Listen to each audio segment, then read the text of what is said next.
Just as a reminder, for committee meetings, the first comment section will be to agenda items. The second comment section will be open to the public for comments. We're going to start with policy this evening.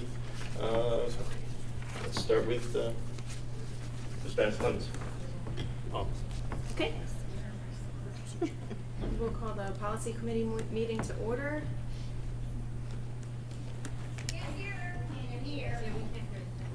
We'll call the policy committee meeting to order. First up is public comment, and the first person I have signed up is Lauren Verbit from Hilltown Township.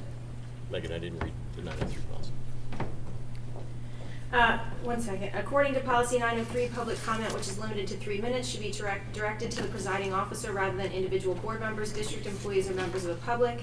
For confidentiality and privacy rights, specific comments regarding particular individuals should be communicated privately to the school board and superintendent via email at psdschoolboard@penridge.org. Lauren Verbit, Hilltown Township. Lauren Verbit, Hilltown Township. About a month ago, I spoke at a school board meeting in regards to Policy 109. I had an issue with a non-contracted third-party presentation made to my second graders' classroom. The context was sexual in nature and a clear violation of the purpose of the policy, to obtain a written permission slip from a parent when content may be a controversial topic. In this case, an opt-out seesaw notification was sent. Like many or most of you here, I am a parent to more than one child in the district, and throughout any given day may receive dozens of seesaw notifications, from a picture post to a homework assignment, but never a permission form. So if I missed one, I never presumed it would mean my approval to allow an outside organization to present sexually questionable content to my 8-year-old. The purpose of my speaking last month was to share my experience and express my disappointment in this disregard for the policy. As I sat through other public comments, I heard many speeches expressing the want for more transparency and better communication. So when I had my opportunity to speak, I most certainly did not expect to be mocked by my fellow parents for asking for the same for my child. For those that did feel the need to talk over me during my time of comment and oppose my comment without any understanding of the policy, I ask you, why? What would your opposition be to parental permission slips? We're all here for the same reason. We as parents want the best thing for our children. So when have parental permission slips ever been controversial? Remove your biases, your connections, your associations, and ask yourself why. Why can't someone have an opinion other than me? And why can't I respect that parent's decision to want to say in their child's outside curriculum?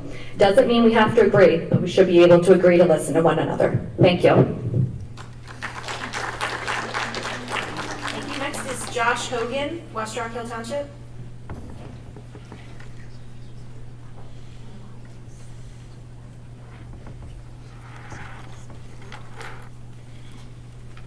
Thanks. Josh Hogan, West Rockville Township. I'm just going to talk to you guys rather than the camera. Speaking to policy 124, I apologize that I didn't get a chance to bring this up because there were what I consider to be more important policies last month when we went through the first read. But I wanted to give you a little bit of just a personal example of why I think this is a good policy. My own life is reflected in this policy. So 20 years ago when I was 16, I made the decision to just start college. I basically dropped out of high school. My high school didn't have a program like this. There were some programs in that place in time where you could do like a middle high school type program, but they were separate from my high school. Long story short, I knew I was always going to be a kid that goes to college and gets a degree, so I wanted to get ahead because I had other things that I wanted to do. Namely, I wound up going into the Marines because of this decision, because I was ahead enough in my college years that I said, okay, I'll blow some years in the Marines, and that wound up being a life-changing experience that I'm very thankful for. So the reason I'm saying all of this is to point out that I had to make a really difficult decision at 16 to make some sacrifices. I didn't get to stick with my friends in high school. I didn't get to share, classes with them through junior and senior year. I didn't get to walk in my graduation. In fact, I never graduated until I was 24 with a bachelor's. I had to quit high school football right when I was going into my junior year, getting to finally play on varsity, which I was looking forward to. So it was a really hard decision, and I had to make a lot of choices as a 16-year-old. You look back on it and think, did I wind up making the right decision? I don't know, but what I do know is I would have really loved it if there was a policy like this. because I could have kept playing high school. I could have just stayed with, at least for a couple or a few classes, stayed with my peers, eventually graduated from the high school that I was originally at, and still gotten ahead. In particular, I want to address something that, this is said in all due respect to Dr. Bolton, but the point about with this change to the policy, a student can come in and potentially do all 4 years just college courses and never step foot in Penn Ridge and graduate. And I think that that's first of all, it's a very extreme case that I don't expect to happen very often, maybe 1 out of like 10,000, 20,000 kids. But I really welcome that. I think that that's a fantastic thing. And I understand that to the administration of the district, that means less students in chairs, so less overhead required, less teacher requirement, et cetera. I understand the desire to have students here in this building. But when you think about that, the ability to offer such a incredibly flexible education experience molded to what is best for every single student, that's actually a pretty powerful thing to me. So, it won't happen often. Most of the time it will be like my story, where you realize you can use the last 2 years or maybe the last 1 year to just start getting ahead. So you just decide to cut bait and go for it. I think overall it's a really good change. So I support 124. Thanks. Thank you. Jinx Small, Sellersville.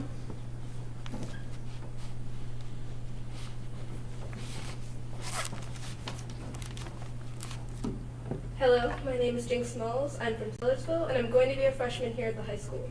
I identify as transgender non-binary, and I've been using they/them pronouns for the last 4 years. Policy 720 is hurting your trans students, and there's a significant amount of them in your district. The main reasoning for this policy being passed is to prevent someone of one gender going into the opposite gender's bathroom to potentially harm another person. While this is a serious issue, having passed this policy will not resolve the issue. If someone is that sick in the head to potentially harm someone in the opposite gender's bathroom, they're going to do it anyway, whether there is no policy, 1 policy, or 10. So why pass a policy to prevent an issue that has only ever happened once, if I am correct? If it is only going to make your trans students feel even less recognized, appreciated, loved, and accounted for. Trans people are 4 times more likely to be the victims of violent crimes than cis people are. Why are you worried about this issue that has only happened once? Why aren't you worried about your students in the bathrooms skipping, smoking, vaping, fighting, crying? The kids using the bathrooms to escape just a few minutes from the uncomfortable classroom environments you and your students have created over the years. I'm one of those people that just need a break. Federal court decisions in Pennsylvania had made clear that schools must allow students to use locker rooms and restrooms that align with their gender identity. Your policy is illegal. Us trans kids are more scared of you than you are of us. How are we bothering your cis children? Do you really believe a boy would come out as a trans girl, take hormones, dress feminine, and such just to potentially harm someone in the girls' bathroom? I don't care if you don't agree, support, or understand my identity. All I care is that you respect me. Respect my identity and account for me because I'm still one of your students. I'm human.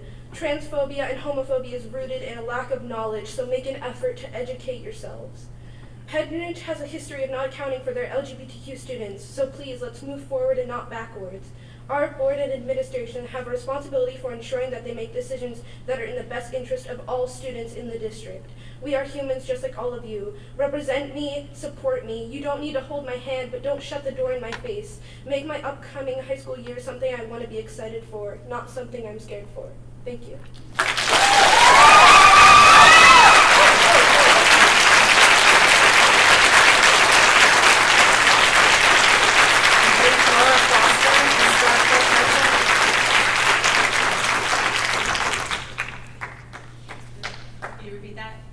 Laura Foster.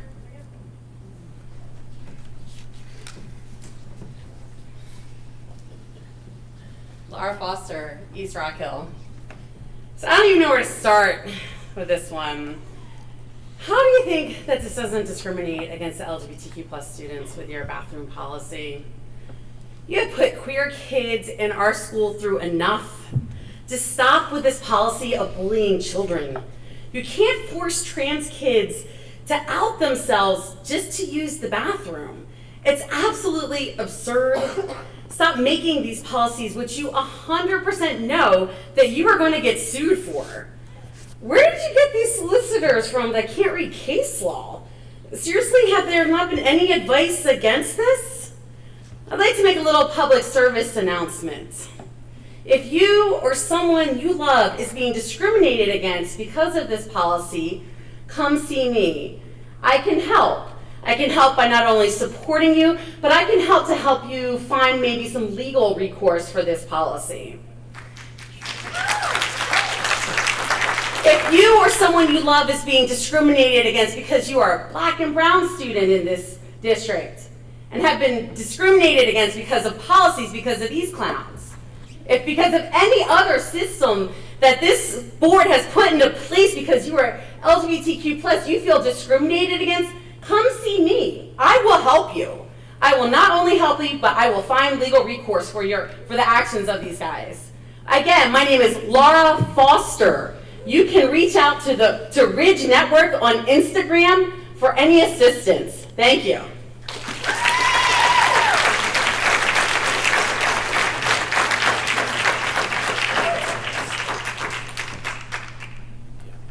Camille Foswa, East Rock Hill Township. Okay. Jane Kramer, Sellersville.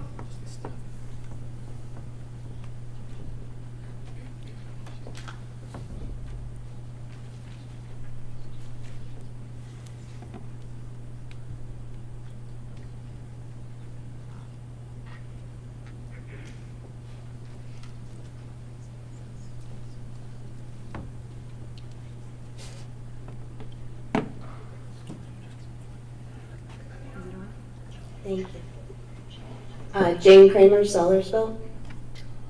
One thing I hear a lot about from this board is concern about children or parents feeling uncomfortable. I think that's the justification for the board changing the survey policy and discontinuing use of the PACE survey. The PACE survey is used by the district and human service organizations to identify trends in drug and alcohol use, mental health, bullying, amongst other items. Remember the opioid epidemic? I'm sure there's plenty of people in this room that lost loved ones to that. PACE helped us understand that opioid use in teens often started with using parents' leftover pain medication. Now we all know to dispose our medication. What is the board's plan for gathering data on these issues moving forward? I bet real money that you don't have a plan, as usual. I urge the board to vote no on policy 235.1. Oh, and there are plenty of things that make me uncomfortable with sending my child of color to this school.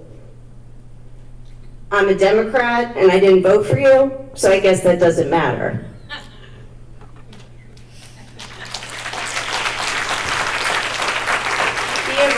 Hilltown Township.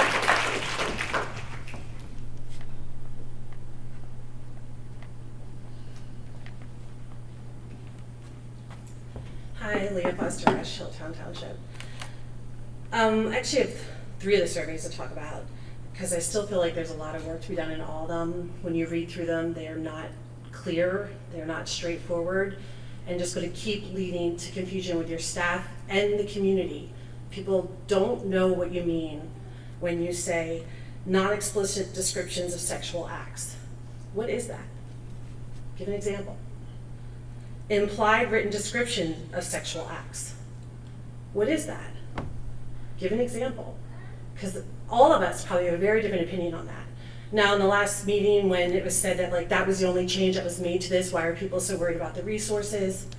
One, all of you should be fully aware of books where last copy is being removed. If you think it's just the 15, you're wrong. You need to look into it. And these exact phrases were brought up repeatedly while you were writing this policy by community members, librarians, and administration, and you ignored it. This is why we have this problem. The surveys, you've added in text under surveys, which I still don't understand why it's in there, around board approval of all instructional programs. What does that have to do with surveys? That's much broader than surveys, but it's in there. And now board approves it, even when the superintendent doesn't, you guys approve it. So you've inserted yourself at a level where you never were before and don't need to be. Also, any changes are now approved by the board, but only major changes need the superintendent's approval. So you're overreaching. I have no idea how you guys are going to manage this, how you're even going to police it. The bathroom policy. It is illegal. You're choosing your personal stance on gender and gender identity over being responsible for the district, and most importantly, just like protecting and being kind to these students in the school. Like, that's such an easy choice. I don't know why it's so difficult for you. How are you going to enforce this? Are people going to be checking pants before children go into the bathroom? You're going to be relying on students to tell on each other. It's the only way to enforce this policy. What kind of environment are you creating in this school when that's what you're encouraging? And then just finally, it's really frustrating that you guys do not answer emails with specific questions to you around topics, and they just completely get ignored. You also don't answer questions in the meeting. You kind of do, but not really. And so it's really frustrating. I'd like Mr. Reese to please address why that communication is completely broken down. Thank you.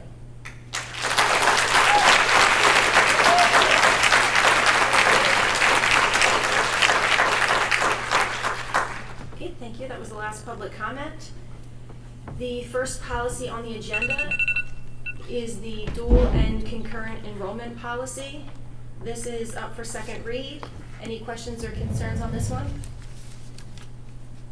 I had some questions just as to the changes, and I'm not sure whether we, I know that I mentioned last time that we just reviewed this on September 27, 2022, and so it's not even been a year since we had the change or reviewed this policy. So I just wondered what has happened since that time to have us go through this and make some major changes again.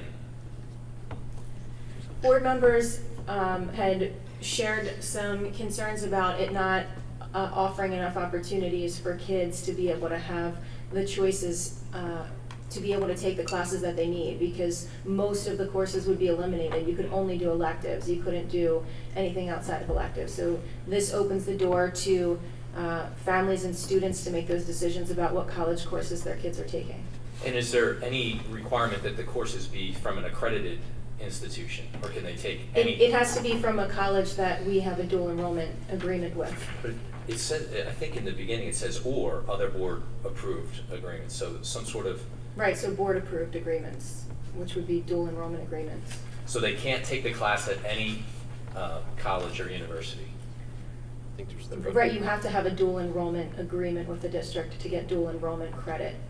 And then the reduction that they don't have to achieve a certain grade point average, what was the, and this is under guidelines for number 1, why was that eliminated? Because the colleges already have those requirements built in, so we're following the college requirements, which in many of those cases were higher than ours anyway. They're different requirements. The students have to go and take placement testing that determines what courses they are able to get into and what courses they aren't able to get into, and the best entity to decide what kids are prepared to be able to take those courses or not would be the colleges they're applying to.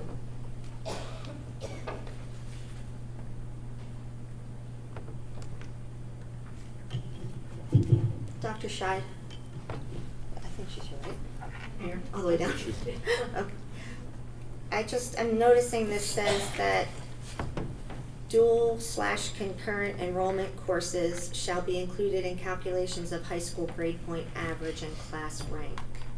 Can you explain how that currently works and if it would be different with this in any way?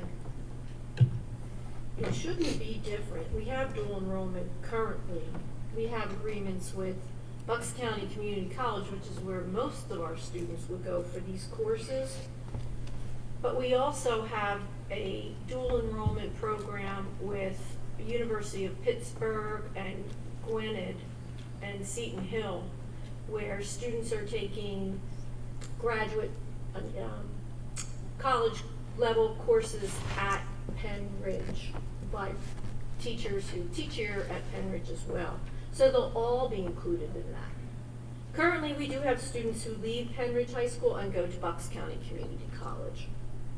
So they're all within the same, well, that would apply to all of them.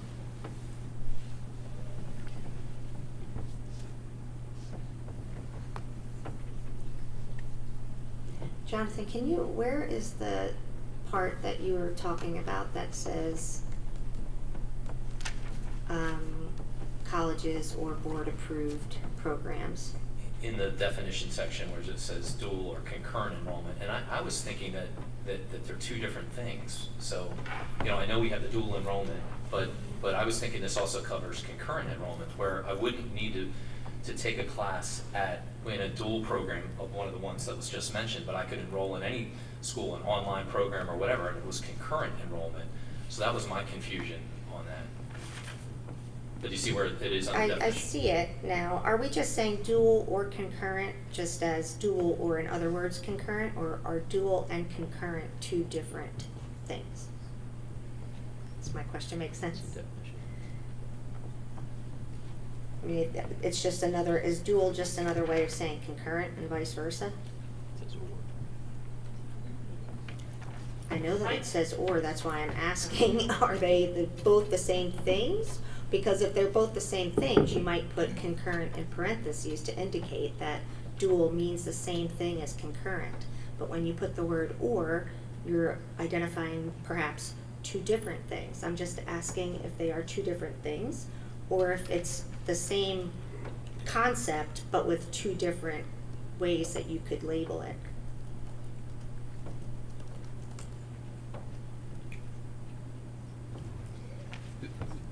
Who's requesting these changes? Can they address that? I mean, Those aren't proposed, It's not a change. Well, That's always been our that's language. in there. yeah, I'm but just- what I'm saying is that to the extent that before we had a tighter, it had to be approved, there were certain criteria with that. The way that it reads now, by taking out those other requirements, to me it seems like you could enroll. You don't need to go through a dual program. You can just enroll in any unaccredited program, get credit for something that may be less rigorous than our program, and you get the credit and maybe increase your GPA. Concurrent enrollment allows juniors and seniors to take free college level courses at their high school through partnerships between high schools and local colleges and universities. So that refers to the agreements that we have with these colleges where our teachers are being accredited and able to teach courses here in Penn Ridge and give the credit to students. So we're not drawing a distinction between dual or concurrent. We're just So considering them both the same. concurrent means that they're learning it here in Penn Ridge and getting credit for it, and dual enrollment means they may be taking it directly through the college. Okay, so then in the second paragraph under definitions, number 1, you'd have to change that where it says dual/concurrent, because they're not the same thing. That was my question. No, it's saying for both dual and concurrent enrollment options are Right, I designed to would promote suggest that students. since they're different things, you're right, dual and concurrent enrollment options are designed to promote student learning. And then, as far as the question about, I still don't see the part where you said that it could be a board approved if it's not an accredited college. Because I think we certainly want to make sure that if we're going to be offering this to our students, that they absolutely are taking courses from an accredited institution, and that we don't just leave it kind of vague where we could have a situation where they're getting approval. So, under the definition, it says, and I'll skip to that section, participation is consistent with board-approved concurrent enrollment agreements. So the agreements we make with colleges who give us credit for the courses they're taking in Penn Ridge from Penn Ridge teachers, or other board-approved articulation agreements with one or more eligible post-secondary institutions. So again, we have to approve those agreements with those colleges to be able to give kids dual enrollment credit or concurrent enrollment credit. We have to sign agreements with those colleges. If we don't have an agreement with them, they can't, they could still go take the classes on their own, but they would not get credit here in Penn Ridge. That's the whole point of the dual enrollment. But a board could theoretically give approval to something that's not accredited, if it doesn't A specify. board can approve an agreement with any college they want at any time. They can also vote to change this policy at any time.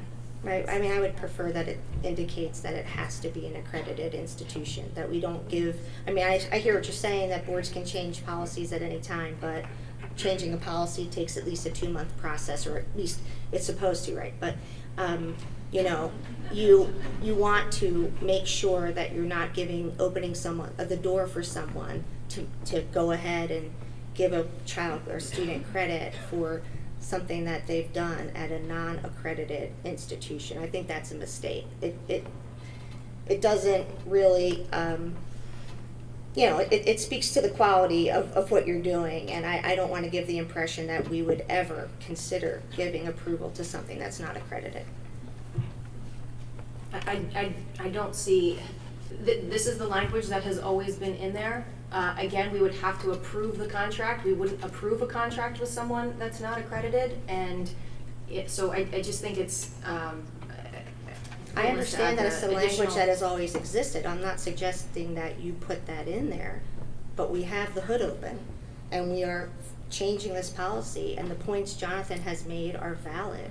So now's the time Well, to actually, we're not strengthen changing that. the policy. We changed the policy last month, and it's Well, up for second reading. I mean, yeah, well, second read, whatever. The policy's being changed now. It's not finally approved. So now is the I- time. I think we're Question playing. on- I think we're playing wording games We're to not send it back playing to, wording to games. first read and not No. actually changing the context. Well, I thought we went through this less than a year ago, and it was good then. I'm just not sure why it needs to be revised now. But the one question I had, again, with this, just trying to look through a different lens now that you're trying to remove some of the language that was previously approved and we previously worked through, is when we approve a dual or concurrent enrollment program, do we approve the classes themselves, or is it just the program? So because we may be accomplishing, if we approve the classes, then we'll determine which classes will be dual or concurrent allowed, right? Or do we approve a particular carte blanche program?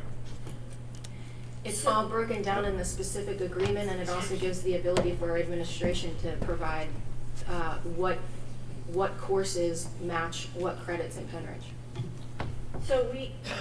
Sure, that would be great.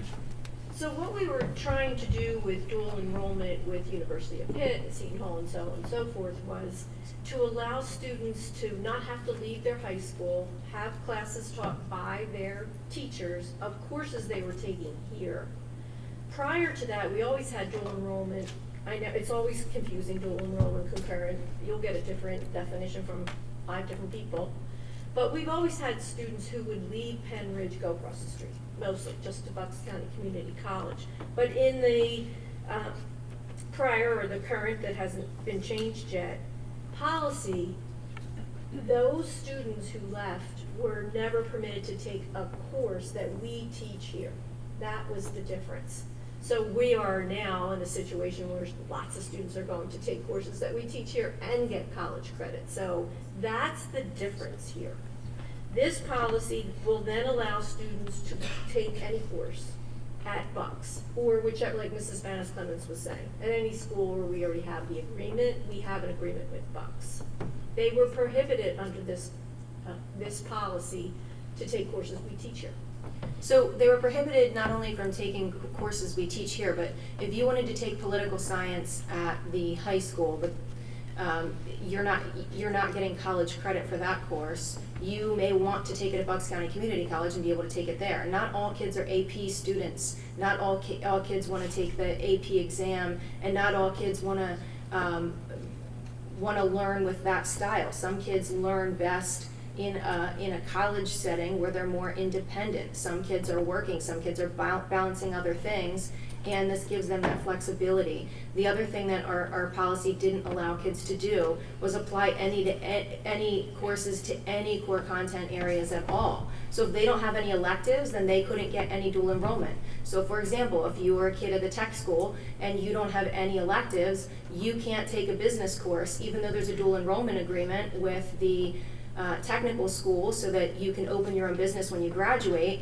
You wouldn't be able to get any dual enrollment credit for it at Penridge because you don't have any electives. So a lot of kids were missing out on opportunities because they weren't able to apply them in that way. Even some of the classes where you're picking not necessarily a specific course, but you have to pick an English, for example. If you want to take one of your English courses at the community college, you should be able to take one of your English courses at the community college without it having to fill up an elective instead of filling up an English course. And then you get college credit for it. So again, this leaves that flexibility to students to choose and the right path that makes sense for them. So I just want to clarify, students would be able to take English courses and so on and so forth, as long as they weren't taught here.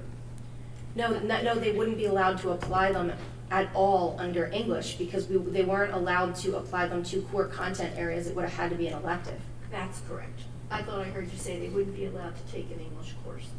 Yeah, no, they could take it. It would just have to be as an elective. Yes. I don't think that any of the suggestions to change it to say an accredited program, I don't think that's a substantive change that would make it go back to first read at all. I do also want to point out that, you know, Dr. Bolton's not here, and you know, we all are hoping that he'll be well soon, but I do remember Dr. Bolton making a point, which I think is totally valid, not just about students never setting foot in Penn Ridge, because I do think that that's not ideal, you know, and maybe it would be rare, but it's definitely not ideal to have students. We work hard to have students, for example, with our cyber program, have connections to their school community, to their cohort, people their age. There's a lot of importance with that. But he also made the point that when we allow a student to have, so say a student does never attend a class in Penn Ridge, we are handing them, first of all, a Penn Ridge diploma. So that, you know, that is asking us to do something that is outside of the ordinary. It's not actually our teachers. And then the other point that he made that I thought was important to remember is that there are students, yes, that will make this choice, students that this will work for, no doubt. I mean, I have people in my family that have done it with great success. But one of Dr. Bolton's concerns was that when you're sending students to a college course and putting them in that environment, you don't really know if they're going to sink or swim. And his own wife, who teaches at college, I forget how she made the point, but there were concerns there about sending very young students into the college environment, just putting it out there and saying, you can do this, and maybe encouraging them to do it when it's not going to be the right fit. So we do have to be mindful about who we allow to do the dual or concurrent, the dual enrollment. We need to be mindful of those things, I think. And again, I don't think it's a substantive change to say that these things have to be from an accredited institution.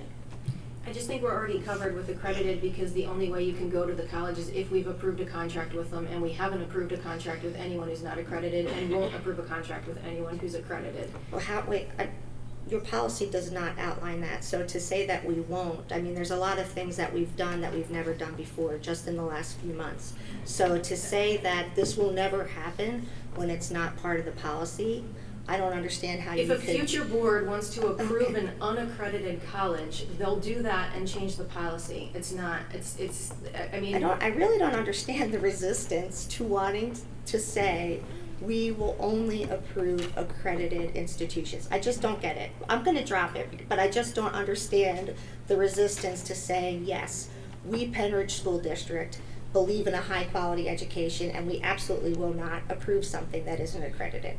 I don't see why that's a big deal. But go on. Okay. Moving on to the survey policy, 235.1. Any questions or comments about this one?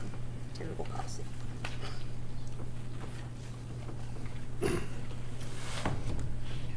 I know we already voted on this the first time, and I think it's a horrible policy. It's confusing. It's impossible for teachers to go through it without questioning everything they do, and it's adding more and more work and more things that they don't need to concentrate on or should not have to concentrate on. So I'm still against it, but I am in the minority. So I'm not going to say much more. Yeah.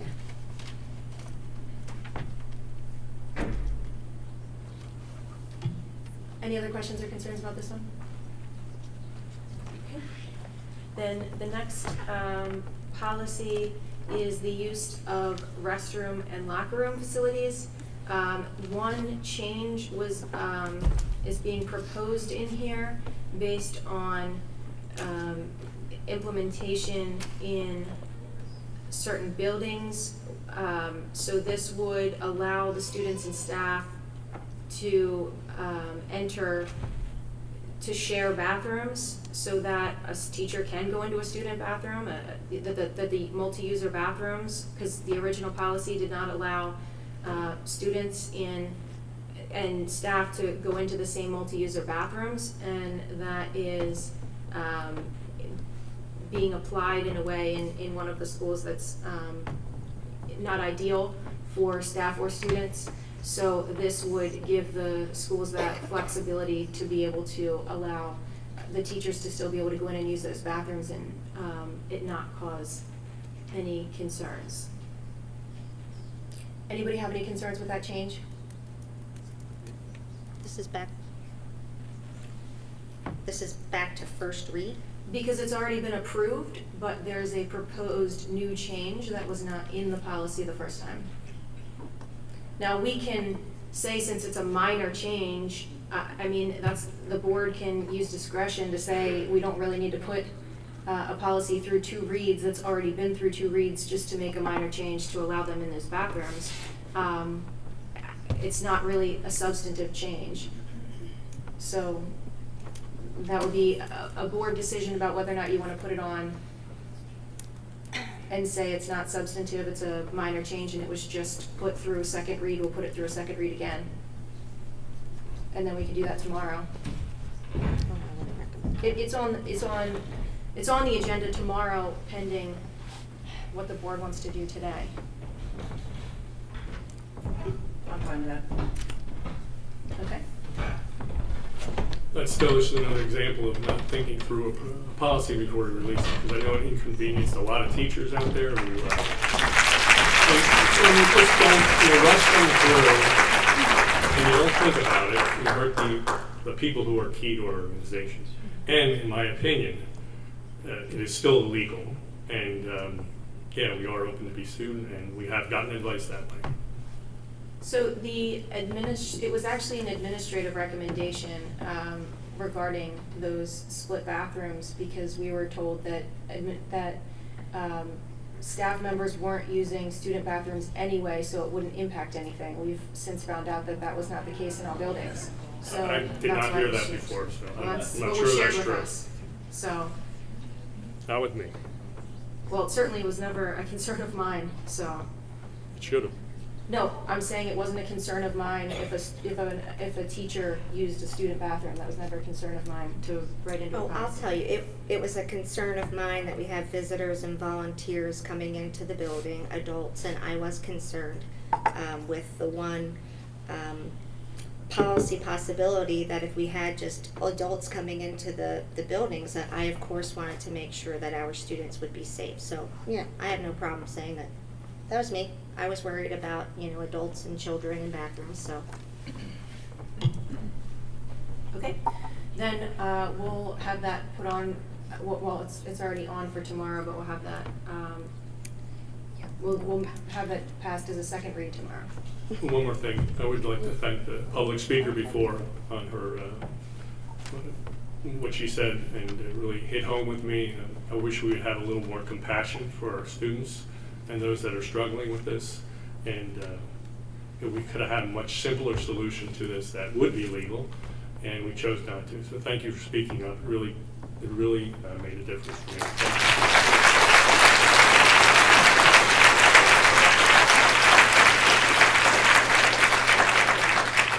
Okay, you. the last policy on the agenda is policy 109, resource materials. Why is this on the agenda? There was a request to have this put back on the agenda based on a concern with approval of an approval that violated the policy, and concerns that the implementation of this policy is not consistent with the language in the policy. So I don't know if Mrs. Chaikin or Mrs. Blomgren was going to speak to this. I thought it was Mrs. Chaikin. Can you hear me, Megan? Yeah, we can hear you. Okay, I think we both have a little bit to say. My concern was 2 things. So we had a book called Identical that some concerns were raised. It went through the review and it was found to be not explicit. I certainly disagree that it's not explicit. Another concern is, according to the AR, one of the people on the committee is a student. So to me, it doesn't make sense to have a student on a committee to determine if a book is appropriate for students. I didn't realize that we had students on that. I personally think that's something that should be changed.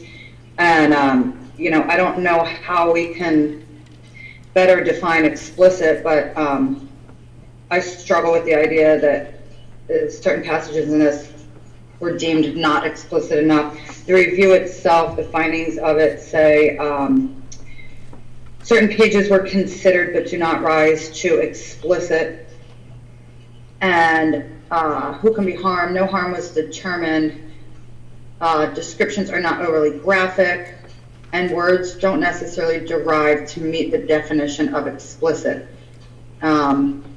And I think Jordan is going to share a little bit more about the verbiage itself. Okay, right. So part of the review, it said who can be harmed from this book and how, and it said no harm was determined. The following thoughts were shared due to context of the story. Descriptions are not overly graphic, and then in parentheses it said own perceptions, and then words don't necessarily derive to meet the definition of explicit. As I have read it, my own notes to myself were, are you kidding me? There are multiple explicit, here's just mine. So I am going to read just a few excerpts. There's children here. I'm getting ready to say, if you do not want your children to hear this, those children want to be excused to not hear the explicit material. I'll give some time, especially for those at home as well listening. Just before you do that, this book was removed though, so that required parental consent to be able to access the book, right? No, that's the recommendation. So that it would be removed, right? No. What do you mean? The recommendation after it went through the process was that the book would be removed from general circulation? Yes. Yes, it would be Okay. pulled. No. The recommendation was that it remains in the high school library collection. But in order to access it, what did you need parental permission to access Yeah, it? but no, that's not part of the policy. That violates policy 109 anyway. It's not But to have the reason I'm asking that is if we, from a policy standpoint, have removed it so that you needed parental permission to view the book, it would seem inappropriate to read it here. No, in this it's not. context. I'm reading it here, and it's not inappropriate because the point is to keep it in the library. Nothing was even elaborated on that to state that a student would go over to it, find it, and then go up and say, I want to sign this out, and then I need parental permission. So no, and it also states very clearly that they do not believe that this is explicit at all. They called it non-explicit. So I also want to read this because again, in my opinion, I think you can read it, but I don't think that this is the appropriate forum in which to do that. Why? Because I think there's children here. That's why I'm giving the out for them to remove themselves.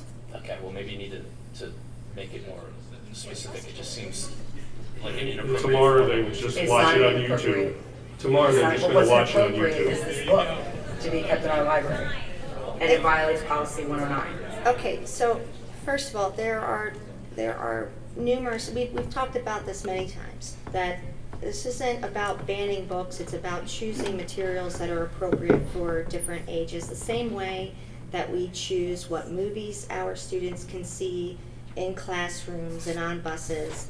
And if you're reading it that they don't need parental permission, that's not the way that I read Dr. Bolton's email at all. I thought that it was removed and reserved for students that would get parental permission, just in the same way that I remember having to sign parental permission forms for my children to be able to watch excerpts of Saving Private Ryan in one of their high school history classes, which if you've seen that movie, it's intense, and the language, the violence, everything about it. Saving but Private they Ryan didn't- has nothing on this book. Well, excuse Nothing. me. It's the point that this committee, and to say that it violated policy when the committee did pretty, as far as I could read from Dr. Bolton's email, the explanation of the process it went through, I think you have to be careful when you say that something violated policy.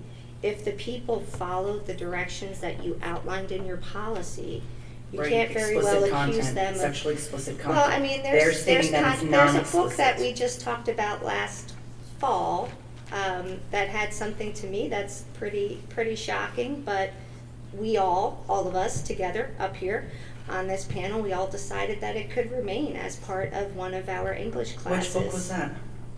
It's the Kite Runner. We've said that you can't use the film, but the book remains part of our curriculum. So, you know, it is a subjective thing that you've done. I just want to say, wherever the discussion is going, to start out by saying that, or to imply that people did something wrong, that they violated policy, when they did put it through your review process, I don't think is accurate. Now, if you want to change the policy to make it say something different and strengthen it, that's a different story. But I don't want to come That's out fine, saying you that can be they more did specific that. in it, but I Okay. don't know how this is not considered sexually explicit. You're- I'll read it, and then that's fine, then you can, you know what, let's do that. I'll read it, and then I would like your opinion. That's fine, I would like your opinion if you believe that this is sexually explicit or not. My opinion Okay. doesn't really matter. Mom was gone again. Sorry, wait a minute. This one's enough time, I think, for children to be out of the room. Can't exactly remember why, only that we didn't expect her to come home until very late. It was dark in our room, velvety black. Someone had closed the curtain. Kaylee was scared. I tried to tell her not to worry, but just then Daddy burst through the door. I closed my eyes tight, made myself no more than a shadow. Something about him was different. I didn't want that something to find me. I cracked my eyes just a slit as he sat on Kaylee's bed, pulled her into his lap. He smelled of brute and wild turkey, his peculiar potpourri. I love you so much, my little flower. Daddy needs something from my girl, my sweet rose. Will you give it to me? I wanted to be his little flower. Would have given my daddy anything. What did he want from Kaylee? She laid her head on his chest. What? I want you to see something that proves how much I love you. This is only for you, Kaylee girl. He lifted her gently, sat her down on the bed beside him, then he opened the snaps on the thigh of his flannel pajamas. It stood up, stiff as stalagmite. See how much Daddy loves you? Show me you love me too. Touch it. He closed her hand around it. I know it sounds bad, but I wanted to touch it too. I didn't know what it meant, only that it made Daddy happy. I wanted to make him happy too. That's right, that's right. His voice rocked in rhythm with his body. Oh yes, my Kaylee loves me, my little flower. What any of it meant either, but we both knew. Somehow it was important because when Daddy finished, he burrowed his face into Kaylee's hair and wept, confused at his tears and at the sticky stuff icing her hands. Still Kaylee pleaded, Don't cry, Daddy. What's the matter? Didn't I love you good enough? Like he suddenly realized just what he'd done. He scrambled for cover. Yes, you love me good enough, so very good, but it's our secret, okay? Because if anyone knew how much you love me, they'd be jealous. Now, Kelly was really confused. Can I tell Mama our secret? No, especially not Mama. She'd get mad because she doesn't love me like you. She might even go away. You don't want that, do you? Mom was off on a retreat, like any of that spiritual mumbo-jumbo ever did her, any of us. One minuscule sliver of good. Daddy had been back to Kelly for lollipop licking. My turn. A few times. She had a vague notion that it was wrong, but she wasn't sure why and didn't know who to ask. They'd probably just be jealous. That warm summer night she slept in a thin white nightgown, nightie, nothing more, nothing at all under. The moon full, shimmered against the tan of her exposed skin, and her hair whispered over the pillow like a pale waterfall. As usual, the smell of wild turkey preceded Daddy. In the bright moonlight, you could see Kelly's cringe in shallow sleep. Daddy crept through the door to the side of her bed, stood looking down for a very long time before stirring her with a volley of kisses. Cheeks, forehead, lips. Oh, little girl, do you know how beautiful you are? No one was ever as lovely as you, not even your mother when she was a child. I can't believe you're mine. Kelly roused at his words, came into the moment, secure in the aura of Daddy's love. She tried to sit up, but Daddy pushed her gently back down against the mattress. Stay like that for Daddy. I want to teach you something new. He lifted her nightgown, rolled it up over her belly, coaxed her thoroughbred legs apart. She squirmed, a paltry protest. Don't move. Daddy's scarlet face underlined his command. I thought he might smack her. But as quickly as his anger flared, it dissipated smoke. Don't be afraid. This won't hurt. You'll like it. I promise. He kissed the length of her torso down to the small, naked V. It was only his mouth that night. He didn't even ask her to touch him, prove how much she loved him. Afterwards, she worried. Didn't he want her to love anymore? What had she done wrong? And yet he had taught her something new, something awful. Something wonderful, something every girl should know the joy of, though of course she shouldn't learn it from Daddy. At 10, it isn't exactly easy to separate good touch from bad touch, proper love from improper love, doting Daddy from perv. More and more time away from home, we were getting used to it. But that night, something was different. Kaylee and I lay in bed, listening to Daddy scream into the phone. What the fuck do you think you're doing, Kay? It's not just me you're hurting. Come home, I'll forgive you. We had no idea where she was or what she was doing to make Daddy so mad. But whatever she said on the other end did not pacify him. The receiver slammed. The ensuing silence was scary, scarier than his yelling. In retrospect, I understand he had gone to visit his bottles, but he didn't find enough healing there. His footsteps that night were soft, hesitant. I think they even turned around, but eventually they came toward us again. The door opened slowly. Kaylee was used to Daddy's visits, but that night she too felt something different in the air. Rage, lust, sorrow, perversion, all mingled in Daddy's sweat. There was nothing gentle about how he threw back the covers, already naked. He pushed Kaylee roughly to one side, flopped beside her. I could tell she was afraid. This wasn't her daddy. This was a demon, his evil hard and sharp as a steel blade, ready to slice into her. It did. His attack was brutal, bloody, wordless, except for a vicious shut the fuck up at her pitiful scream. A plea to please, please, no, Daddy, no, it hurts. Oh, I cowered, sick at the sight, but unable to divorce myself from the horror. I felt Kaylee's pain, and when Daddy was done, and she cried, I cried too. So do you think that that is not sexually explicit material? What I would like to understand is why you would need to read it to us, who we already, like I was able to describe Saving Private Ryan without having to read it, and adults can understand what we're talking about. You chose to read that, and let me read to you, and let me ask you, you were one of the people that said that Kite Runner could remain in the school district. Our policy states explicit written description of sexual acts except for the purposes of teaching students. This is what's no resource materials for high school. This is what I'm reading. So it says no resource materials per this policy shall contain visual or visually implied depictions of sexual acts or simulations of such acts, or explicit written descriptions of sexual acts except for the purposes of teaching students to avoid and report molestation or educating about the procreative sex act or STD avoidance for purposes of science and health instruction. And then here's the part where I think maybe, and this is why, I don't know that it was necessary. Oh, wait a minute, wait, I'm not finished. Wait, no, because that doesn't actually describe it explicitly, but it says permitted but deprioritized sexual content in selecting textbooks or supplemental resource materials for high school students. The selector shall prioritize the materials that do not contain other sexualized content, such as non-explicit descriptions of sexual acts or visual depictions of nudity. Parental consent must be obtained for high school students before assigning any textbooks or supplementary resource materials containing permitted but deprioritized sexual content. So I think what you want to Textbooks. say... Can I finish my thought? Because I'm going to get there. Thank you. Thank you so much. So what I think maybe you want to say is that you would change that to something that says parental consent must be obtained for high school students before assigning any textbook or supplementary resource materials, or before students can access materials that have such content. Because I think that there are numerous things in our library that contain content like what you just read. And I do think that it was unnecessary to read it, because we've had these discussions. You sent it, or Dr. Bolton sent us the emails, and I think that the 9 people sitting up here are adult enough to have a conversation where we could have talked about this and changed this policy. We didn't need that, your reading of that, because we were probably already there with you. That's all I was trying to say. So there are different categories in this policy. One is talking about when you're using a resource in health classes or in textbooks or things that are addressing content in a way that is teaching kids something.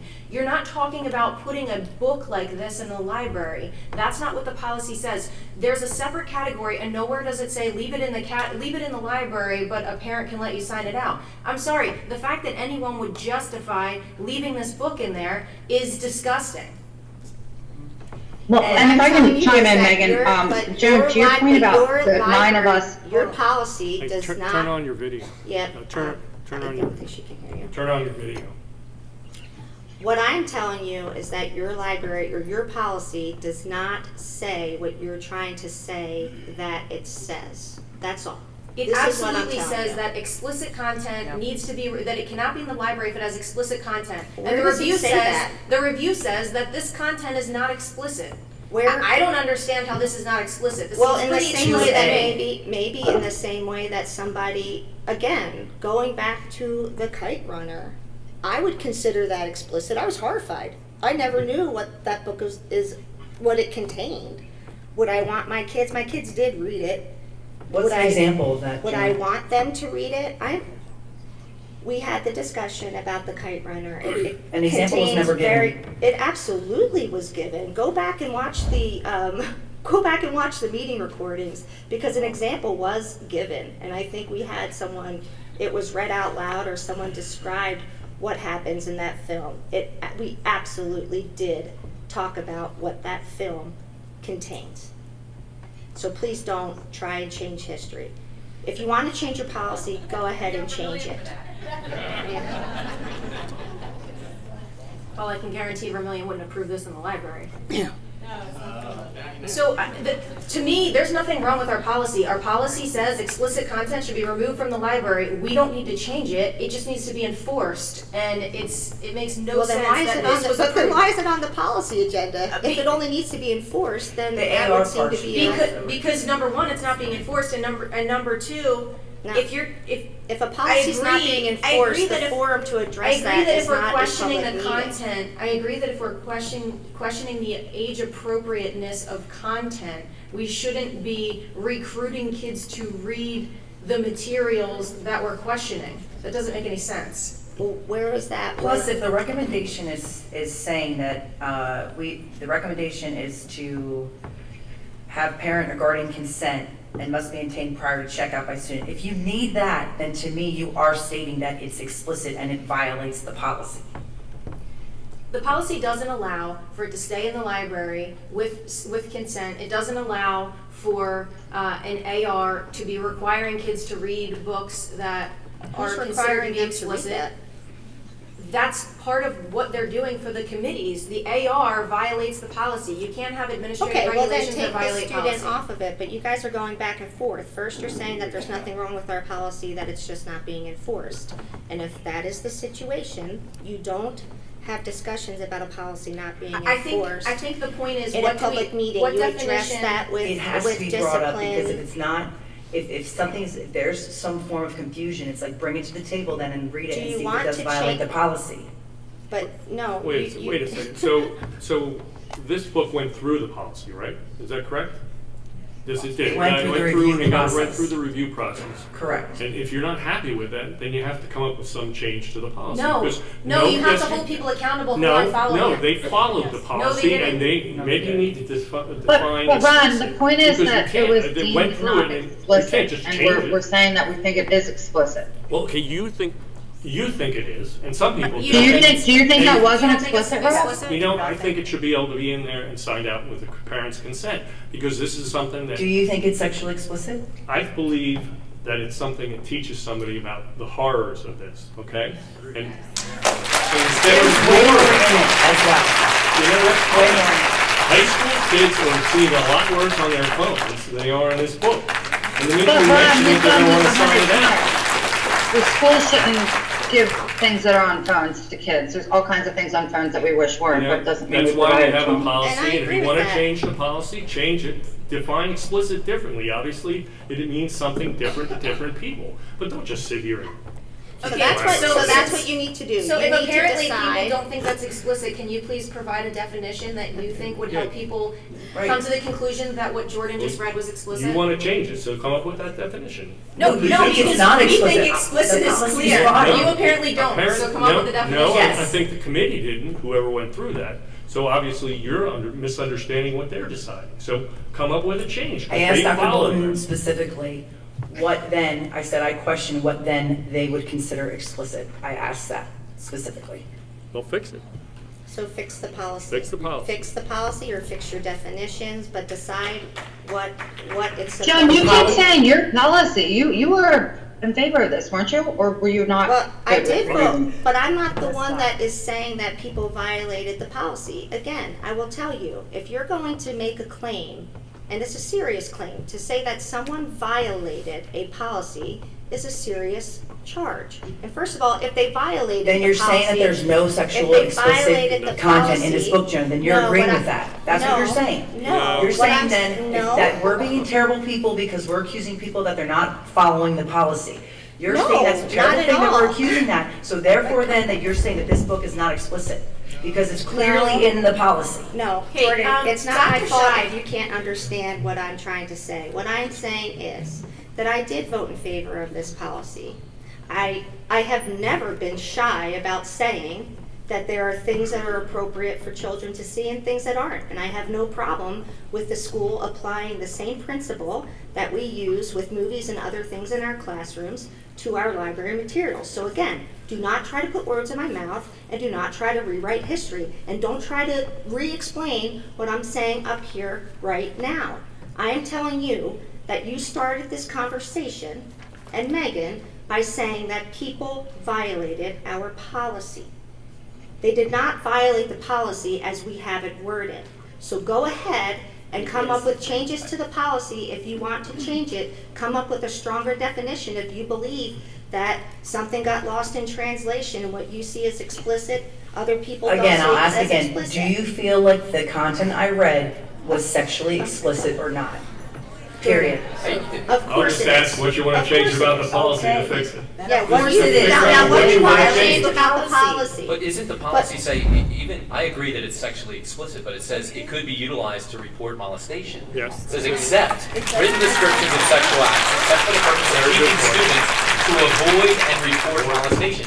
Is there any way possible that this resource could be utilized to teach children to avoid and report molestation? Because if it could, then it follows the guideline. I would agree with that. I believe that. You But it don't think also it has says- any ability to teach It could have students? some, but then Okay, what- if it has some, listen, then it goes to the who policy. can be harmed from this book?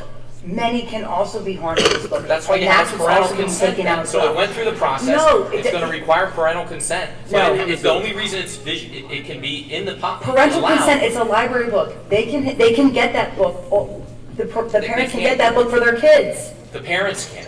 Yes. Yeah, I agree. Yeah, I mean, in the beginning, the foreword of the book, the author says special thanks to Jude who provided invaluable insight about the psychology of sexual abuse, its victims, and its victimizers.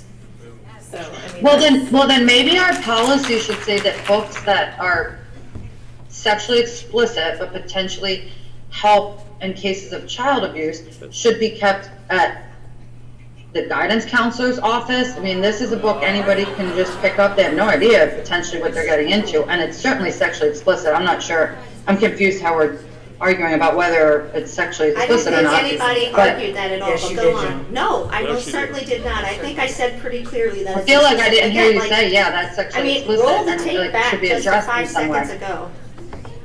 I love how words are put in my mouth. It says that if it's sexually explicit, that it needs to be removed. But the evaluation said, so when you say no one's saying it's not, the evaluation of the book said that it's not sexually explicit. That's what I she's talking said about. that So I what she's did not say asking that. is, what language do we need to put in the policy for someone to decide that that is sexually explicit? Because we thought that that was clear. It says Apparently If it's I, not. okay, For the if I had purposes of to, if I had to That's guess. not again, Can they I didn't, answer the they question didn't that I say was that, asked? the review didn't say that they were looking at using it for that purpose. They said that it's not sexually explicit. That's what the language in the review said. Okay, can I answer the question you asked? If I had to guess, and again, I'm not on the committee and I don't really like putting words in people's mouths, but if I had to guess, where they decided that it was not sexually explicit would be if you compare what was read to the definition, because it says, you know, that it wasn't expressly described. So that's where they may have had, you know, this idea that it didn't meet the exact definition of explicit. I think it is, you think it is, seems like a lot of people think it is. But if you're holding to your policy, I would have maybe gone back to the committee and said, hey, like, tell us where we went wrong. How could you not see this as being such? I wrote that in an email too. I said that very much in the To the- email to to the all of committee? us. Yep. To the committee?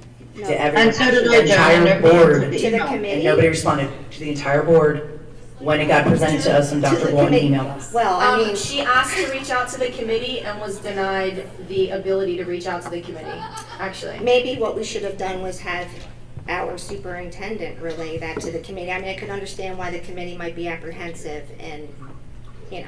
So Especially that when they're information was accused of things. relayed to the superintendent, and the superintendent responded, as you know, because you were copied on the email. Yes, I do. As far as the response, I don't think I justifying denied why getting it's the not email. sexually explicit, and he was part of the review process, so. So where do we go from here? Just have a blank, no changes on here, so. Well, I would like for sure to have students not on the committee. We can make that change, I hope. And I think that if there's some part, our current policy doesn't say certain books are put in an area for parental permission, if that's something maybe we want to add, you know, an area, whether it's guidance or not, that it's explicit but not explicit enough to be taken out of the walls of the building, but I don't believe that's where our current policy reads. And again, my concern is just that I don't know how this is deemed not explicit, because it does say clearly in the review, not explicit. And I guess I don't know how to be more specific than we were. I felt like we were pretty specific. So I think the ask to the administration is, the administrative regulations violate policy by including a student on the committee. So the administrative regulations need to be consistent with policy and not have a student on it. And can the administration please put together language that that you feel would More accurate, help I don't know. staff members categorize that description as sexually explicit? Because apparently we need language that explains what sexually explicit is. So could you put together language and then send that to us? I just disagree that, I think a student should remain on it. I think if we're gonna censor their stuff, at least wanting the students to have a little bit of say. They are 18 years old, I mean, these are adults that are in this high school. Well, only if Majority they of were- adults are not in high school. Okay, wait. If I would. Majority of students are not adults. No, in the majority high of student, majority of But high there school are some. students are There are not plenty 18 of years them. old. I would suggest, if you're going to have a student stay on the committee though, to the point of, you don't want to expose students to stuff that we say that they shouldn't be exposed to, then I would say that if you choose to keep a student on the committee, that student has expressed parental permission to be on it, and the parent knows. That's what I would I think it ask. doesn't make sense to have kids reviewing material you think is inappropriate for kids. If it gets approved, then it goes into the library and then kids can sign it out. Well, the student is, how many people are on the committee? For this one, there were 7, I believe. 7? Well, it should be an odd number if you're 10. going to have people Can you of share 10. what the makeup of the committee was? I don't remember. It was 3 administrators, 3 professional staff, 3, 6, 7, it was 7. 3 administrators, 3 professional staff, and 1 student, a high school student. So what I would say is that, we're talking about letting students make adult decisions about going to college or, enrolling in college, and, they're old enough to make these decisions and so on with their parental. Which is age appropriate, Wait, right, okay. sexually explicit content. Jordan, can I finish my thought, please? We all talk about parental involvement and parental choice and allowing parents to make decisions for their children. Parents are a part of that. Exactly. Parents are a part of that. Just like if So they want Their child to read a library book, they can get it.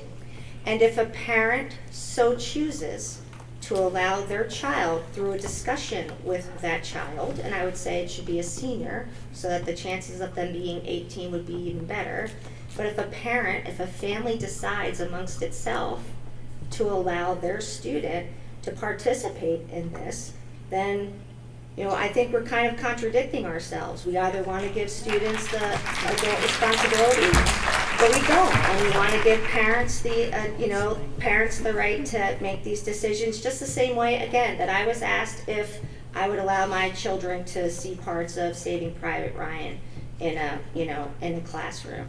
We can't have it both ways. If you want parents to have the choice, then you actually have to live by that and give the parents the choice. If there's one student that has, I would generally agree with that, but I disagree with the fact that if it is truly sexually explicit and inappropriate for children, even though there's some parents who might say, I don't care, I don't know that as a school district, we say, well, as long as the parents are okay with it, we're not sure if this is appropriate, we're not sure if this is pornography, but we're gonna let a kid review it. Like, maybe if they're 18 or they're a senior, but I'm not sure why we would even open that door, because this isn't about taking an extra class or the other things we're talking about with parental choice. This is potentially something that some of these books would be rated X. I mean, we've removed some really raunchy books. The one book, I'm not sure why we would leave that door open. The one book did contain things that would be illegal for someone under 18, but That's my point. So why, as a school district, I'm not sure why we would allow that for that possibility.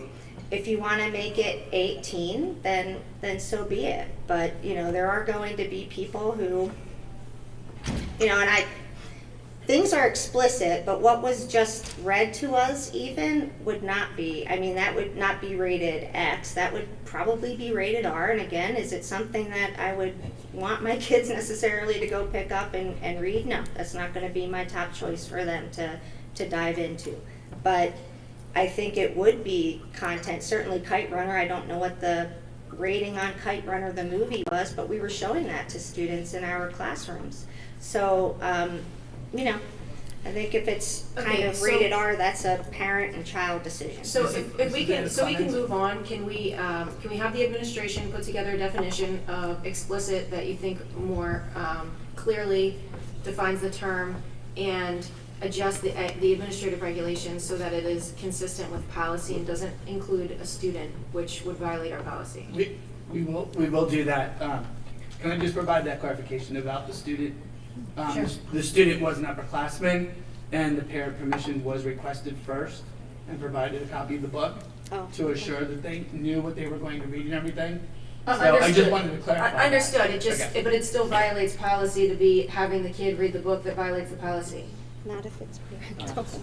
No, because there isn't then you have to rewrite the policy. It doesn't give an exception for parental guidance or parental review. We can clarify the AR, because the AR is the administrative regulation that supports the policy. So we can always clarify that administrative regulation without having to go through the approval of policy again.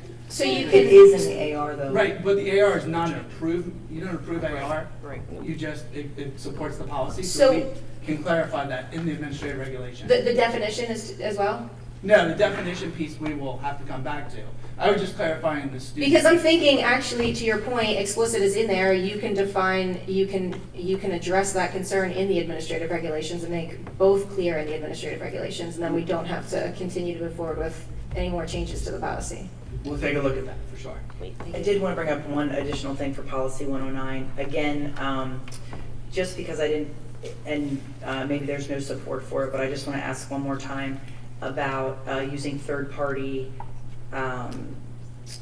resources, that should be opt-in instead of opt-out.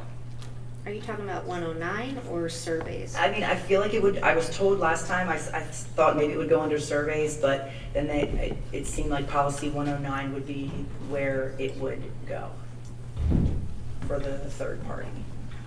I don't. Because it would be Are you talking about Nova, Jordan? Yes, like Nova would be an example. I agree with that. I'm just not sure. I don't know where it would go. I do remember what you're talking about, though.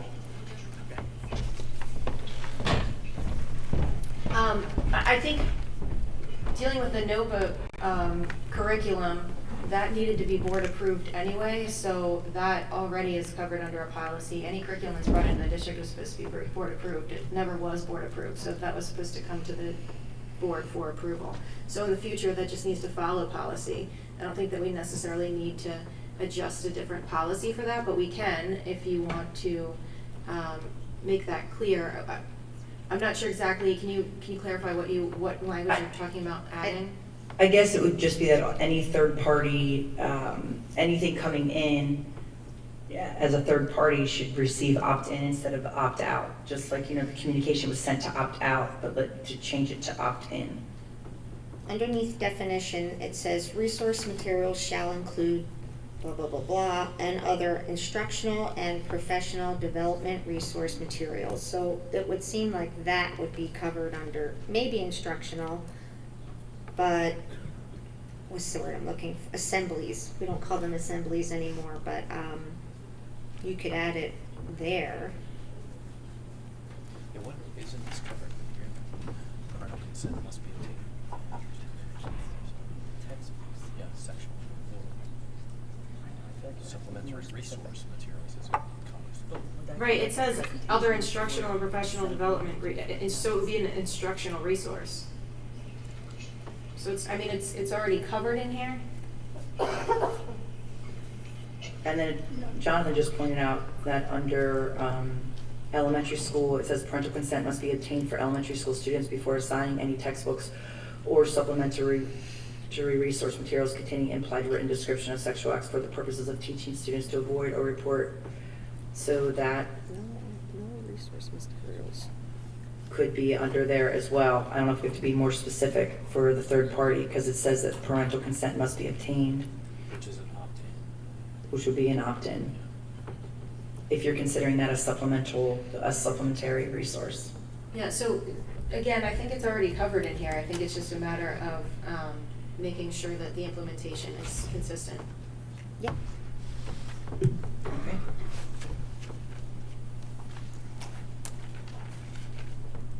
Okay, then that brings us back to public comment. Josh Hogan, West Rock Hill Township. Laura Foster, East Rock Hill Township.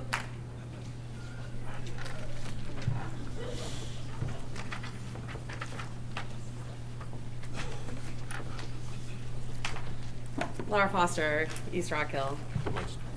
Laura Foster, East Rock Hill.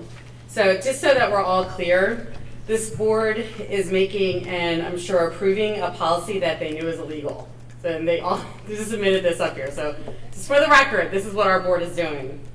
Also, to be clear, this board is changing a policy because they didn't like a book that talks about child abuse. Also know that this book is listed someplace else banned. Guess where? Moms for Liberty. This is an absurd world we live in here. So in addition to being a parent, I'm also a member of the Pennsylvania Association of Gifted Education's Legislative Action Committee.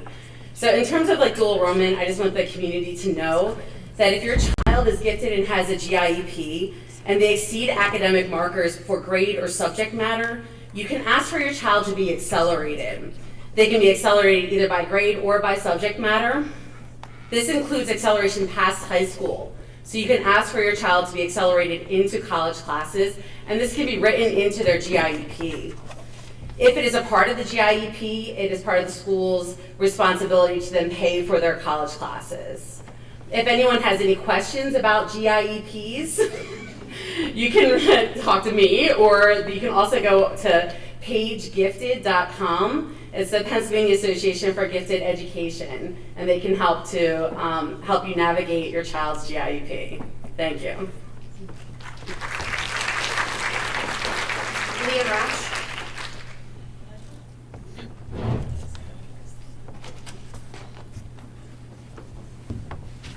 I may have signed up twice, so.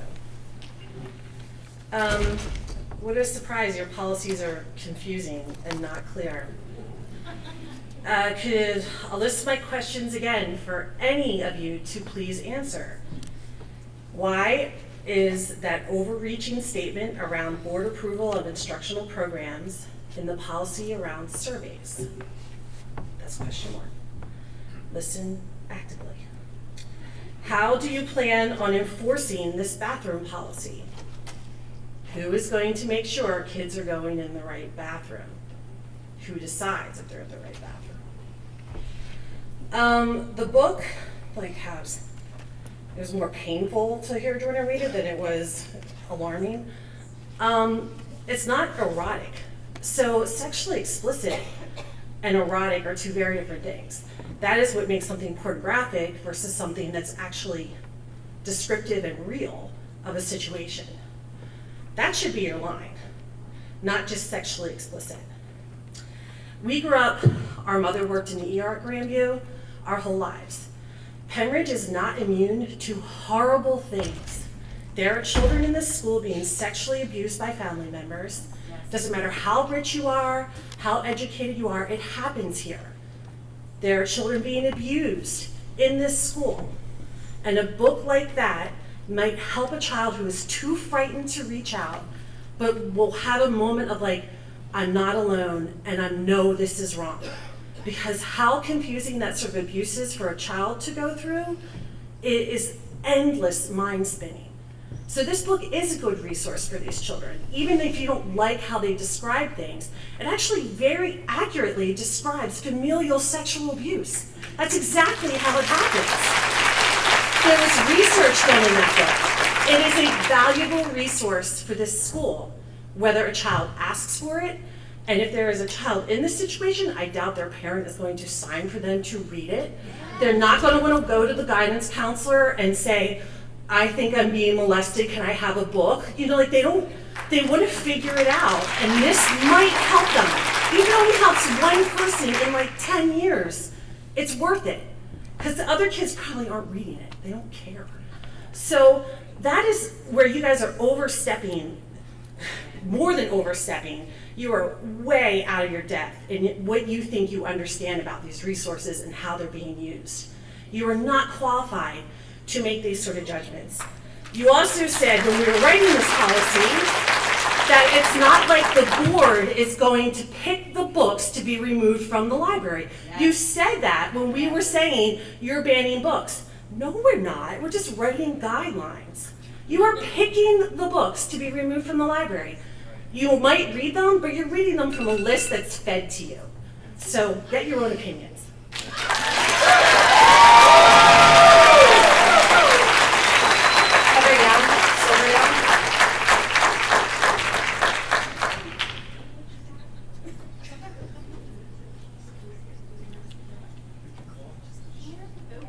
Heather Young, Silverdale.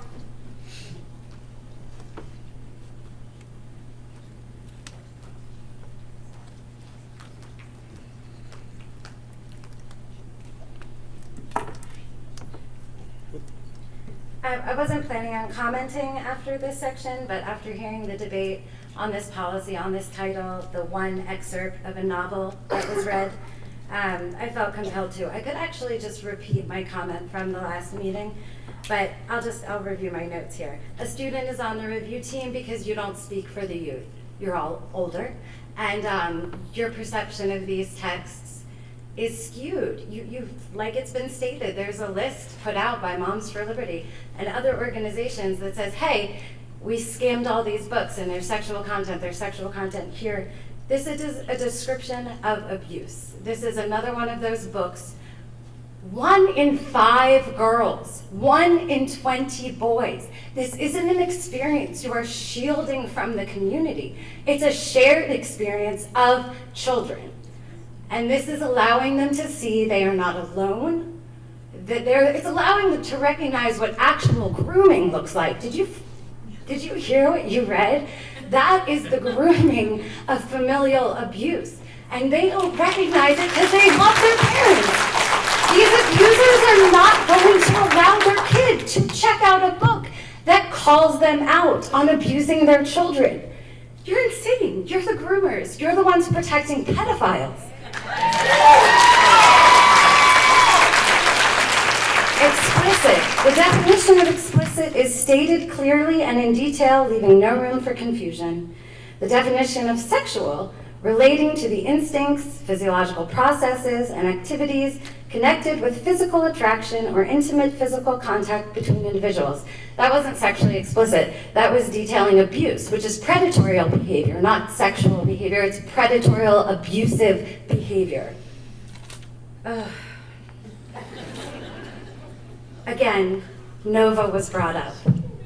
Right after you talk about this one section from this one book you want removed, and again, I'm sitting back there with many others screaming, The abusers are not going to opt in, and the abusers are often parents. What are you thinking? Who are you protecting? The children need to recognize they're being ruined, they're being abused. They need to feel empowered to speak out against it. They need to feel safe and connected and know they are not alone.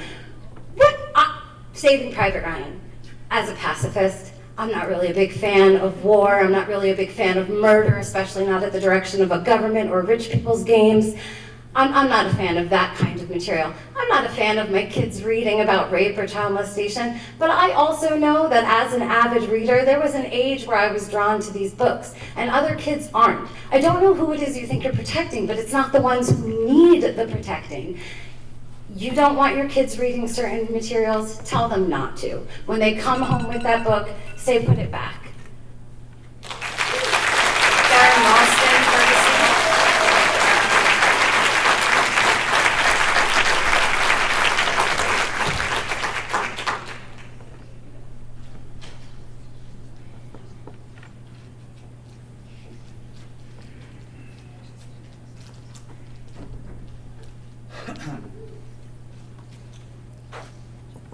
Darren Lawston, Percy Borough. My first statement is about Policy 109 and the books you want removed. How about you be transparent and tell us which books you removed so far? Because I have been trying since September of 2022 to understand which books were impacted. I emailed the district, I did an open records request, I'm taking the district to freaking court so they can admit to the fact of what books they removed. Why are you being so shady about this if you're so proud of it, first of all? Second of all, this book that you just read sounds, I mean, I have two daughters, and if you think that I want to sexualize my daughters, you're screwed up in the head. These books are anti-sexualization of young girls, okay? That's the reality. And I actually got what the RTK request was for this book, what the challenge was, and you know what it was? The person who submitted it didn't even fill in all the sections in the form, because I bet they didn't even read it. What they did submit was excerpts copied from booklooks.org, the Moms for Liberty website. This is a political book ban, and, by the way, you are not allowed to change policy because there's a particular book that you want banned. That is unconstitutional, okay? Talk to your solicitor and figure stuff out before somebody sues your ass.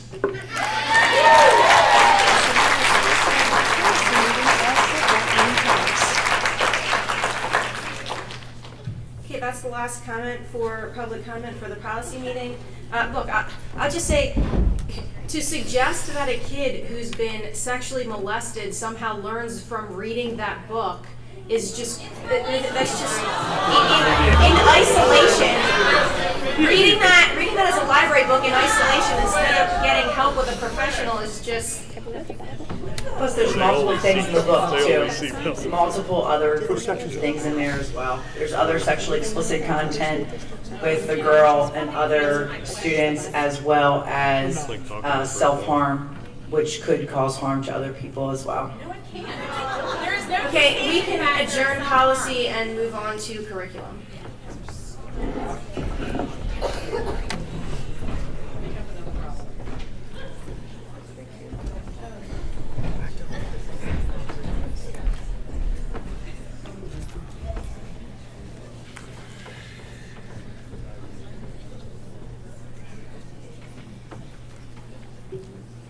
Okay, we'll call the curriculum committee meeting to order.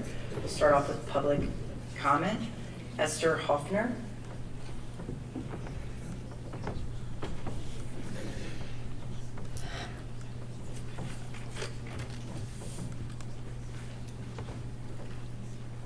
Is it on? How do I turn this on? The face. All right.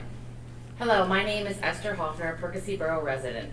In addition to being a voting constituent in this school district, I am a parent of 2 school-age children. My daughters are rising 3rd and 6th graders. I am also a special education teacher at Penridge High School, and I'm concerned with the direction the school district is heading because teaching professionals and administrators have been and should always be responsible for designing, reviewing, and revising curriculum in the Penridge School District. The role of the school board has been and should continue to be to review and approve the recommendations that the educational professionals in this district present to you, and to bring in an outside, unknown company to review and make recommendations regarding Penridge School District's curriculum is insulting to the teachers, administrators, and supervisors who work hard to develop and review the curriculum. It also undermines the work of the professionals in this district who, as part of their contracted work, are asked to review and write curriculum. The teaching professionals in this district are more than qualified to review and write the curriculum that they will be teaching to our students. Finally, many of you ran on fiscal responsibility, and it seems fiscally irresponsible to provide Vermillion Education $125 an hour to review curriculum. When teachers volunteer to write curriculum in the summer or during the school year, they are provided with PLT hours, or at most $35 per hour to write curriculum. Vermillion Education's mission statement says that the company is dedicated to helping school boards foster trust and openness among parents, teachers, and students. The hiring of this company has done the exact opposite of this statement in the Penridge School District. I hope that you will make the May 9th recommendations from Mr. Adams available to the public. Thank you.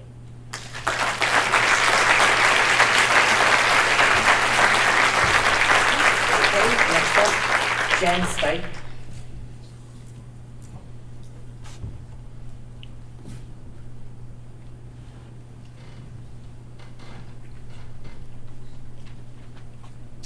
Hello. My name's Jen Stike, and I am a middle school teacher at Central Middle School. And just here, like it seems mostly everyone else, to say that I'm very concerned with the direction that the school district is taking with their recent decision to hire Vermillion Education. With the overwhelming pushback from students, teachers, and community members, it seems evident that this new direction doesn't really represent the beliefs of the majority of the students, definitely not the majority of the teachers, or the majority of community members. Hopefully you'll reconsider. Thank you. Tom Dornan.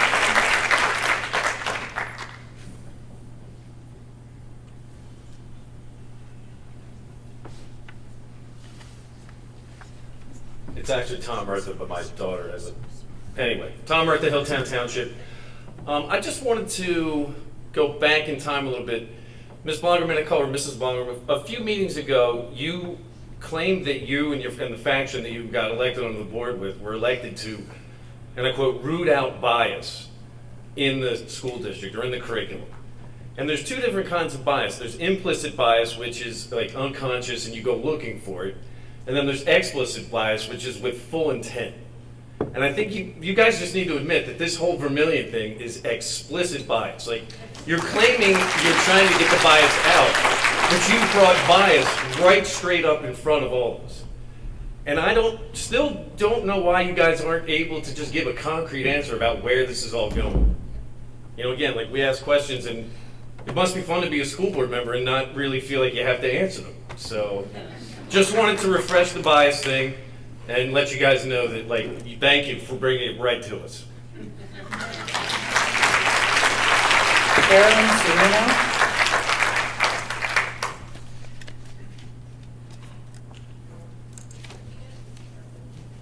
Carolyn Serino.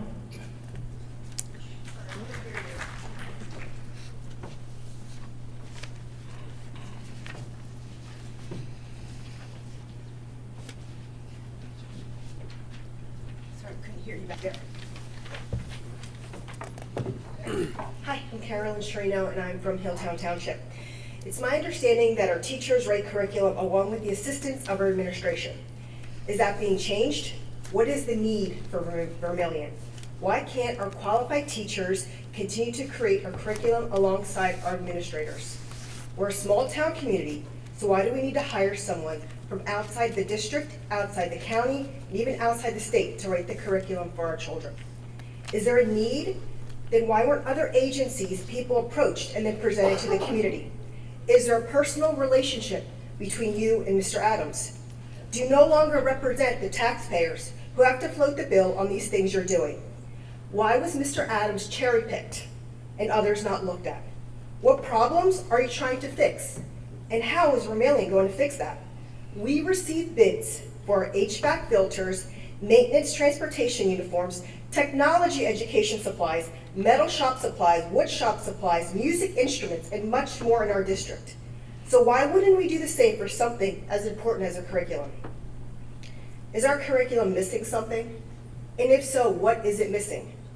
Has our professional staff been given the chance to review the over 2,000-page Vermillion curriculum to give their feedback, as they are the professionals and have many more years of experience in the classroom with our students and with writing curriculum than Mr. Adams? Has Mr. Adams reviewed our curriculum? And if so, has he met with your teachers and administrators to discuss it? How will we know if his findings are accurate? I asked the board, why are you ignoring the community's valid concerns and pushing Vermillion and Mr. Adams on our students?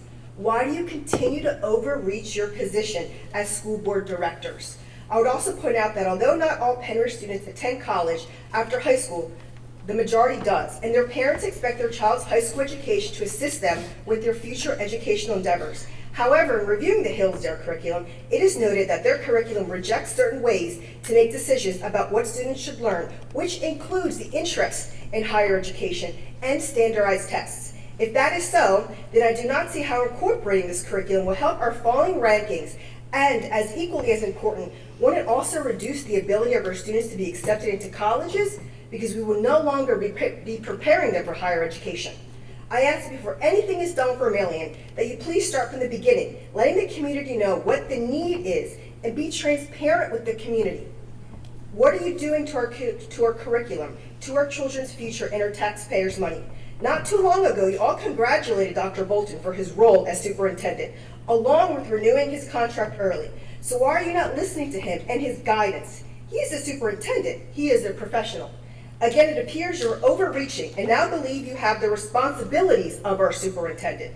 This important committee meeting should not have happened without him present. Thank you.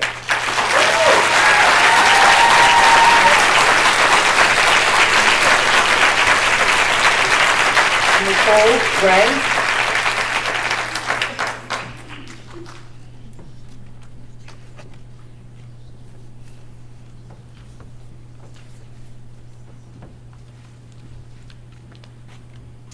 Nicole Ray, first grade teacher at Penridge. I'm very concerned with the direction the school board as a district is taking for many reasons, but particularly the recent decision to hire Vermillion Education. We teachers want the best for our students. Please value achievement over politics and remove Vermillion from our curriculum. Thank you. Laura Foster.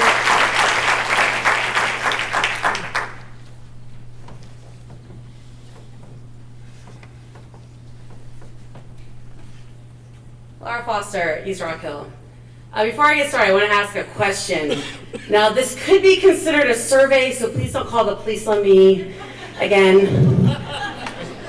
By show of hands, who's going to the Moms for Liberty convention next week?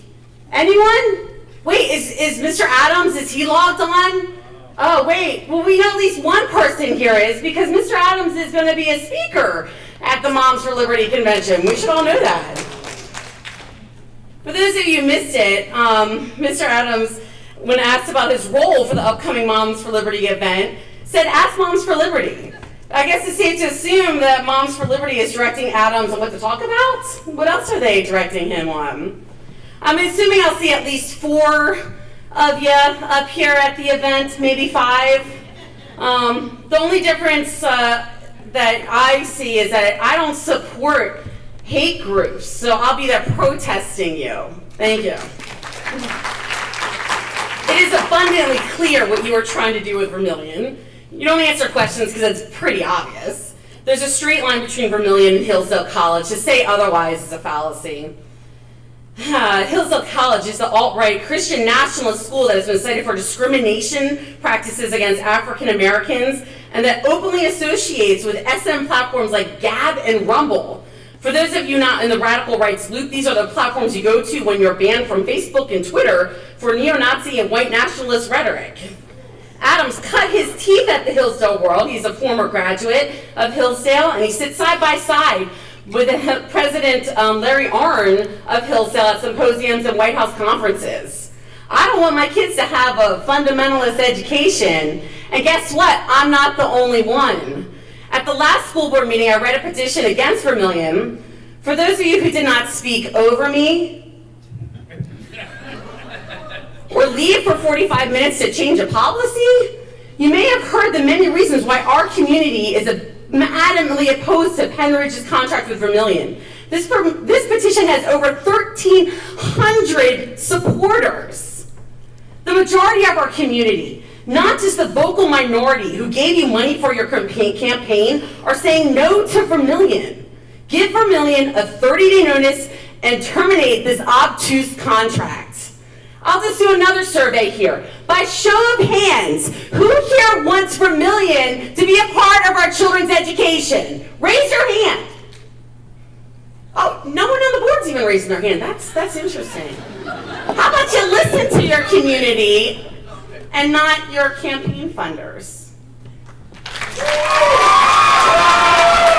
David O'Donnell.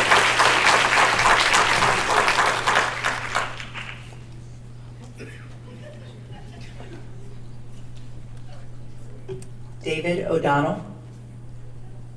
Can they really not hear that? It doesn't seem like they can hear over there at all.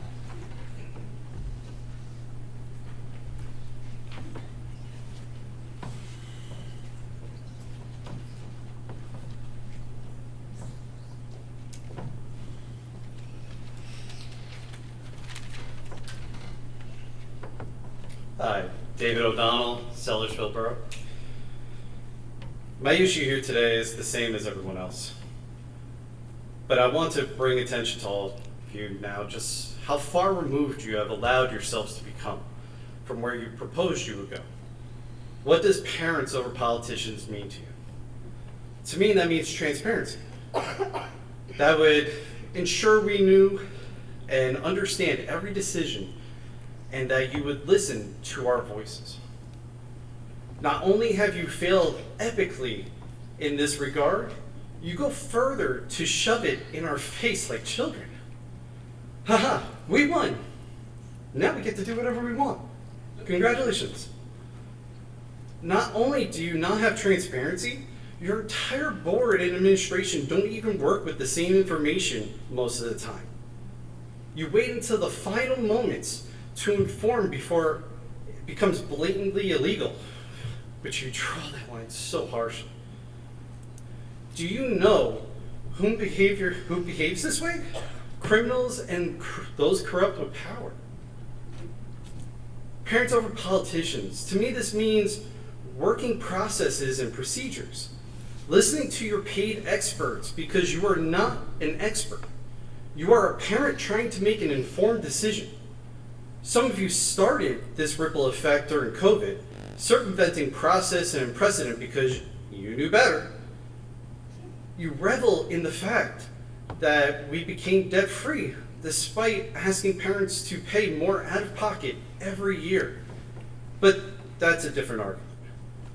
Now you open the district up to numerous lawsuits, severe loss of teachers, which will continue to grow, and a consulting contract that only a corrupt entity could create and accept. You have blatantly explained to us on many occasions how you have done the research. The problem is you do not seem to understand what that means. If your plan is so good, then why is the vast majority, including 4 members of the board, the administration, and the teachers against it? Why does this not at least give you pause to reflect? Instead, you are working at light speed, making countless mistakes. Your job is not to force things, it's to sell your ideas and garner support. If you cannot understand this, you need to resign immediately before doing irreparable harm to this district. Thank you.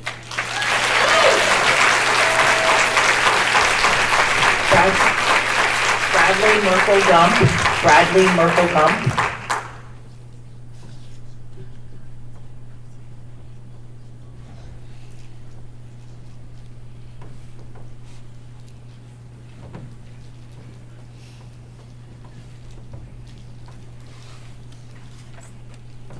Good evening. I think at this point we've made no thoughts about the fact that I blatantly disagree with the need for Mr. Adams' consultancy, as his presence is an unnecessary waste of our taxpayers' money. It showed a disrespect of our teachers, who are doing an excellent job of writing our curriculum, as is the normal practice in school districts across Pennsylvania. And that his hiring was done in a way that showed a lack of transparency, with the board's majority of 5 springing it on the community in a last-minute surprise without ever showing cause for, or the scope of, the work to be done. In spite of that, I'm actually looking forward tonight to hearing Mr. Adams speak. I'm looking forward to it because finally we're going to get some answers as a community. For months now, the community has come to these board meetings to ask common sense questions about what's going to be done, what are we asking this consultant to do, how much money is going to be spent on it. And we've been stonewalled for it. We've been belittled for it by the current board. While members of our community from all parts of the political spectrum have sought answers, even as late as today, some of our board's current majority has sought to turn this issue into a culture war rather than an honest conversation between neighbors. The truth is, school boards are not meant to be about political party. They're supposed to be about providing a high-quality education to all of our students and balancing that with the needs of the community, all of our students and all of our community. I hope I'll be proved wrong in my assumptions tonight and my fears about what this consultant is going to bring forward. I hope that his organization's mission statement will prove true and that he won't attempt to force ideology onto our children, rather than allowing to give them access to a curriculum free of that type of ideology. However, even if my worst fears are proved wrong, it does not change one important fact: that our board's majority of 5 has treated this community with disrespect. That rather than give our community timely and honest answers to legitimate concerns and questions, that they've stonewalled us, and they haven't apologized for it. Thank you. Have a lovely evening. Leah Rash.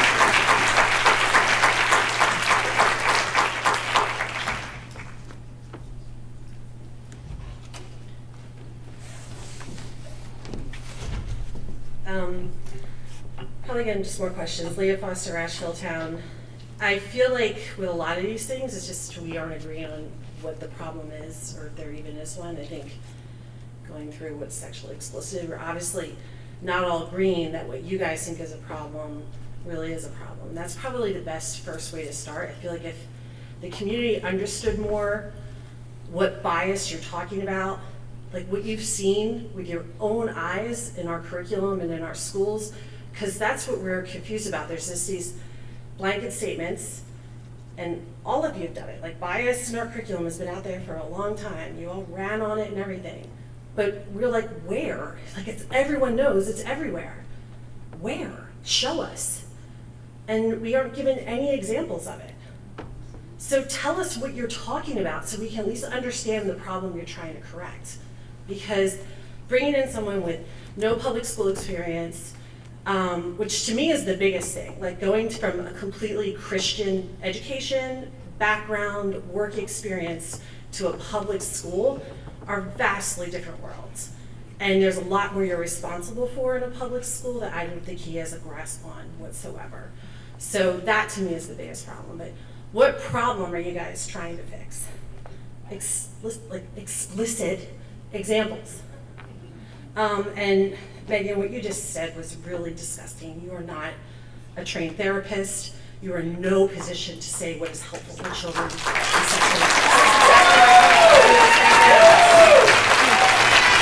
Robin Lowry. The last name's hard to read. Robin, looks like Leu, either RY or CY.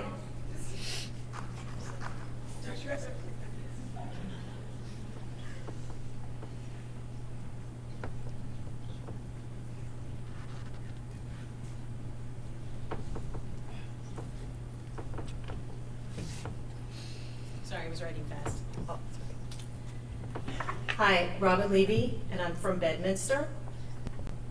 Good grief, you guys, there's so much to talk about, right?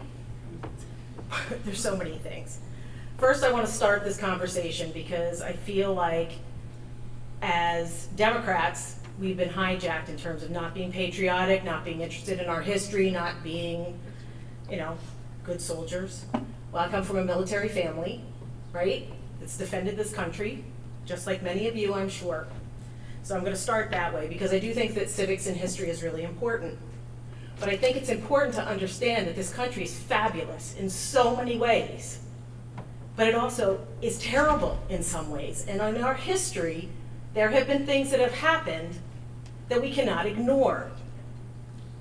And Hillsdale's curriculum, and I'm assuming then Vermillion, because they're really, as it's been said, a straight line between the two of them, is going to take that away from our children, that understanding of who we are as a culture and a country.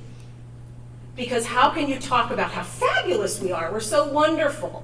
We're so giving. We're so loving. We are. But we also enslaved millions and millions of people.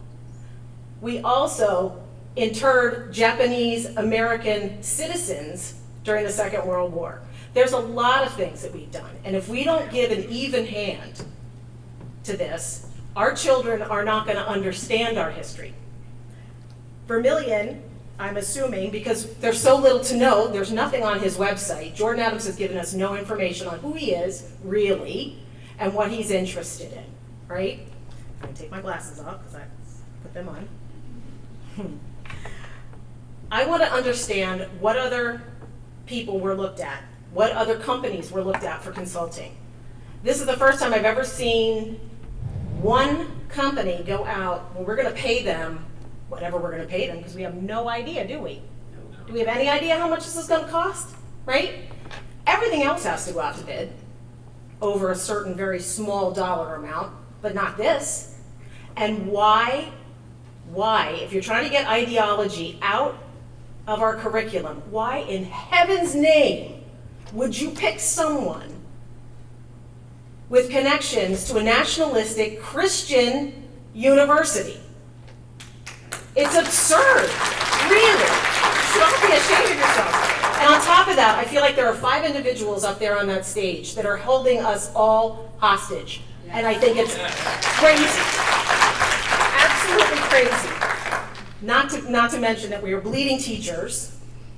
And if Mr. Adams is involved with hiring teachers and hiring administrators, we are in big, big trouble. Thank you. Stephen Rash.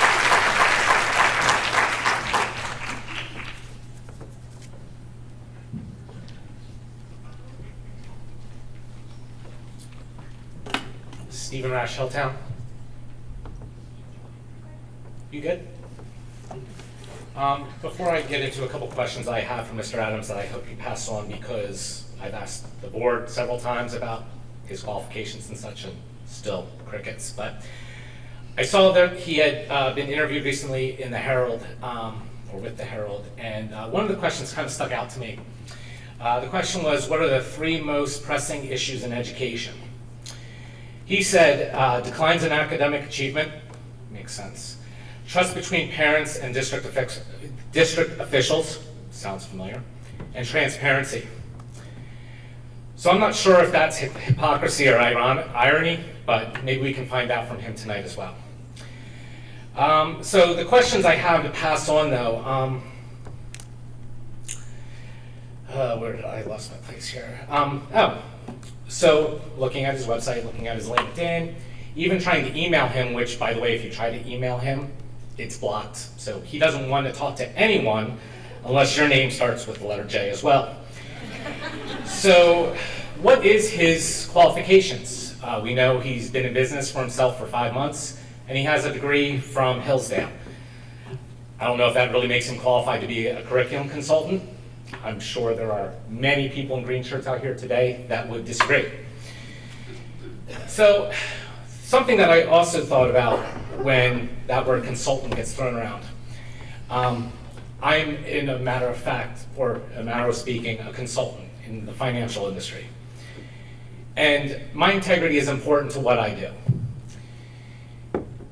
And my question is, in the 5 months, the whole 5 months that he has been a curriculum consultant, has he once looked at someone's curriculum, looked at a public school district, we know that's not true, or a private school, and looked at it and said, nah, you're good, you don't need me. Your teachers, your educators are doing a great job, keep doing what they're doing. I think we should be trusting our teachers and trusting the experts. Thank you.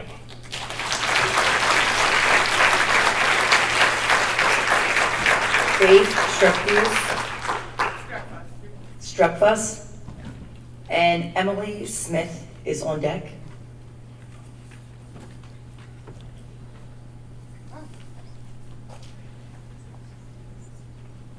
Got a wayward bottle of ginger ale over there.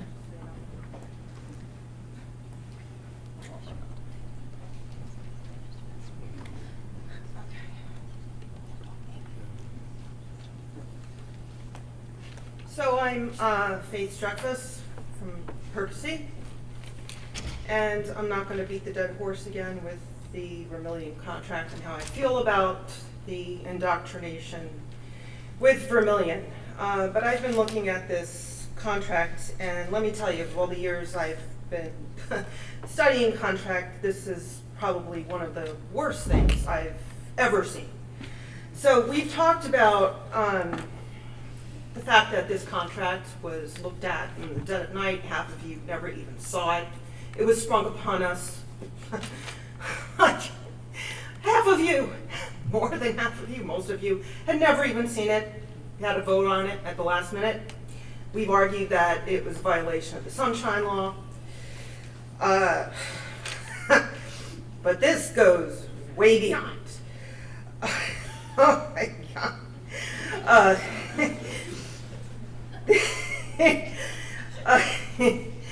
This, I don't know if anybody knows how to negotiate a contract, but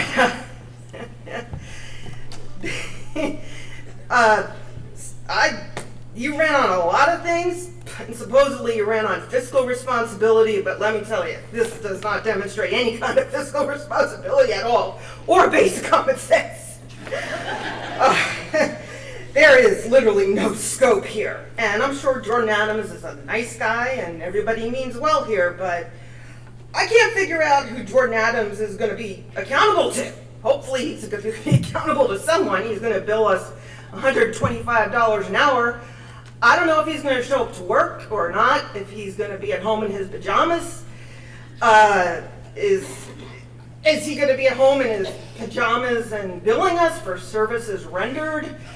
Are we going to have to cut purchase orders? And I don't know. I mean, that in and of itself is a violation of the Sunshine Law. Every time this district has to write a check and in the memo say, oh, we paid Jordan Adams $125 an hour for services rendered. How do we account for that money? And it goes on and on and on. Oh, my favorite part is Section 8, which says we can't cancel this contract without his written consent to do so. So this goes on forever and ever and ever. And it doesn't matter if the board changes hands. If you're voted out, someone's voted in. This goes on and on and on unless we get his permission. So please tell me, how are we going to account for his time? Who's his boss? What is he doing? Where is he doing it? Is he going to show up to booth Salar here. But he's apparently not allowed to talk to anybody, as other people have said. He doesn't communicate with anybody about anything. What is he? So we have a lot of answers, and I'd like some. Your time is up. Yeah, and we'd like to hear from everyone. Thank you. Emily Smith, and then on deck is Nicole Gordienko.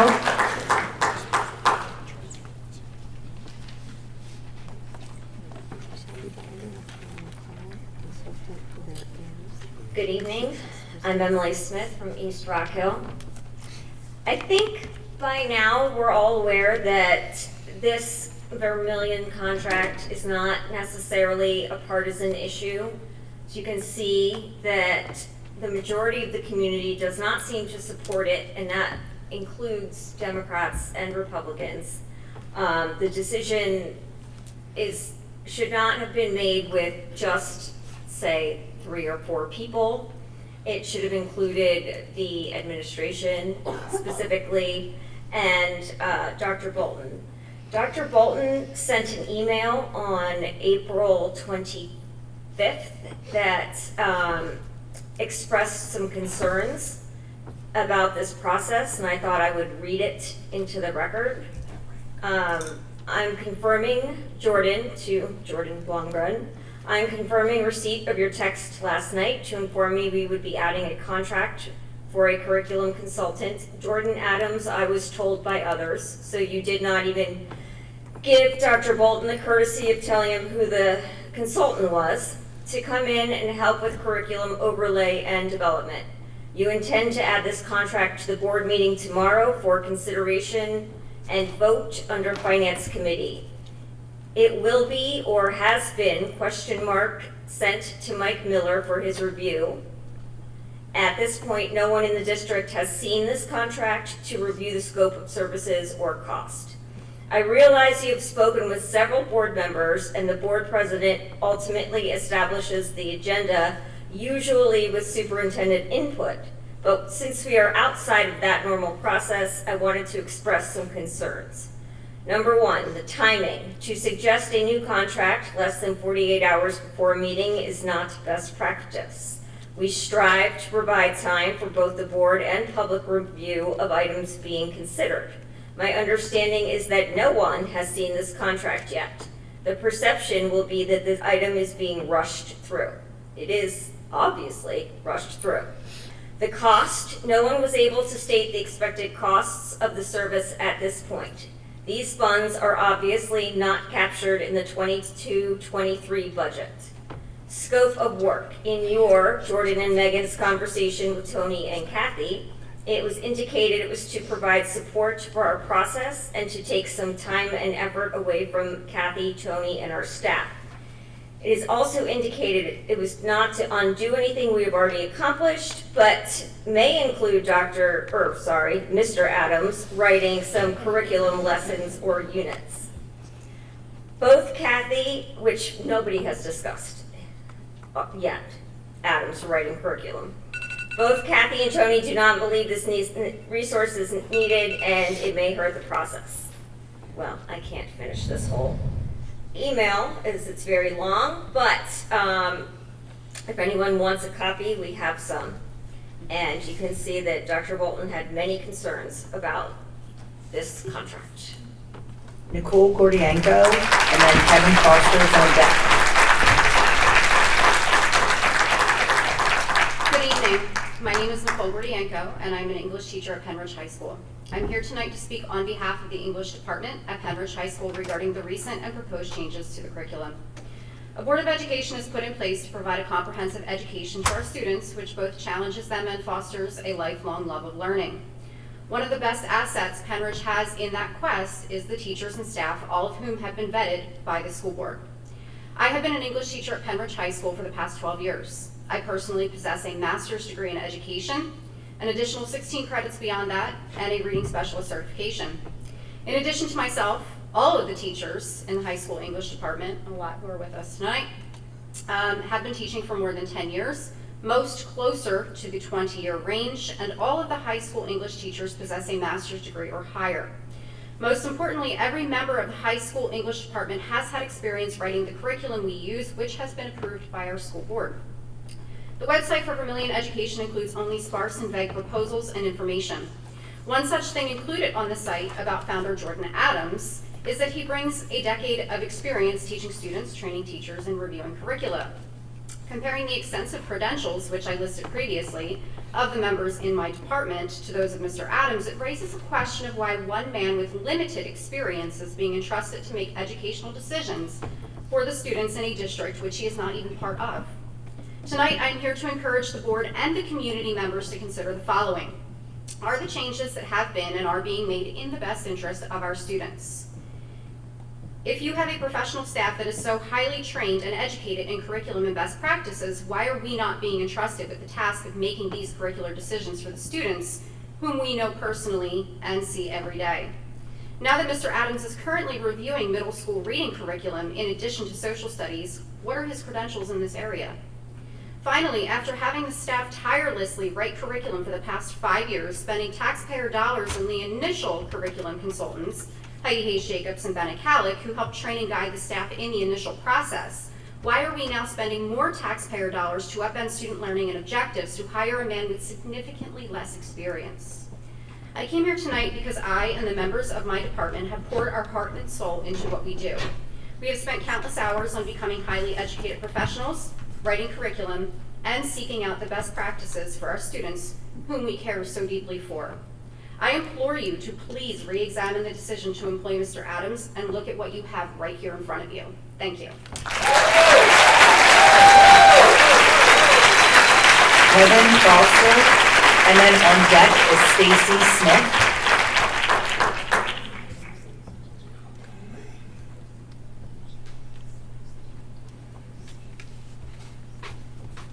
Kevin Foster, Hilltown Township. I wanted to speak tonight on Vermillion and Jordan Adams, who are funded by a blank check paid for by all of our taxes. And I see he's to provide an update on his contract, which has 0 defined contractual deliverables, or at least deliverables that have been made public. Some facts to start out.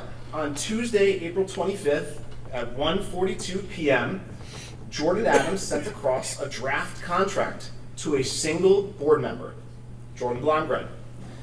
Wednesday, April 26th, approximately 29 hours later, the Penridge School District approved the contract in a 5-4 vote. On May 9th, Jordan Adams provided Penridge a progress report. The 10th, the next day, was a full school board meeting with a whole lot of community in attendance. We're really curious about what Mr. Adams is up to. What'd you guys do? You hid it. You hid it. Why? So you had a report in hand and you just buried it, and we still haven't seen it. June 19th, Adams does a question and answer with a local reporter, and he reveals that that progress report was delivered in May. And here we are. No progress report is attached for public review tonight. Again. So now, why are you guys deliberately hiding what he's supposed to do? Adams preaches transparency, but him and the board are still shrouded in secrecy. Mrs. Blomgren, some questions for you. And I'll accept silence as an affirmation. Did you provide specific instructions to Adams? What were they? Mrs. Blomgren, has Mr. Adams sent you a status report? Par for the course here. Joan Cullen provided some context to a community member today, saying, I saw that Mr. Adams said he provided a report on May 9th to the board. What was provided, this is Mrs. Cullen's words, what was provided was far from a report because it lacked in any detail whatsoever. The report contains nothing of substance, a fact I pointed out to Mr. Adams. We were then assured that we'd get more detail on the work that was done, what I would call an actual report. We've yet to see it yet. We've yet to see it. Ms. Blomgren, do you think this is good use of taxpayer money? No. Do you think it's wise to make massive changes to student curriculum while our educational leader, Dr. Bolton, is out on medical leave?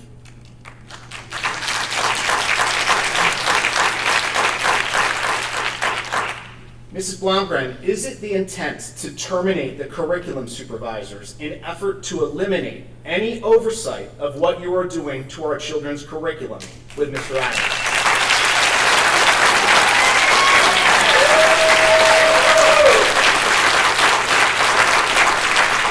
Continually, this board has operated in secrecy.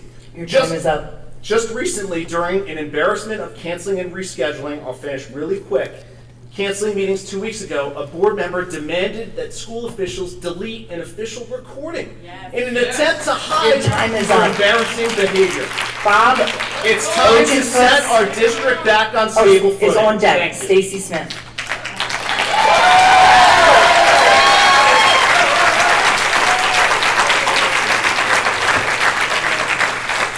I'm sorry, on deck is Bob Oceanfuss. Stacy Smith, Percy Borough. So I'm here to voice my concern about the Vermillion contract as well. As most of us in the community can agree, this is not a good contract for us. It's open-ended with no caps, no clear definition of the services it's providing. Not to mention that with Pembridge being the first known district to hire Vermillion, our kids are going to be the guinea pigs for this brand new outside consulting firm. Now, you keep saying that this is what you ran on, but you ran on removing bias and politics from our schools. Well, anyone with a Facebook or Twitter account knows what your personal biases are and can see that you're clearly working your way through the ABCs of the right-wing extremist political agenda. You already dismantled the DEI committee, removed all aspects of it from our district. You're shadow banning books, because we don't want to say we're banning. You are targeting what you have openly referred to as radical gender theory. I'm sure that's a term that our transgender students feel great about, by the way. You're openly hostile to our teachers and administration, basically accusing them of indoctrination, incompetency, and grooming. And now you're changing curriculum to compel American nationalism. I'm sure social emotional learning will be next. We'll see where that goes. You claim you want to remove bias and politics from our school, but you solicited an outside consultant with ties to the controversial religious Hillsdale College and the troubling 1776 curriculum. Jordan Adams was the director of the Barney Charter School Initiative at Hillsdale College, whose mission was to, through their K-12 charter schools, spread that Hillsdale curriculum, which is narrow and rewrites American history. He's also a speaker at the Moms for Liberty event in Philadelphia next week, you know, the group that the Southern Poverty Law Center recently added to their list of anti-government extremist groups. This is so political and biased. But that's what you want, and with his help, it will be even easier for you to identify places where you can advance your biases even further in our schools.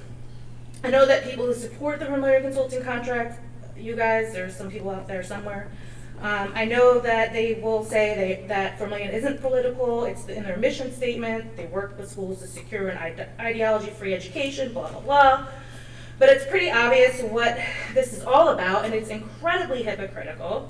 And I honestly cannot believe that the same people who railed against DEI, claiming it's a backdoor for CRT and indoctrination, and shamed a committee made up of parent volunteers who only want the best for all of our kids, and blasted an experienced, reputable DEI consultant, are sitting here cheering the use of this clearly political and biased consultant with a straight face. I just want my daughter to go to school, be treated with respect, and be prepared for the big world beyond Penridge. But you have made this district a political nightmare. I don't love coming to these meetings. I've made a few public comments in the past, but honestly, I hate public speaking. I don't want to be up here right now. But you have made this so exhausting, a frustrating circus that I feel the need to be up here and speak up. Last thing, you also ran on putting parents first. Well, I'm a parent asking you to please stop pushing your personal beliefs and political agenda onto my child. Thank you. Bob, and then on deck is Adam Benson. Good evening. My name is Bob Ockenfuss. I'm a resident of Percy. I'm a proud father of 2 young adults who are both Penridge graduates. One thing I'm sure of is that emotional, physical, and sexual abuse will continue unless it's talked about. It seems normal unless that happens. I'm a retired Penridge teacher. I was here from 1983 to 2007. I've been retired 15 years, but I keep watching what's going on here. I taught social studies. I lived in this district through a couple terrible strikes because I felt I'd be a stakeholder and be a better teacher if I lived here. I taught at both Central Junior High School and South Middle School. I was a social studies department chairperson at both schools. I was a basketball and golf coach while I was there at the high school. I believe what's going on here is the domino effect. After canceling the 4th year of social studies, I believe the board looks at this as a way of pushing through other things that are negative. Since No Child Left Behind, I feel our public schools have been under continual scrutiny and defeat.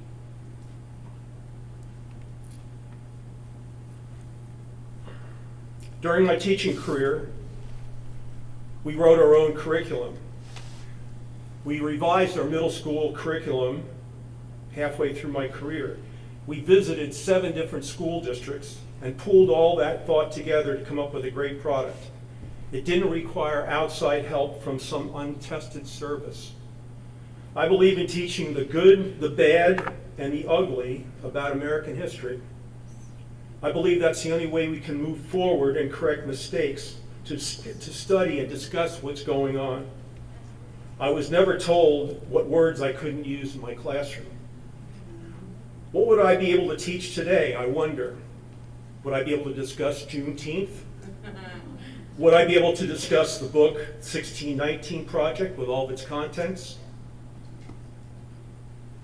Looking forward to the fall general election, I'm wondering a couple things. Should our votes not only be purely decided by roadside signs?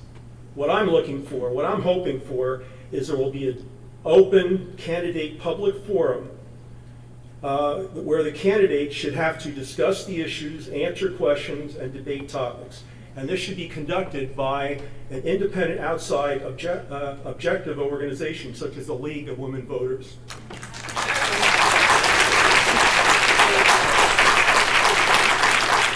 I believe that being a school board member is a sacred duty. It's bigger than you, bigger than anybody on this school board. What is your agenda? I'm wondering. Why are you doing this to our school district? I've been here since 1973.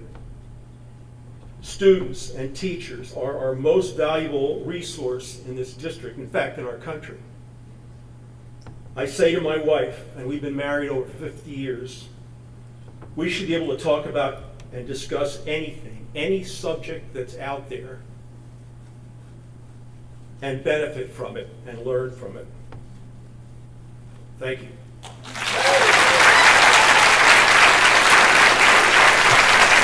Adam Benson, and on deck is Bob Chesner.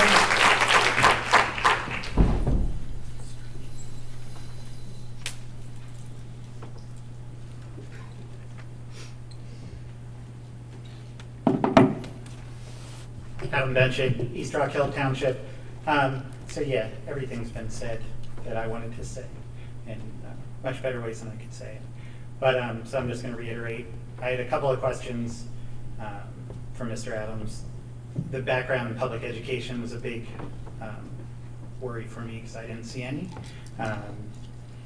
I was also wondering why the May 9th progress report wasn't attached to board docs if we are all so much about transparency. It's going to get out anyway. Might as well put it up. If you don't have anything to hide, wouldn't worry about it.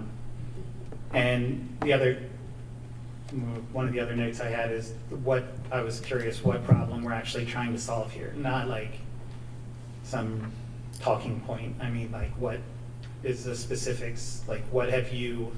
I'm sure you've gone through the curriculum and found stuff that worries you or something. So I'd like to hear it. And last thing, for one thing, the practice of releasing your agenda like 24 hours and 5 minutes before the meeting is very troublesome. But tonight, the 6:55, the agenda was released for tomorrow. I was looking at the bills list. I didn't see Vermillion on there, and I'm curious why. If you read the contract, it says he bills 10 days after the beginning of the month. So I would think you would have billed for May 10th, and if not June 10th. I'm not sure exactly. You might be a little too close, but I'm curious about that. Thanks.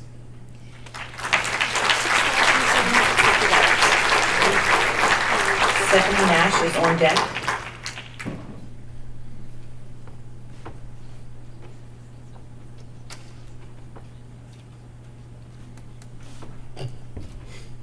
My name is Bob Cusno, Silverdale Borough, Pembroke Social Studies teacher.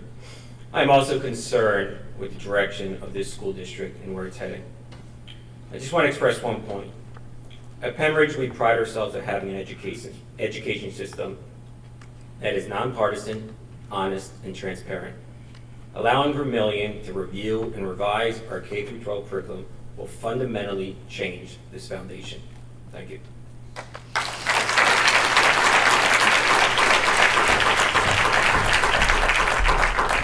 Carol Ressler is on deck.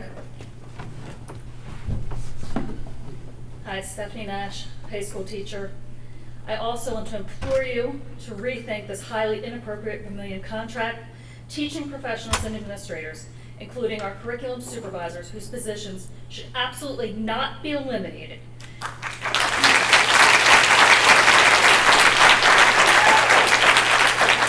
Have been and should always be responsible for designing, reviewing, and revising curriculum at Pennridge School District. Not an outsider with no public school experience. Let the experts do the work, and those experts are Pennridge's teachers and administrators who have many more years of experience than Jordan Adams, and even more importantly, who truly care about the best interest of our students and their education.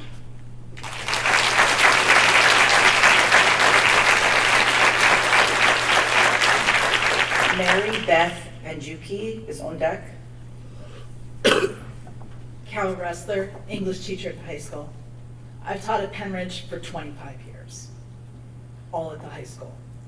In this time, I've spent numerous times on curriculum revision committees. We have always worked hand in hand, teachers with our academic supervisors, the subject leaders or administrators assigned to us, in order to create learning experiences and curriculum that meets the needs of students who will live in the 21st century outside of the Pennridge School District.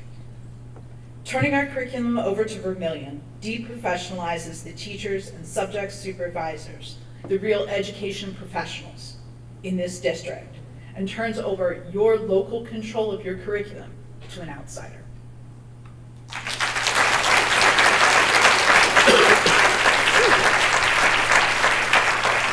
Robin Murphy is on deck. Hello, I'm Mary Beth Penjuke, resident of Hilltown Township. I'm also a teacher at West Rock Hill and Guth Elementary Schools and a proud parent of 2 Pembroke students. I am concerned of the direction this district is going as a taxpayer and an employee, but most importantly, as a parent. At Pembroke, we pride ourselves in having an education that is nonpartisan, honest, and welcoming to all students. Allowing Vermillion to review and revise our K-12 curriculum will change this foundation, a foundation that attracted people to both work and live here. Thank you.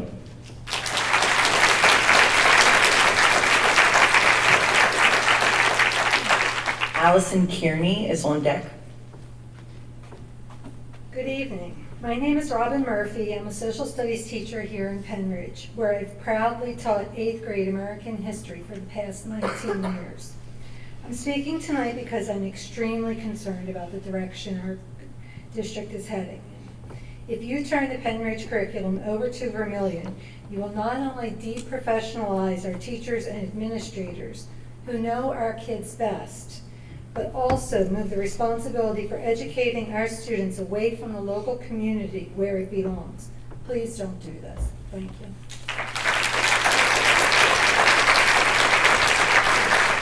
Heidi Newman is on deck.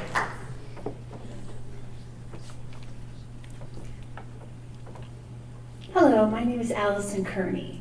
I'm a Hilltown resident. I'm happy to be a chemistry teacher here at the high school. I'm a proud parent of 2 students in Penridge School District. We, parents and teachers, want the best for our students. We want high quality instruction driven by our Penridge educational experts in district who know and support our students day in and day out. Please value our students' deep understanding, academic achievement, and preparation for their futures over political ideology. Thank you. And then Jane Kramer is on deck after Heidi Newman. Okay, so then Jane Kramer.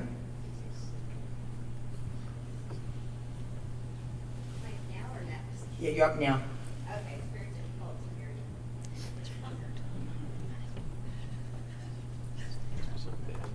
I mean, it's that section. They can't hear.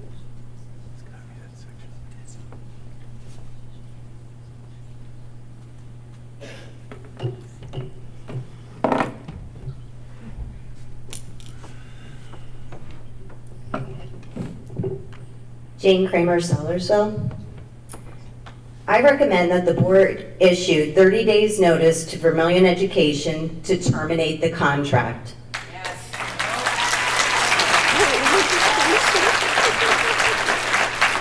There was no transparency in the process to enter into this contract.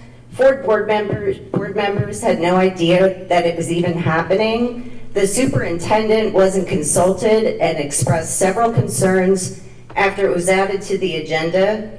I can't imagine the solicitor recommended this poorly written contract.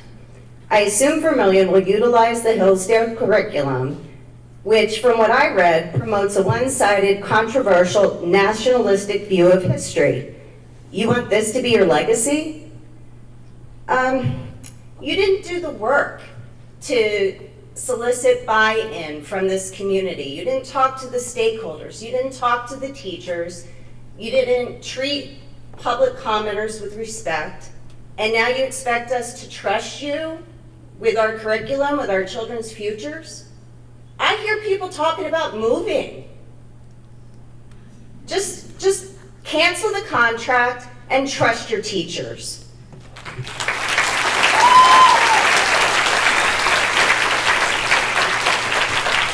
Okay, that's it for public comment. We can move on to a pilot update from Mr. Daney.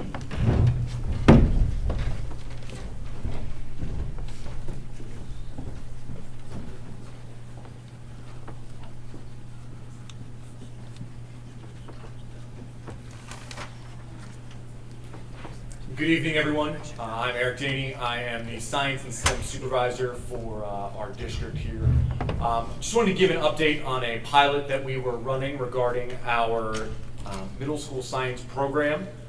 We were looking at the resources that we have in our current classrooms, what we currently adopted, and took a look over the course of the year at what we could use as an update to that, pending the arrival of the new steel standards in the coming years. So what we have here is just an update to you. This is just a review of the process that we went through. I want to first off in that thank Mrs. Scholes, Mrs. Plumley, and Mrs. Foster, 3 of our fantastic science teachers here in this district who participated.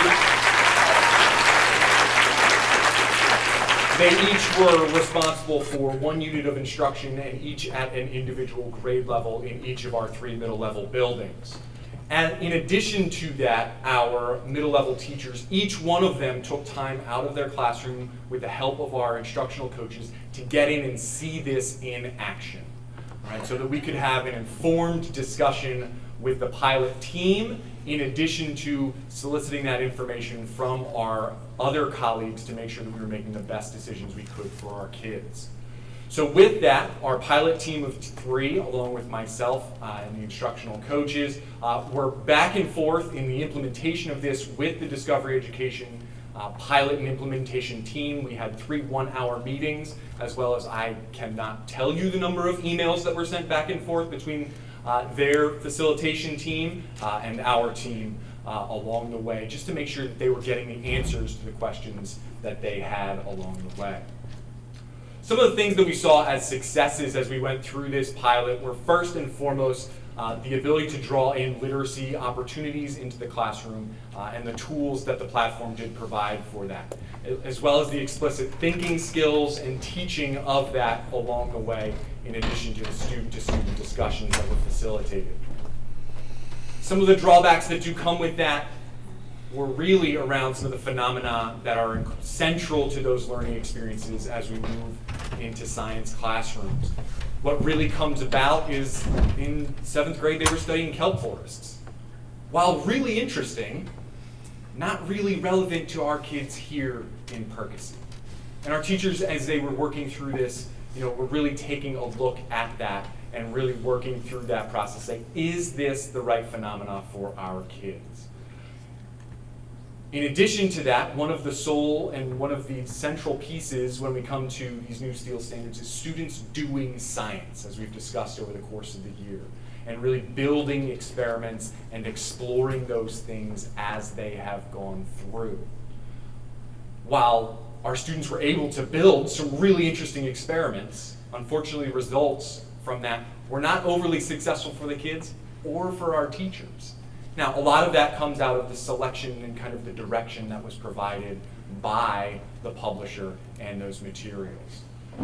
In addition, we were using their interface and linking it with Canvas and seeing how that worked again as a pilot, and it was just clunky in certain aspects. So it wasn't working quite as smoothly as we were hoping, so that it would be smooth for teachers as well as smooth for students. So what does that mean at this point in time? Our team is recommending that they not purchase this resource as we move into next year, not adopt this resource, and that we continue our search to make sure that we're putting the best resources in front of our students. So what does that mean as far as next steps are concerned? My hope is that I'll be back in August to ask for the opportunity to put out another collection of resources so that we can pilot that earlier in the school year with our teachers and our students so that we can get a comparison one-to-one of two different collections. So that is my hope. We'll do that in the fall, and then we'll continue some of the great work that our team has been doing around three-dimensional assessment and those instructional practices that they are working to update that have really been driving a lot of our conversation at the middle level here at the end of the school year.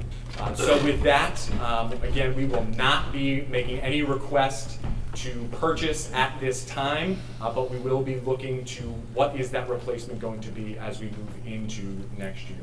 Are there any questions around the process that we followed or how we came to this conclusion?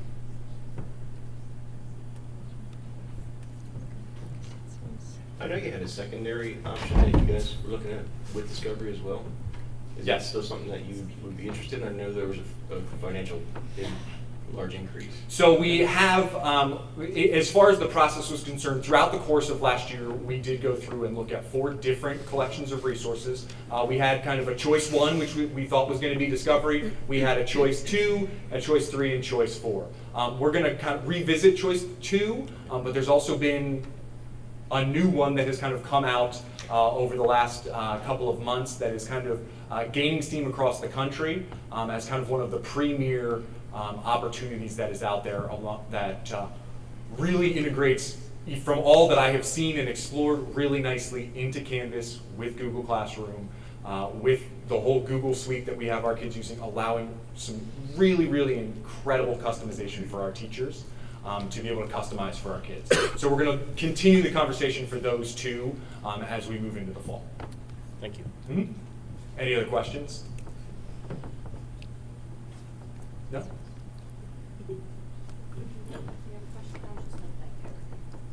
Eric, I just want to thank you and you and the teachers who participated in this study.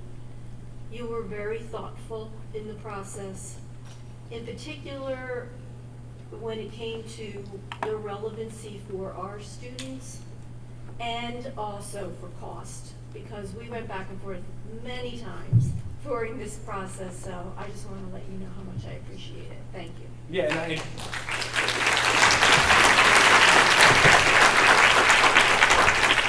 to follow on to that, I can stand here and present on behalf of our teachers, but we had 9 of our 15 middle level teachers involved in this process in one way or another. They are invested. They want to see the best thing for our kids.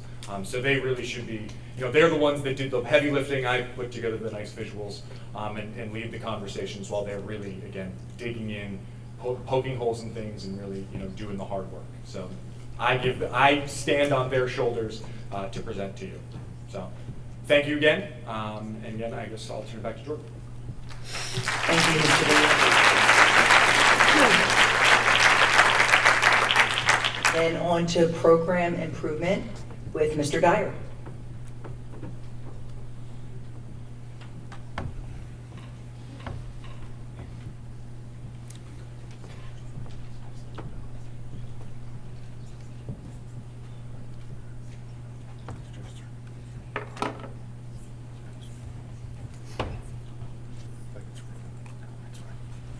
Good evening. Thank you for your time today. Thank you to Dr. Shine for all your input on this process that we've been going through. As part of our Career Pathways program, we are offering students credit hours for completion of their Basic Fire Academy certification. So as in the document that you have before you, students who are completing their basic fire education, they're inputting 112 hours minimum outside of the school day. So they're doing this usually on 2 days a week, Sundays and Wednesdays, or Tuesday and Thursday nights, where they're completing various Fire Academy requirements for that certification. And what we're doing through the Career Pathways program is going to also give them half a credit towards their graduation fulfillment for completing that certification.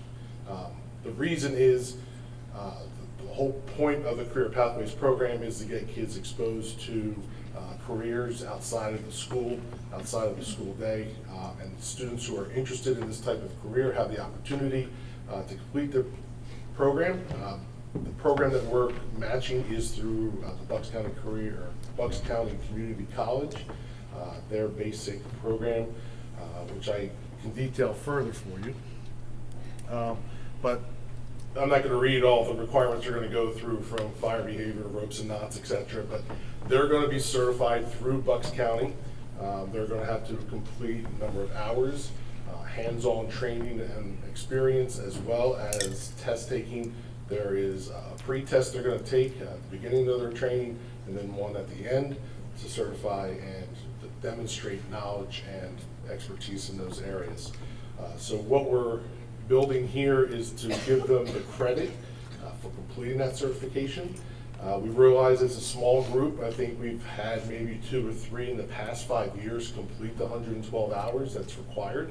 So it's not a large population, but we want to recognize those students who are dedicated to firefighting and serving our community locally. They will be housed with a local firehouse to gain that experience, so they're giving back to their community.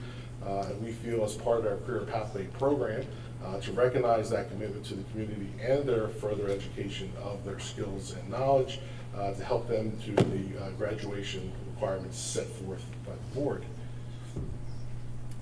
So the purpose and the guidance of this was to mirror Bucks County Community College's program. We're not teaching Fire Academy here at the high school. Nobody is here certified to do so that I know of. So we're going to encourage students to enroll in their program. They have, the next available dates are going to be August 2nd, a cohort is starting, and August 3rd, a second cohort will be beginning, where they're going to be able to start to complete their 112 hours. If they complete the Basic Fire Academy through other county organizations that are certified by the state of Pennsylvania, maybe they're moving into the district from the Pittsburgh area, that Fire Academy certificate will carry statewide. At that point, if a student comes to us with that vetted credential, the administration or the appointee can award credit as they see fit on a case-by-case study. So it's, we'll have to review each one, obviously, to make sure the certification is valid in the state of Pennsylvania. They went through the testing and the training, etc. So the proposal here is to offer that half a credit to students who complete that basic fire training for 0.5 credit towards graduation. Thank you for all of your hard work on this. This has been a long time coming. I know our local fire departments have been asking for us to do something like this to help give our kids credit so that they can volunteer and get the training that they need, because they're really short-staffed, and this gives them the opportunity to do that. Do you know how do the hours compare to what a typical semester course would be? As far as Like- classroom, Right, you're like referring if to? the hours, are the hours the same as far as how many hours you're in a classroom for a semester course versus what they're doing for all of the training? I'd have to, I don't want to say anything that I'm not accurately stating, but, typically in the classroom, 250 minutes, so, basically 3-4 hours a week. And their training is 112 hours, so it's going to be a little shorter than a semester hours. But their training is very intense. There's not any time, there's no travel to the classes. They're hands-on from start to finish that program to complete that certification. So the hours, I believe, are a little less than what goes into a semester, but with the intensity and the rigor of that program, we feel that it's totally equivalent to a half credit for that role. Awesome. Do you foresee there being a level 2 course in the making after this? Well, the level 2 course we did talk about for quite some time. The problem with the level 2 course is you have to be 18 years old to get your firefighter number 1. So that will eliminate a lot of students. The basic fire academy, you can be 14 years of age, so basically a freshman in high school, and you can start that process to get your first certification for the basic fire academy. The next level would be the firefighter 1, which you would have to be 18 years of age. There's some other criteria. You have to carry certain certifications in CPR, first aid, etc., that you would have to already have acquired. It's not out of the realm of possibility, but it would really limit the scope of students who would be able to finish. That's an additional couple hundred more hours of training that may be. And is that a course that's offered at Bucks as well? They also offer that as well, yes. They can take their basic fire academy through Bucks. We offer the credit as a dual, and they complete the firefighter 1. And a lot of kids who have gone through the basic fire academy move on to their firefighter 1. Okay, great. So then they could get credit for that in an elective anyway if they take that course. The additional courses, if they're over 18, they meet all of those additional requirements. If they're Technically, they can still go there and take enrolled in that. high school, I Right. presume, yeah. Okay, great, that would awesome. make sense for them. Thank you. So I'd be remiss if I didn't thank Mr. Carmen Cotticelli, who's been a great asset to us, one of our local firehouses. He's really helped us shape this program to sort of give kids that opportunity, to encourage them to seek this certification to really provide for our community. Any other questions? No, I think it's great too. And I know it has to go through approval first, but I can't say why I wouldn't. But do all the local fire companies know that we're potentially doing this, or maybe that's something we could do after, just to kind of bridge anything for any of those mentorships, job shadowing, if students are interested in that? Absolutely. We didn't want to preempt the board's decision at all, so we wanted to make sure we cross our T's and dot our I's first. But yes, they will be informed that we offer this as an opportunity. Not all of our local firehouses, I believe, can offer the training that the kids need in a firehouse, but most of them do, I believe. So some of the big ones for sure. So we will reach out to all of them and tell them this is a great opportunity to encourage, because a lot of them have the junior firefighters there that they're already engaged with, and they're already teaching and encouraging those kids. So maybe now that they're able to earn a half credit towards their graduation requirement, this may spur some of them to go get finally certified earlier than they would previously before. Sounds good. I thank you for your time. Thank you, Thank you. Mr. Dyer. You've been working many hours on this, so we appreciate it. And thank you, Mrs. Banis Clemens, for introducing us to Mr. Cotticelli. So,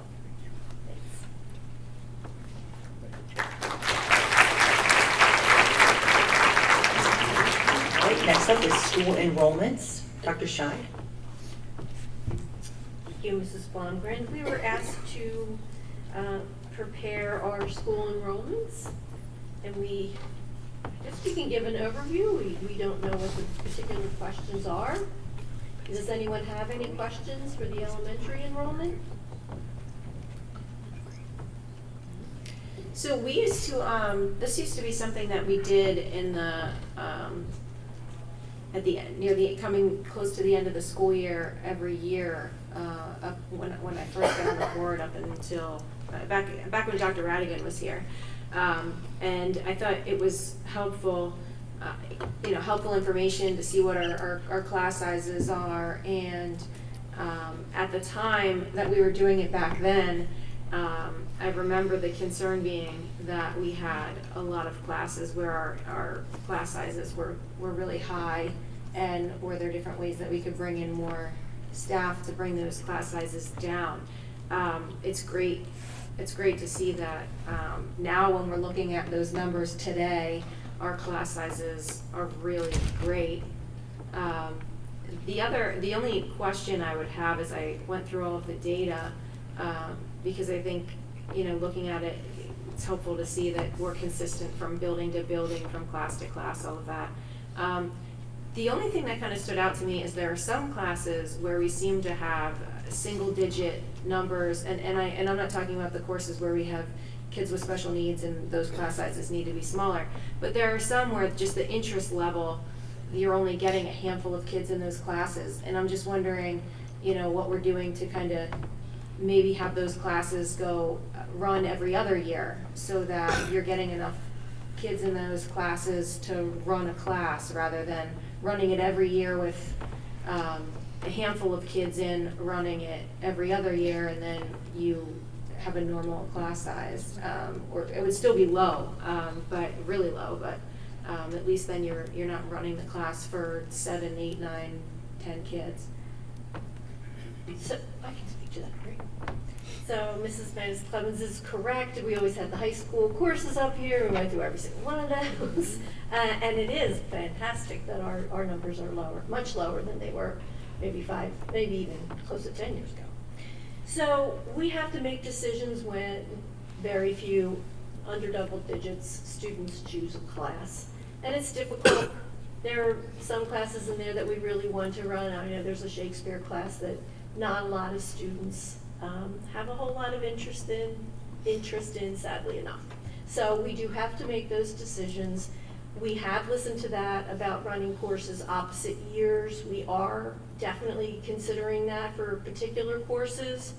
But fortunately, really this year when we went through enrollments for students, we pretty much have, at the high school and the middle schools, we have pretty full classes, not over full, in the 20s, some low 20s, some are higher, maybe 27 or so.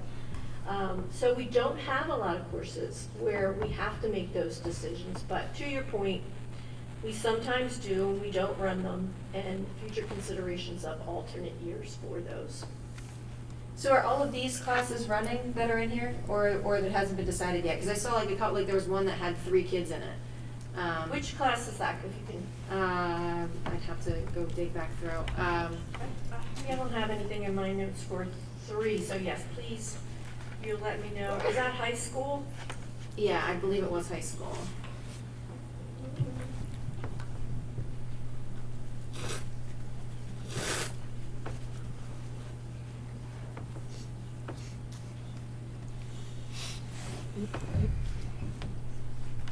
We would not be running a class typically with 3 students in it, so I will try to find that. Okay.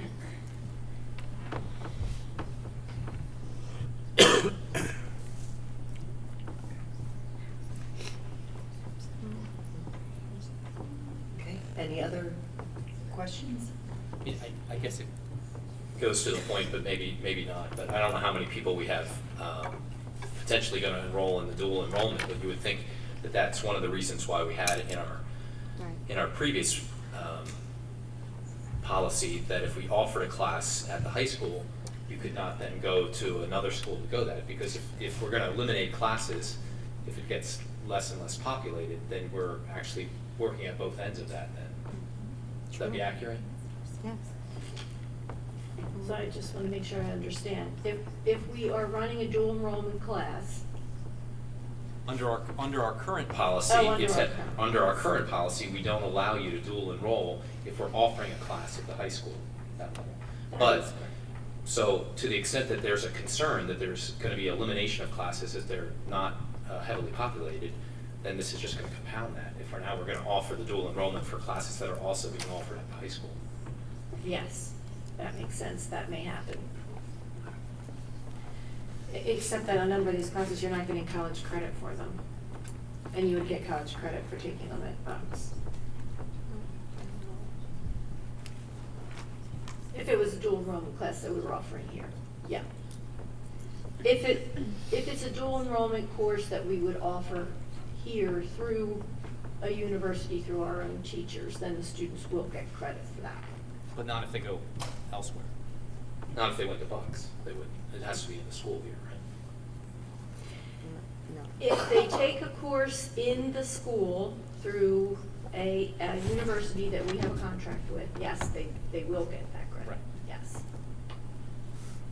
I still can't find the course with three. So I think I just credits. found AP Music Theory. It looks like there's 3 kids in that class. One section, 3 kids.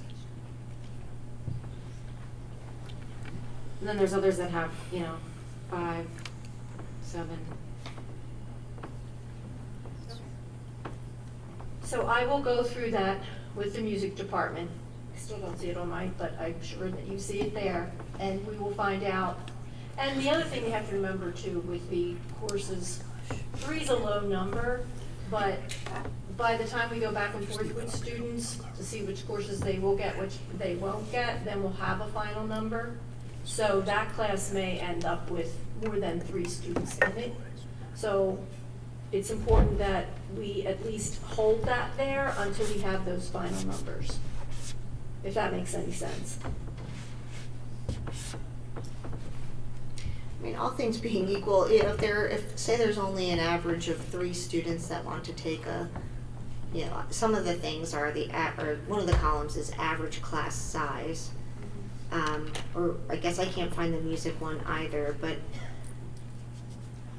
I would hesitate, like we do a lot of things that are for a small number of people, a small number of students, so before we would seek to eliminate something, especially if you're talking about eliminating it for the next school year, I would like to have a conversation about that, because it's important not to pull the rug out from underneath kids who, for them, that might be something that's very important to them.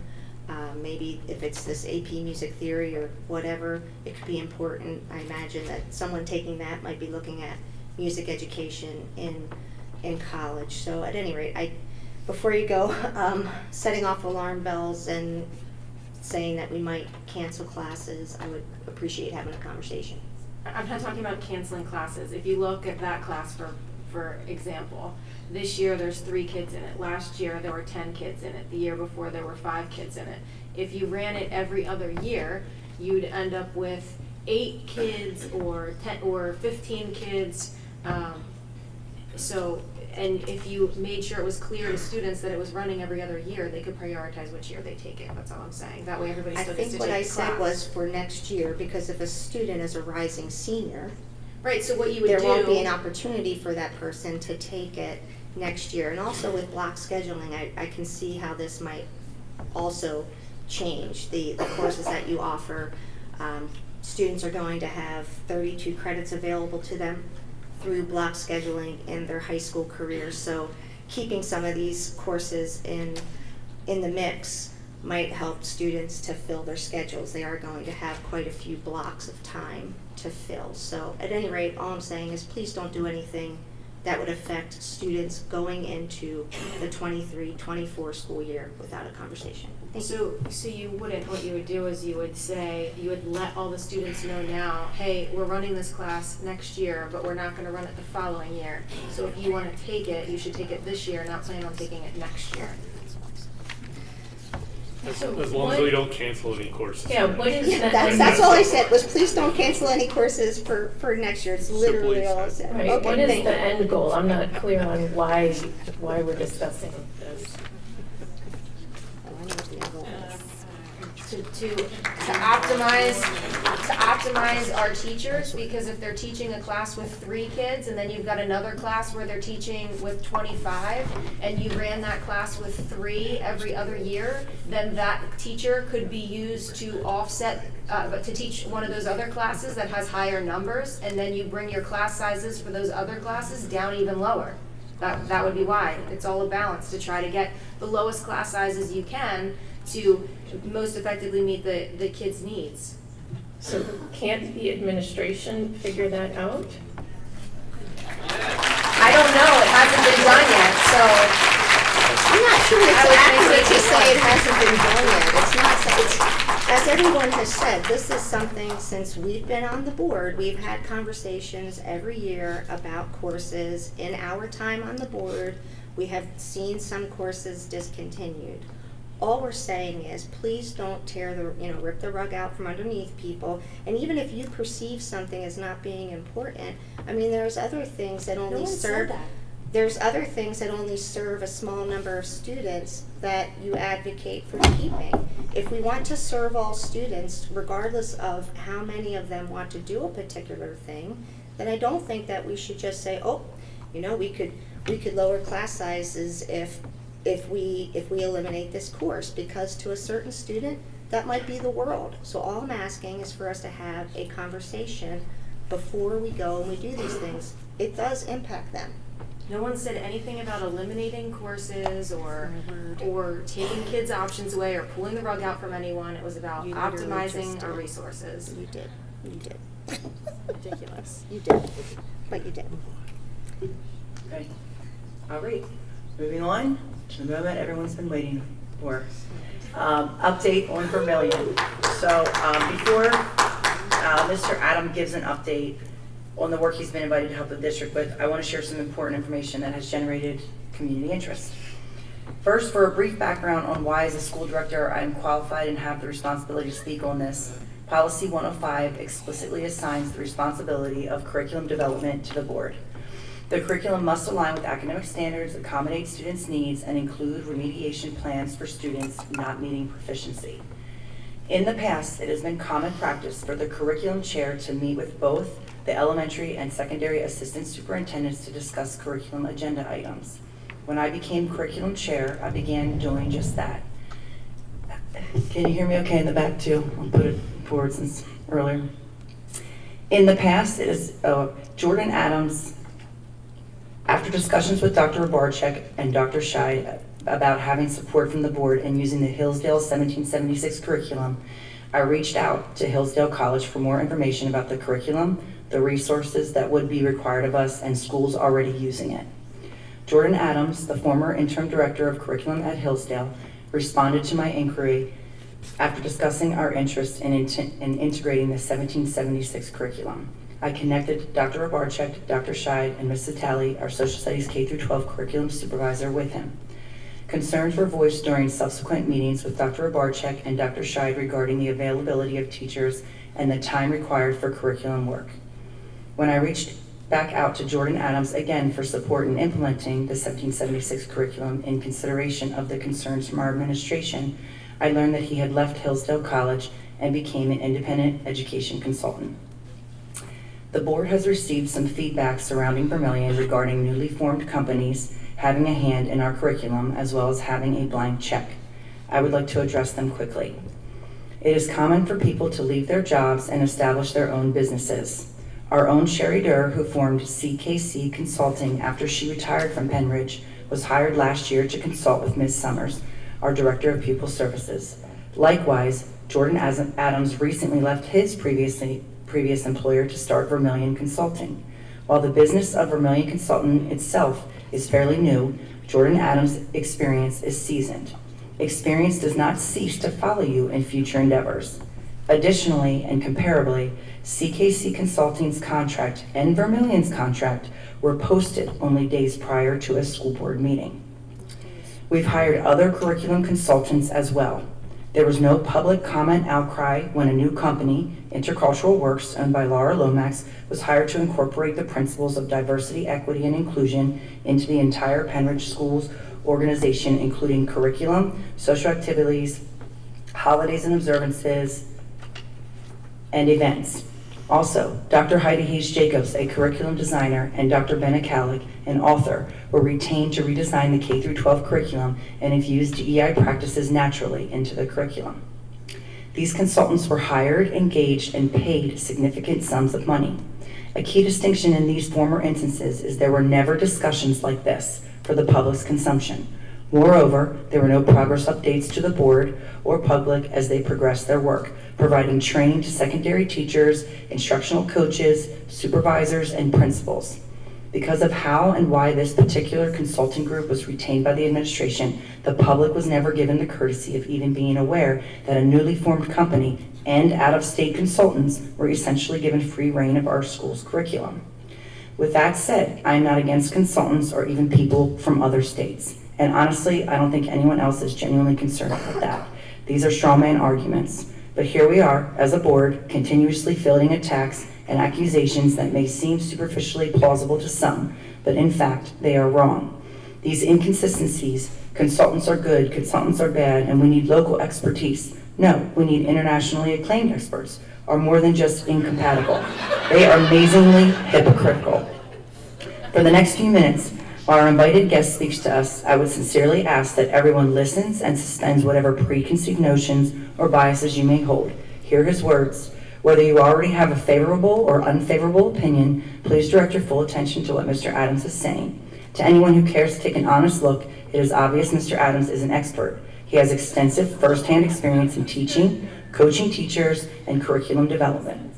So at this time, I would like to introduce Mr. Jordan Adams, the founder of Vermillion Education, with over a decade of experience.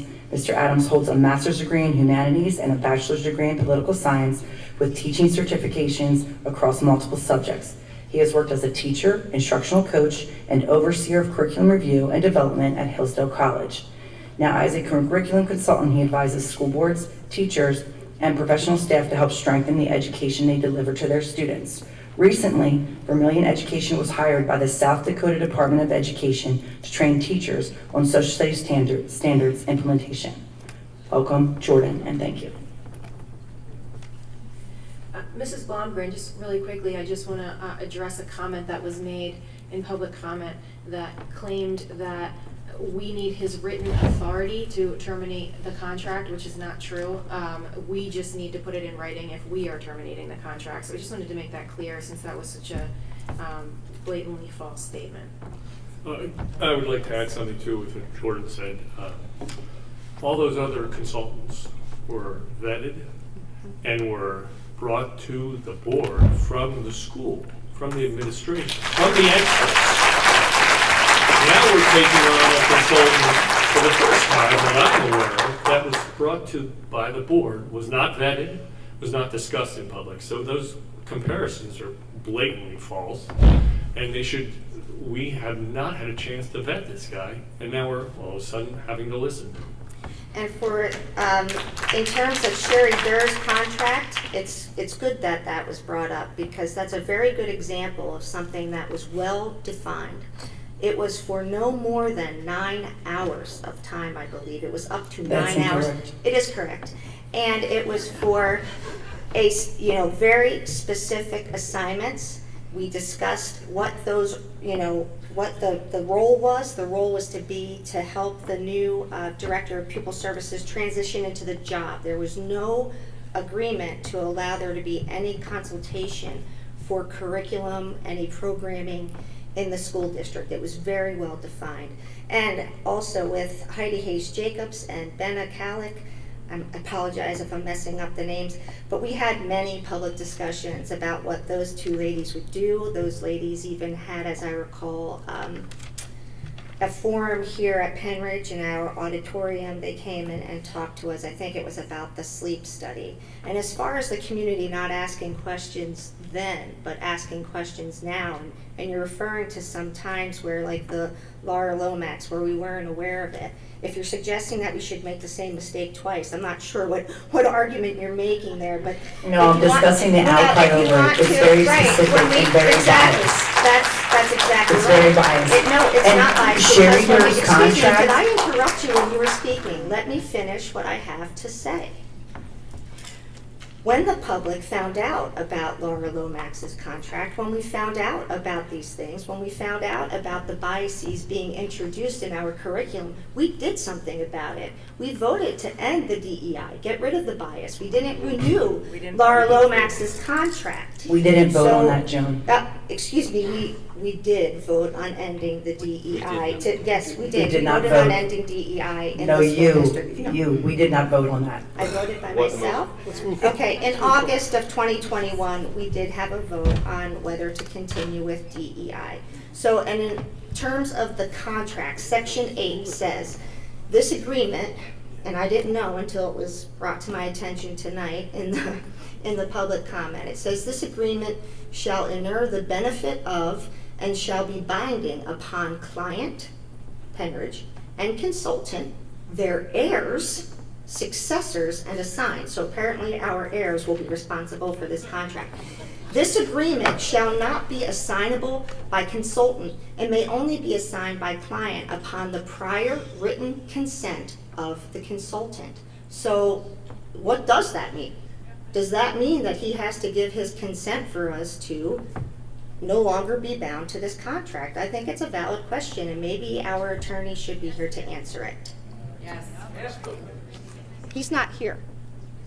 He needs Mr. Adams. Oh. Well. That's what he needs. Okay, with that,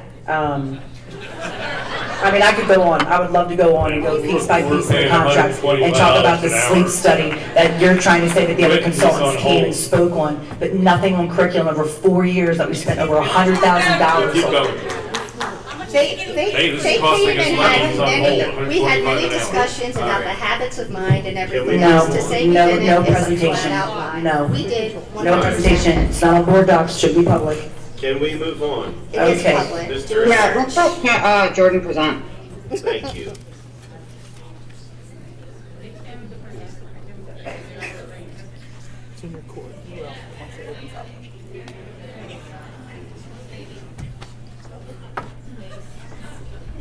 Let's be respectful in the audience, please.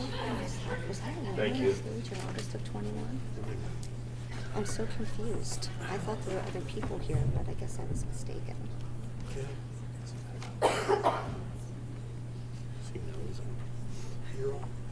I think he's not muted. Mr. Adams, can you hear us? I can hear you. Can you hear Okay. me? Yes.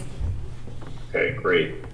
I just logged in, so was Ms. Blumgren, was there any, did you do some sort of introduction or something? I don't know how much background to share off the top here. Yeah, no, if you want to share the background again, that's fine. Okay, well, I mean, I'd like to just jump right into it and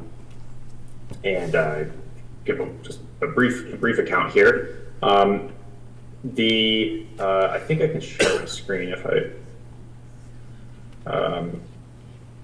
Looks like the host needs to permit me to share. Mr. Thomas. My screen, if that's possible. But while that's being worked on, yeah, good to be with you all virtually here. My name is Jordan Adams. I'm founder of Vermillion Education, a K-12 education consulting business. Of course, Penridge School District contract with Vermillion to assist them with their curriculum review and development. The board required in the contract that Vermillion provide progress reports to the board, and I shared my first one of those back in May 9th, and about a week after the contract had been approved. And then before I share the next progress report for tomorrow's board meeting, Ms. Blumgren asked if I could attend a curriculum committee meeting, which I know was originally slated for the 7th, and so now we're meeting on that tonight, this evening. Let's see if it works now.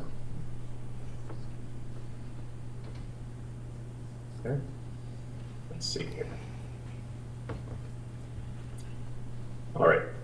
So the Dr. Bolton had shared for Vermillion's review a new curricula the district was working on for 2 subject areas. And this analysis is the result of reviewing curriculum materials in Atlas, which, for those who are unfamiliar, that's the platform that houses what teachers should teach in a given grade level or subject area, resources for doing so. They also involve reviewing the instructional resources themselves, such as novels, storyboards, and conversations with district staff. Nothing in this presentation should be construed as a commentary on any individual teacher or necessarily constitute a recommendation to exclude a given resource or content from use. Rather, it's to provide information to the board and the public. The board might make decisions that they deem best for Penridge students and families in light of the information here and as representatives of their constituents.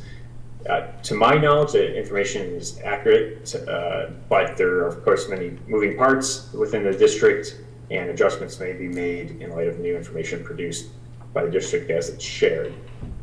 So the two areas that I'd like to focus on as a bit of an overview here are these two English courses in 7th and 8th grade that have been proposed, and some status reports on social studies, and then some just general process recommendations on the back end. So first, the analysis and the English courses, these are called analysis fiction and nonfiction. They are intended for grades 7 and 8, so 2 separate courses with curricula in them. They've been proposed by the district for board approval. These predate Vermillion's involvement or contract, and their timetable was slated for adoption this fall of 2023. They're called analysis fiction and nonfiction. They're also referred to as reading English language arts. At least that's my understanding of how they're titled, but in Atlas they're called analysis fiction and nonfiction.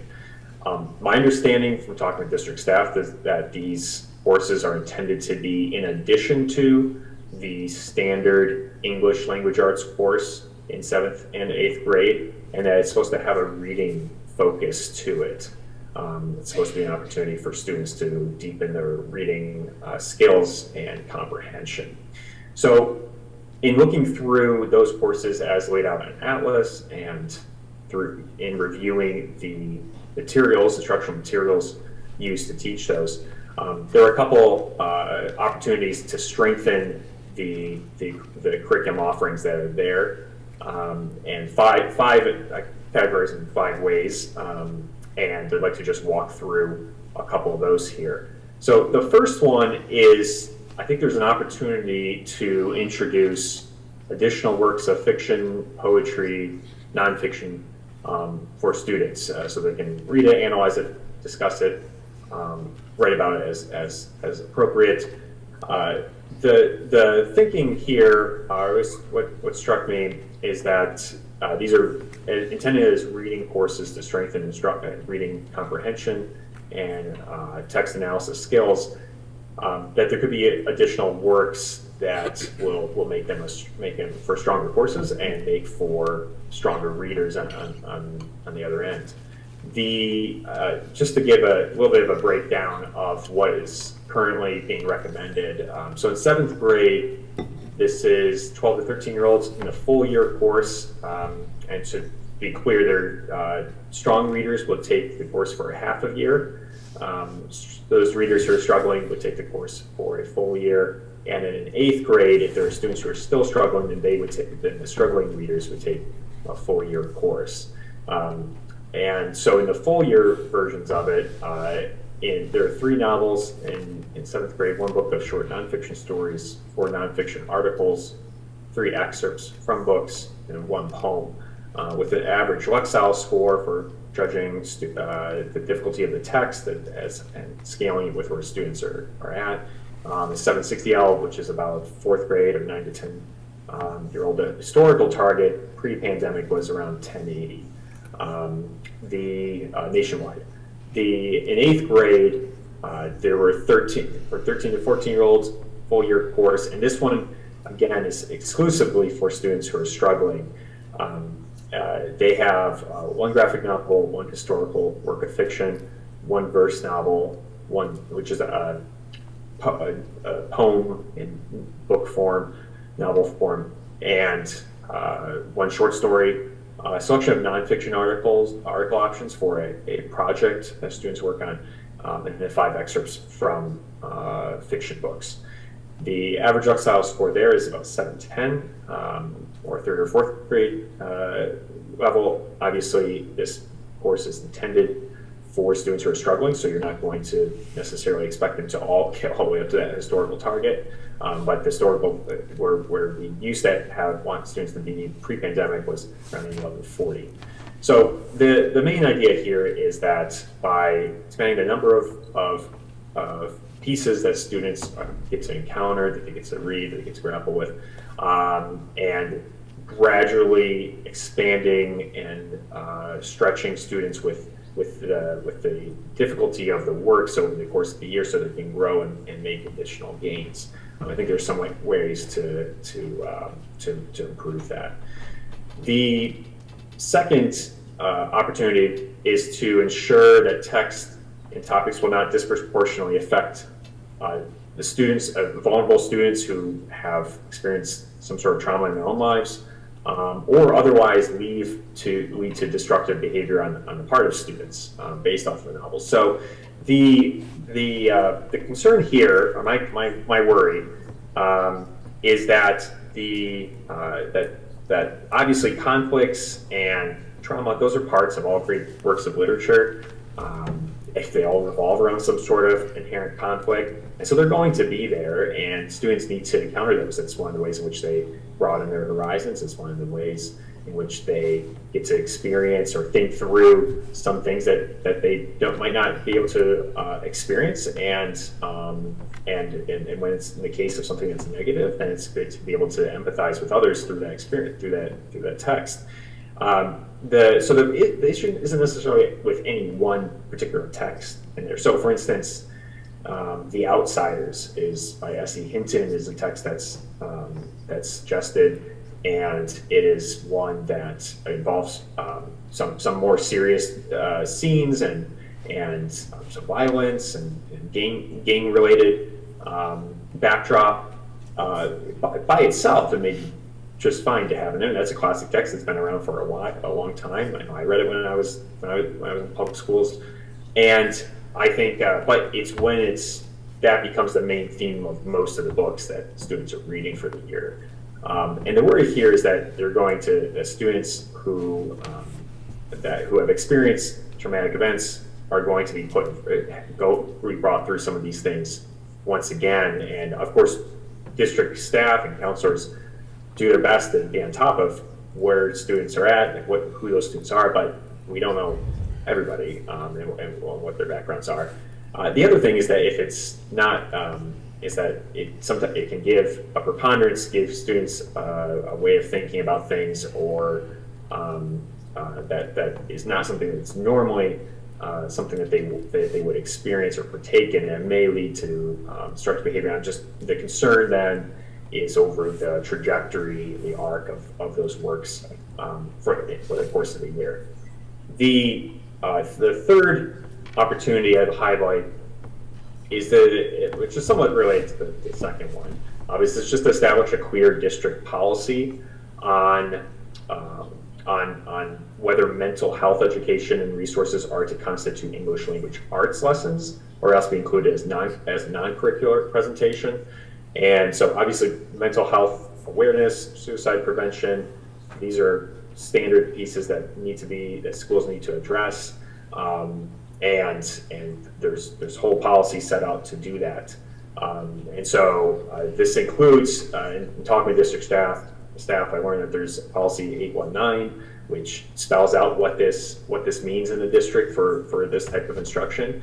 The only question I would encourage the district or the board to establish is a clear policy on whether or not that instruction should constitute a unit of study within English language arts, or be a health class, physical education class, or a non-curricular presentation. And the only question here, or the example, is that in the 7th grade course, there's about a full year one. There's about 2 months spent on a text that's dealing principally with depression and suicide as the main themes, and it's meant as as awareness and to prevent these tragic actions that people take. However, the question just then is it best taught by an English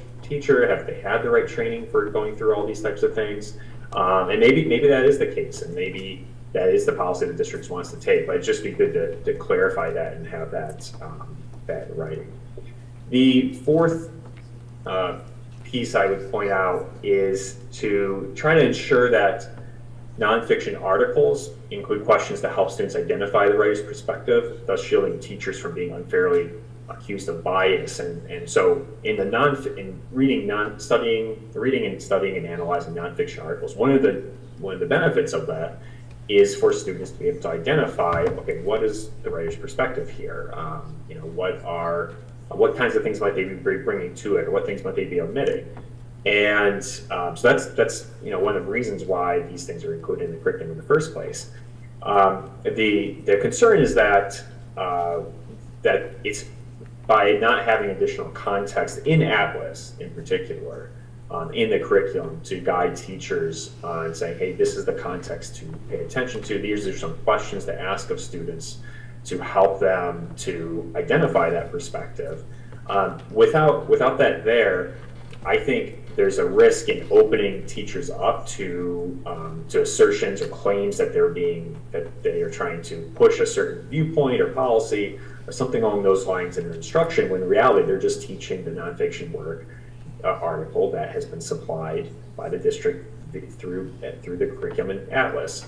And so to protect events, that it's just be helpful to have some documentation there that's showing, look, when we're teaching these articles, it's important to keep this in mind, this in mind, this in mind, and here's some questions to ask of students so they can make their own judgments on this, and then be able to point that to any concerned constituent or parent who is wondering what if a teacher is trying to push something on their students on a certain policy. And so this just would protect them from such an accusation.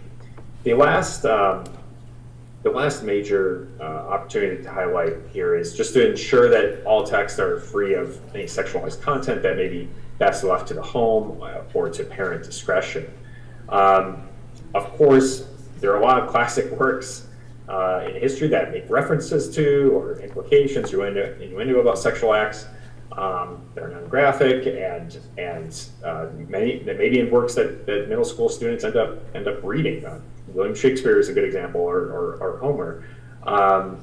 But some of the books in the RELA proposals here include some things that may raise some questions for parents on why this content is being included as opposed to other worthwhile works that may be of concern to parents or that may run afoul of board policy. So I'll just highlight there are two books in particular, one of which is a text called War and Watermelon. That's where many of these come from, and I'll provide some context to it as well as we work through them. And none of it's to make sure we have the right understanding of the context in which it's presented. So there's a couple depictions of the sexual appearance of young adults. To quote Skippy, and so some context for it here too. This book takes place in the 1960s. It's dealing with Woodstock. In parts of it, it involves the main character kind of protesting the war and trying to figure out, but his brother is protesting the war, and he's like drafted someday, and kind of some arguments between the son and the father. So good things to talk about and to discuss. But then there are these things that are in there as well. So for instance, quote, Skippy keeps looking back. Neither one of them was wearing a bra, he says. They're totally stoned, Brian says. He glances at Jenny and smiles. Don't get any ideas about taking yours off, he says. I don't want anybody looking at you but me. The next one, it's the two girls we picked up hitchhiking. Not only aren't they wearing any bras, they're not wearing anything up top. First time I've seen the real thing in person. There are some depictions of the sexual appearance of or sexual actions made toward minor girls by minor boys. For example, quote, she's got a bit of muscle and some new developments up top. Tony raises his hands, curving his fingers like he's holding 2 tennis balls. He says, squeezing the air. And so either, the girl here is beginning junior high school, so approximately 12 years old. The most generous reading of this action by Tony, who's also around 12 years old, is that he is indicating or teasing that the girl is developing breasts in puberty. And the more serious reading is that he wants to, or is joking about squeezing her breasts. Another thing along the same lines here, quote, Patty has a skimpier pinkish 2-piece swimsuit I haven't seen before, and she keeps pulling it down where it's creeping up her cheeks. I keep staring until they dive into the water, describing a scene in a pool. So the girl's approximately 12 years old. It's being depicted. Next one. So what happened, I asked.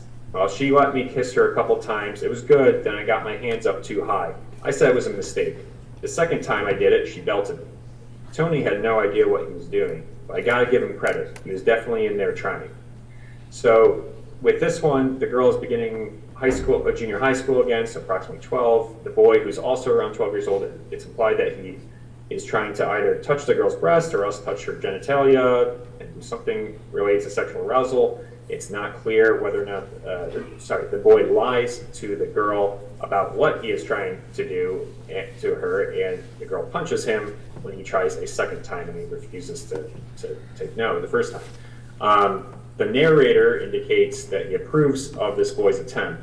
The statement that Tony has, quote, that Tony has no idea what he's doing may read as either A, that Tony doesn't know why he's trying to touch the girl beyond believing that's something that sexually mature people do, or he does want to touch the girl but doesn't know how to get her to let him.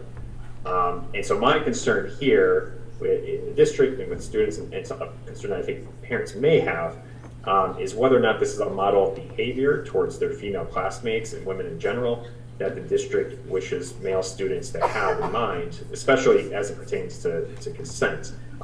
Just the power of the model and the image that's included in the text. The second book is Al Capone Does My Shirts. This one has accusations of a child rape or sexual molestation or child sexual assault in it. It doesn't depict what that is. It's just that that's a pretty consistent theme that drives the latter half of the book. And so it may just be something to review and consider whether or not it should be included or not. So in each of these cases, one of the concerns is that teachers may be exposed to criticism for what they're teaching when the choices would be beyond their control in this. Families may consider these scenes and topics to be a matter of parent discretion, best reserved to the arrangements and values of each family. And it's likely that the district, I don't think that the district necessarily chose these texts for these reasons, though I think a more thorough vetting may have been warranted of them. I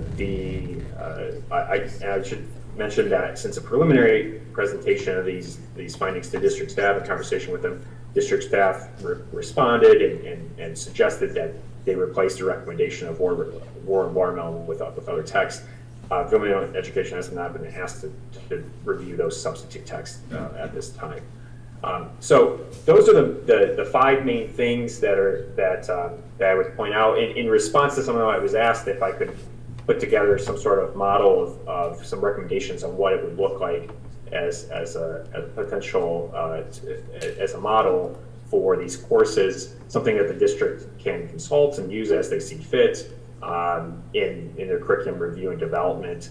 And so I did not have something like this prepared for the June 7th meeting, but since some time has elapsed since then, we're able to share some of this. So I have some recommendations and comparisons between the two, including some text, some ideas that the district may want to consider in their curriculum.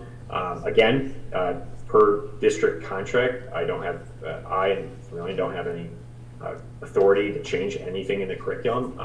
I can only assist with the review and development, and that is giving ideas to the district, and the district staff can use them as they see fit.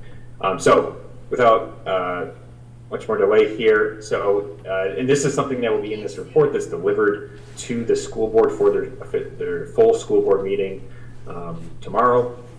and the opportunity to flesh out more of it within Atlas itself. So you can just see there's 2 pages for each grade level here. This is the first one, some recommendations. So going from 3 novels to 5 over the course of the year, and moving that Lexile score up from 760 to 840, which is still not quite where we want to be in the long run here, but you have to make some incremental steps, including some short stories. In this case, retellings of some Shakespearean plays that are short stories. Number of poems to pull in. The original Had Nothing Gold Can Stay, a good poem by Robert Frost. I've made some suggestions to add to that, and I think that obviously 8 poems is certainly more than 1, but poems are oftentimes, many of these are brief and shorter. The same number of nonfiction books, introduce narrative life of Frederick Douglass. The nonfiction articles and excerpts from the books, I think they can be worked with. It'd be good to add some context and questions and more resources for teachers on how to utilize those. There are 2 plays suggested: A Miracle Worker by William Gibson, which is about Helen Keller and her teacher, and a couple speeches that correspond with one of the nonfiction books, The Narrative Life of Frederick Douglass. So that's the 7th grade. The 8th grade is it's moving from a graphic novel and verse novel to 4 novels. Recognizing the students are still still for struggling readers here. Moving the Lexile score up from 710 to 990 as an average over the course of the year. Introducing a couple additional short stories and poems. Again, I think that the book excerpts are sound again, and these are from fiction works, so I don't think there's necessarily as much context that needs to be added into them. And then 1 play and a couple speeches to round it out. So again, this will be this presentation will be shared and available immediately after this meeting, and everything and the report would be as well for tomorrow. So that's the reading language arts component of it. I'd like to switch gears and talk about social studies for a couple minutes here. This was following grades 1 through 5 and grade 9. The status here was under development by the district, so the district was still working on it, and it was planned for use in this fall of 2023. However, for grades 1 through 5, the plan by the district was to roll out a unit just before it's needed on a rolling basis throughout the academic year. So they were hoping to have 1 unit done in each of those grade levels for the fall, and then working on other ones as they continue. So I had an opportunity to look through a lot of the material that the district has been working on for social studies in these grade levels. And I try to categorize it this way to give a visual of where things stand, and just to give a little bit of a understanding what we're looking at here. So the goal are the units that they were hoping to have done in the academic year, by June here. This process here, this kind of the double bar dividing line, divides between storyboarding or the pre-Atlas process and the Atlas information. And so I know the district has contracted in the past to work on storyboarding, and this is, as I've understood it, it's been explained to me, is kind of like the pre-curriculum writing part of curriculum writing. And so it's not the actual curriculum that would make its way into teacher hands or be used in the classroom necessarily, but it's helping teachers to get their minds around how they want how the district wants to approach this. And so that includes some sort of overview, introduction, identifying the standards that can be taught, and then outlining some learning targets. And with storyboarding, you kind of associate an image which each part of it, I think it's taken, my understanding is taken from from like the movie, the cinematographic world, of having a storyboard for thinking about how you want to do the year. And from there, you start working on Atlas information, and you can see all the pre-work has been completed for all the units. When you get into the actual curriculum itself, the big ideas are fleshed out and some essential questions that go with them for most units. But there wasn't, and there are a couple areas where there's progress in habits of mind, which is a list of ways of thinking that the district wants students to come away from a given unit. And those are, and a couple of those are filled in. But otherwise, the content, there weren't things to look at quite yet. And so, and again, for 1 through 5, the goal was just for the district to have one unit in each grade level. So you see, for most of them, it's 3 units. There's 3 units total. For 5th grade, it's 5 units. And I think from a high level here, I think 5th grade had the most of it built out and fleshed out. So with this, it's all to say, there's actually not at this juncture enough to look at it to now analyze as whether or not this is if there are which ways to improve the curriculum. Because really, once you get into the skills and the content, instructional resources, that's the heart of the curriculum there. The big ideas and essential questions give direction, but then how it actually plays out is another matter.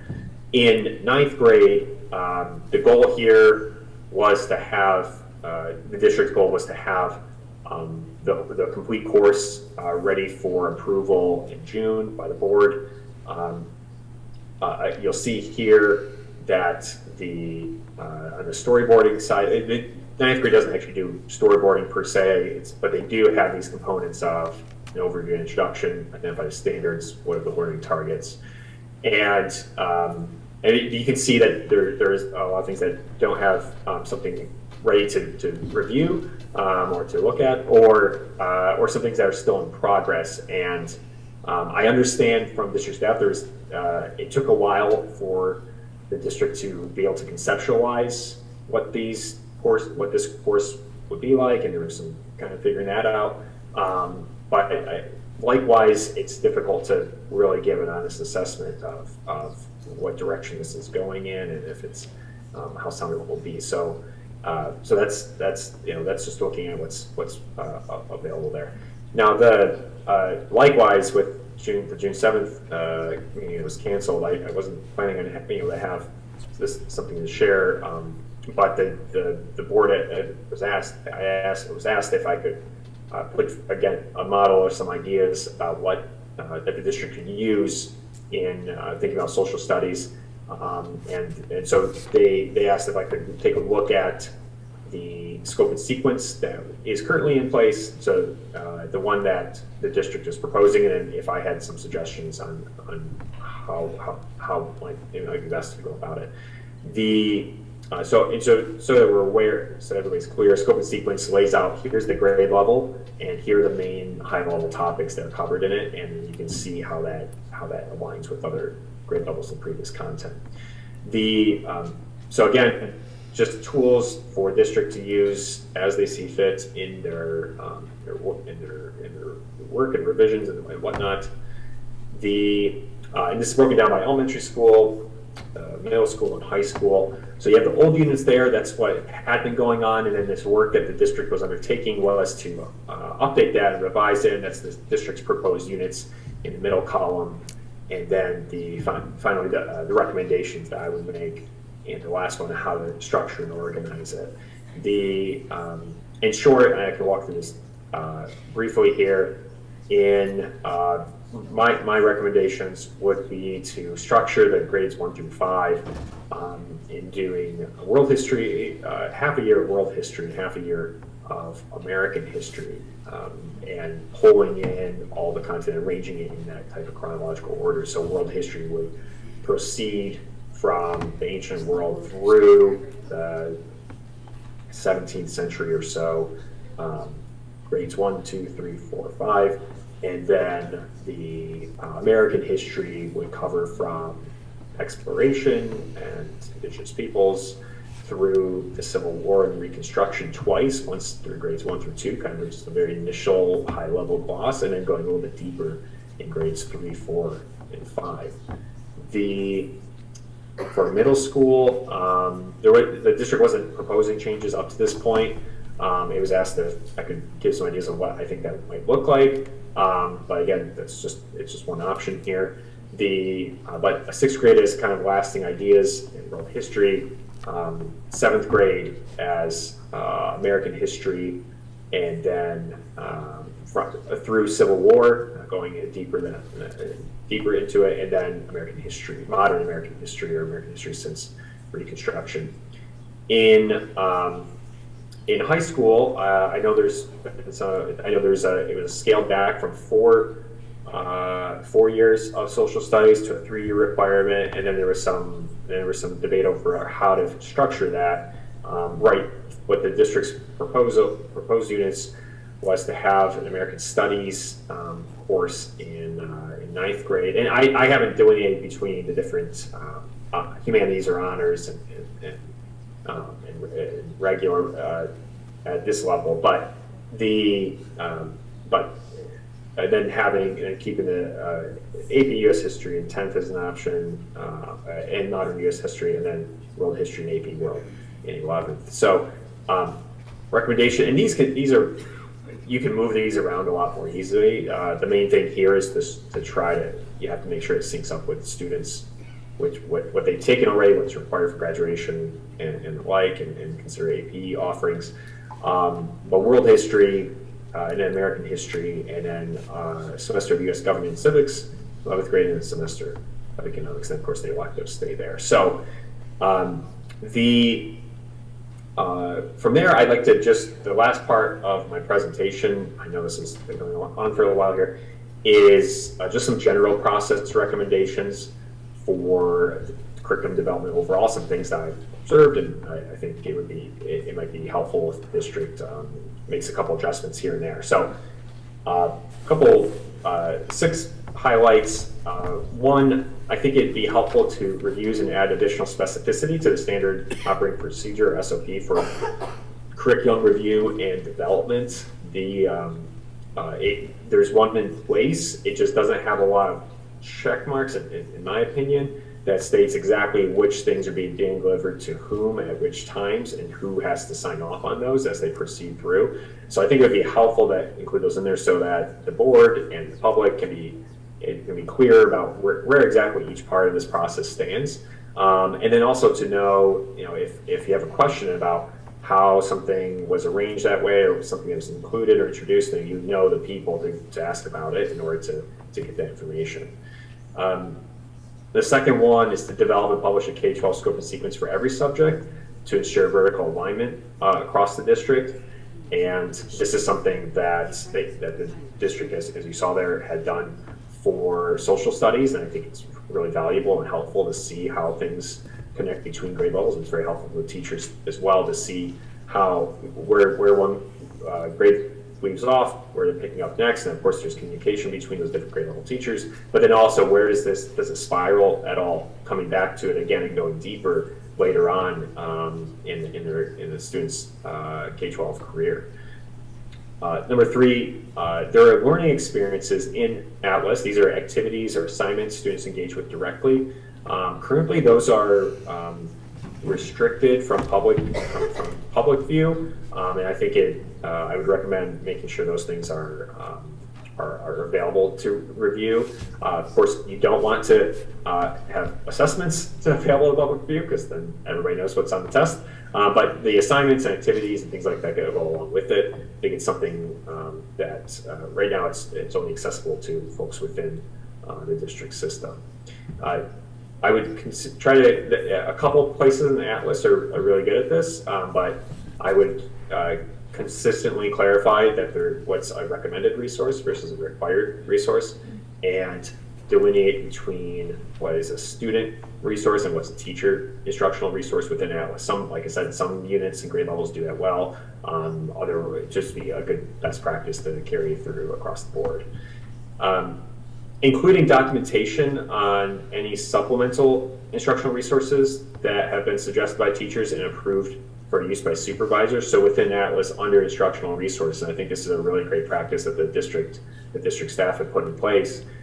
They have specific, it's like an info doc that says if a teacher is going to bring in something in addition to what's here in Atlas, it needs to be approved by a supervisor. And so I think it would be helpful to include the documentation of those types of things. I don't necessarily think of things that have been not approved. I don't think that's very helpful, but things that have been approved, just say, yes, this was brought up by this teacher for use, signed off by a supervisor, and just have a clear account of what that is. And maybe that's already in place. I'm not aware of it, but maybe there's some documentation on the back end. And then lastly, try to make sure these learning experiences, if they are going to be included in there, if they are going to be, even if they aren't given, even if parents and public aren't given access to all of them exactly, even for the district's internal purposes, making sure that there's some sort of a link that's tied to those resources. I know some of them are, or if it's a paper printout resource that the teacher's using, just making sure that it's clear that that's a print resource and where one can access it if the district staff needed to. But anyways, that's a kind of synopsis there. With that concludes my presentation. This time I'm happy to take some questions and answer them to the best of my ability, and see if you have how else I can be of assistance. So, Ms. Blomgren, I think I'm turning it over to you. Mrs. Blomgren, would Mrs. Raber be able to come up and clarify some of the things that Mr. Adams brought up in regards to the 2 courses that we put up for approval? Sure. Mrs. Raber, thank you.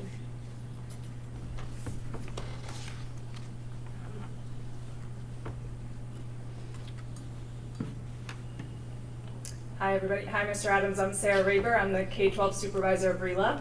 We haven't met, but hello. Nice to see you. I'm kind of doing this in a little bit of a varied order because this is the first time I've seen all these recommendations, but I did put those courses up for recommendation with my curriculum team, so I kind of want to clarify some of what might be questioned in there. I want to make sure that it's clear. These are reading classes. So RELA is what we do in reading and English. That encompasses all reading classes and English classes, K to 12. So these are reading classes, and then we also have English classes, and students are enrolled in them at the same time. So if I'm a 7th grade student, I'm taking a full year English course, which also has text, writing, and all of those things in it, as well as taking a reading course at the same time with text, writing, and all of those things in it. So we have to also make sure we're looking at these 2 things in tandem when we're talking about standards, content, and the amount of text that we're giving middle school students to read, especially if they're taking the full year course in 7th or 8th grade where they are identified as a student who needs more support in those reading skills and strategies prior to moving on to the high school. We can't overload them with text and expect them to find success and support in those areas. So I just want to make sure it's clear as to why we have both and what the purposes are. Which goes to the reading level. I know that you pointed out with what we had proposed. The entry level of the text doesn't necessarily determine what we ask students to do with the content in order to engage with it, to be successful with the standards. It is part of what we consider. But my job and my teacher's jobs is to make sure all students in that class can access a text, and then we can support them in doing what they need to do with it to learn the skills and strategies so that they are competent, literate readers and writers. We also want to make sure, this is a big part of our rewrite actually, a lot of the texts and some of them that you brought up are from the 2015 rewrite of this course. This was last time these courses were rewritten in 2015. The text that you referenced that were questionable actually came from that curriculum that was already board approved, so we did not introduce those into the curriculum. We just moved them over as part of our evaluation process. But those new books that we did look at, House Arrest, Ground Zero, Heroes of the Holocaust, were done intentionally to bring more relevance and update the copyright dates of our texts that are available to our students because we want to make sure they're relevant, appropriate, and that students are interested in reading them, specifically when we're talking about reluctant readers. So we're trying to engage them in the process to make sure they are in the process with us.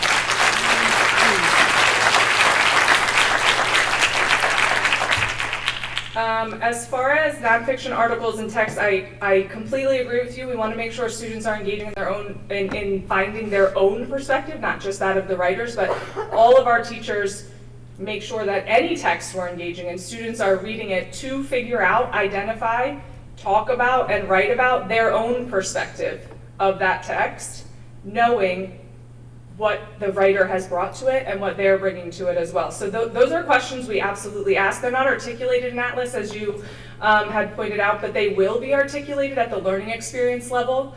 These two courses, because they were paused in committee, we did not go to the learning experience level in Atlas. We paused the curriculum writing teams because we do big ideas, essential questions, standards, content, skills, assessments, and get all of those set. And then we get to the learning experience level where we know we can look at the resources that are approved and build learning experiences that are appropriate for students based on those resources. So those will be in there once we get to that point in the writing process, which I agree with you, they should be. I wanted to, War and Watermelon is a student choice book. It was from 2015. We had actually, we're fine removing that as a student choice book, but it is on a list of 8 that students get to choose from after previewing them, and then they pick the one that's best for them. Al Capone Does My Shirts is also a student choice book, also previously in the 2015 curriculum. Fine removing that as a choice as well. And I think I got most of what you, did I miss anything, Dr. Shai, that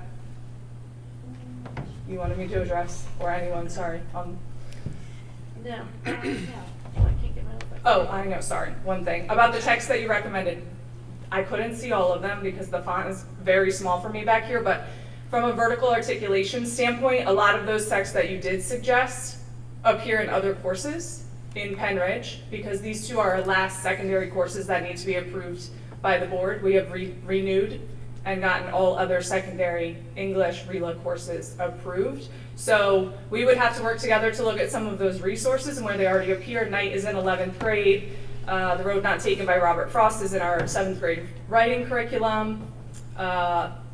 Nothing Gold Can Say is already in this curriculum that you referenced. So there are some overlaps there that we would really need to look carefully into, especially with the amount of text that we're looking at. We have an expert here.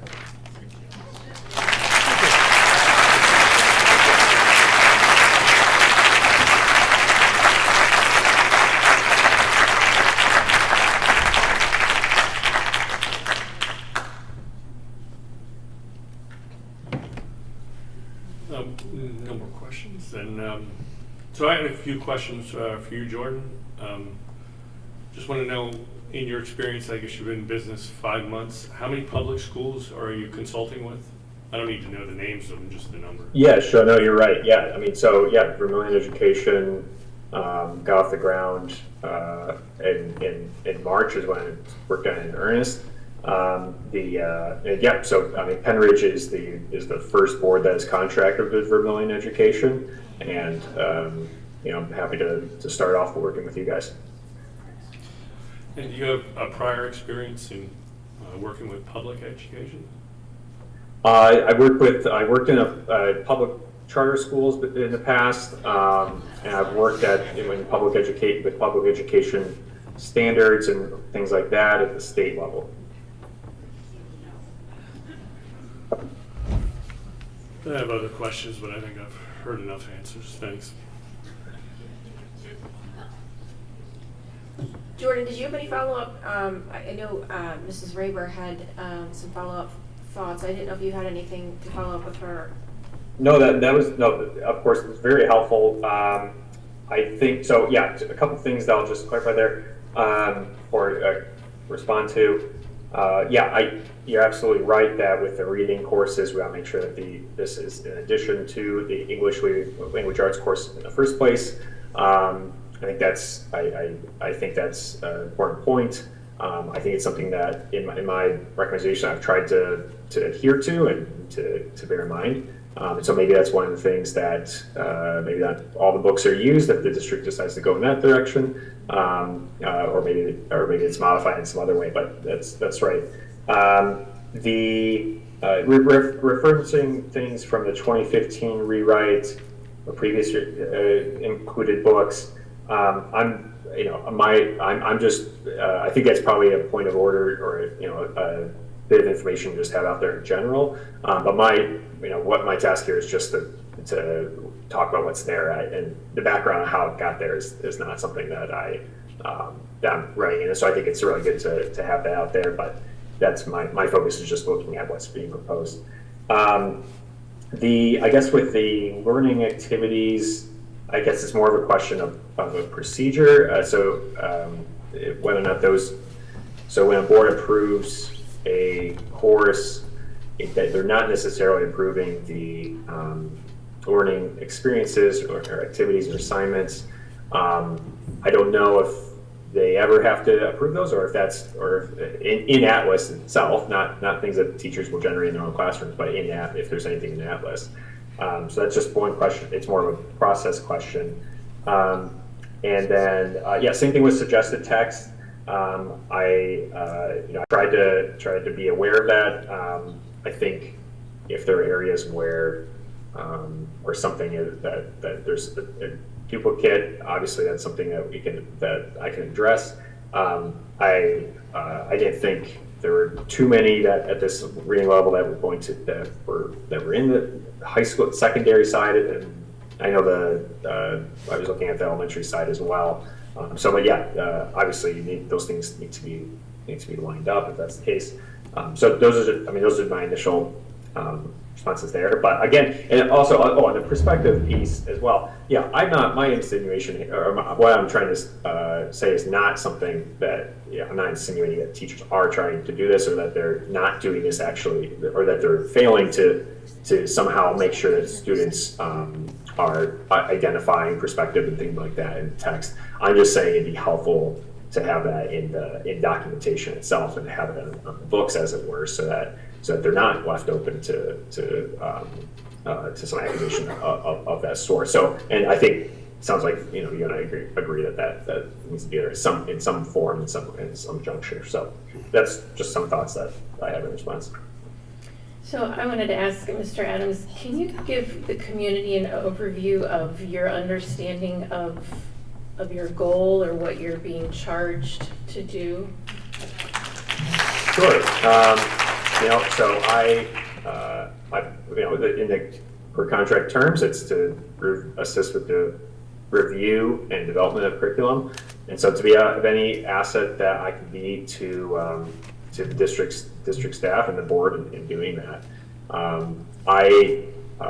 I've been very clear with that if there's any request of me to look at a certain grade level or subject, that's actually being asked of me, and not something that I'm taking initiative of on my own to do that. And I'm not doing anything, and I will not be looking at anything or working on anything unless it's been requested or I've been directed to do that. And then also, I'm very clear. I try to be very clear with the board and with district staff that the point of my recommendations or review and whatnot is for them to weigh it and determine if that's helpful to them in their process and in the curriculum that they use in their district, or if it's something that you're looking at, say, that may be helpful in this situation or not that one. And so my goal is to try to raise student outcomes, to make sure the students are that are receiving an excellent education, that teachers are supported in doing that, and so those are my goals.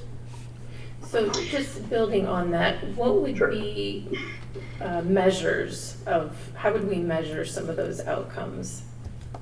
Sure. Well, I'm not. State tests and the like are one among other factors that one takes into consideration when they're looking at the success of a curriculum or instruction or general approach. I don't think it's the be-all, end-all of everything. I think there are ways in which things that tests are good at capturing, things that tests are not good at capturing, and I think it's, you know, I think one of my I was looking over, I was trying to think about, okay, so how can what would this look like if on a state test, if you're using that as a standard. And I was looking over the Penridge's scores in 7th grade, and you know, in this past year, and of course this is post-pandemic, so I get that, post doing remote schooling, but about 61% of 7th graders were proficient or higher in the state ELA.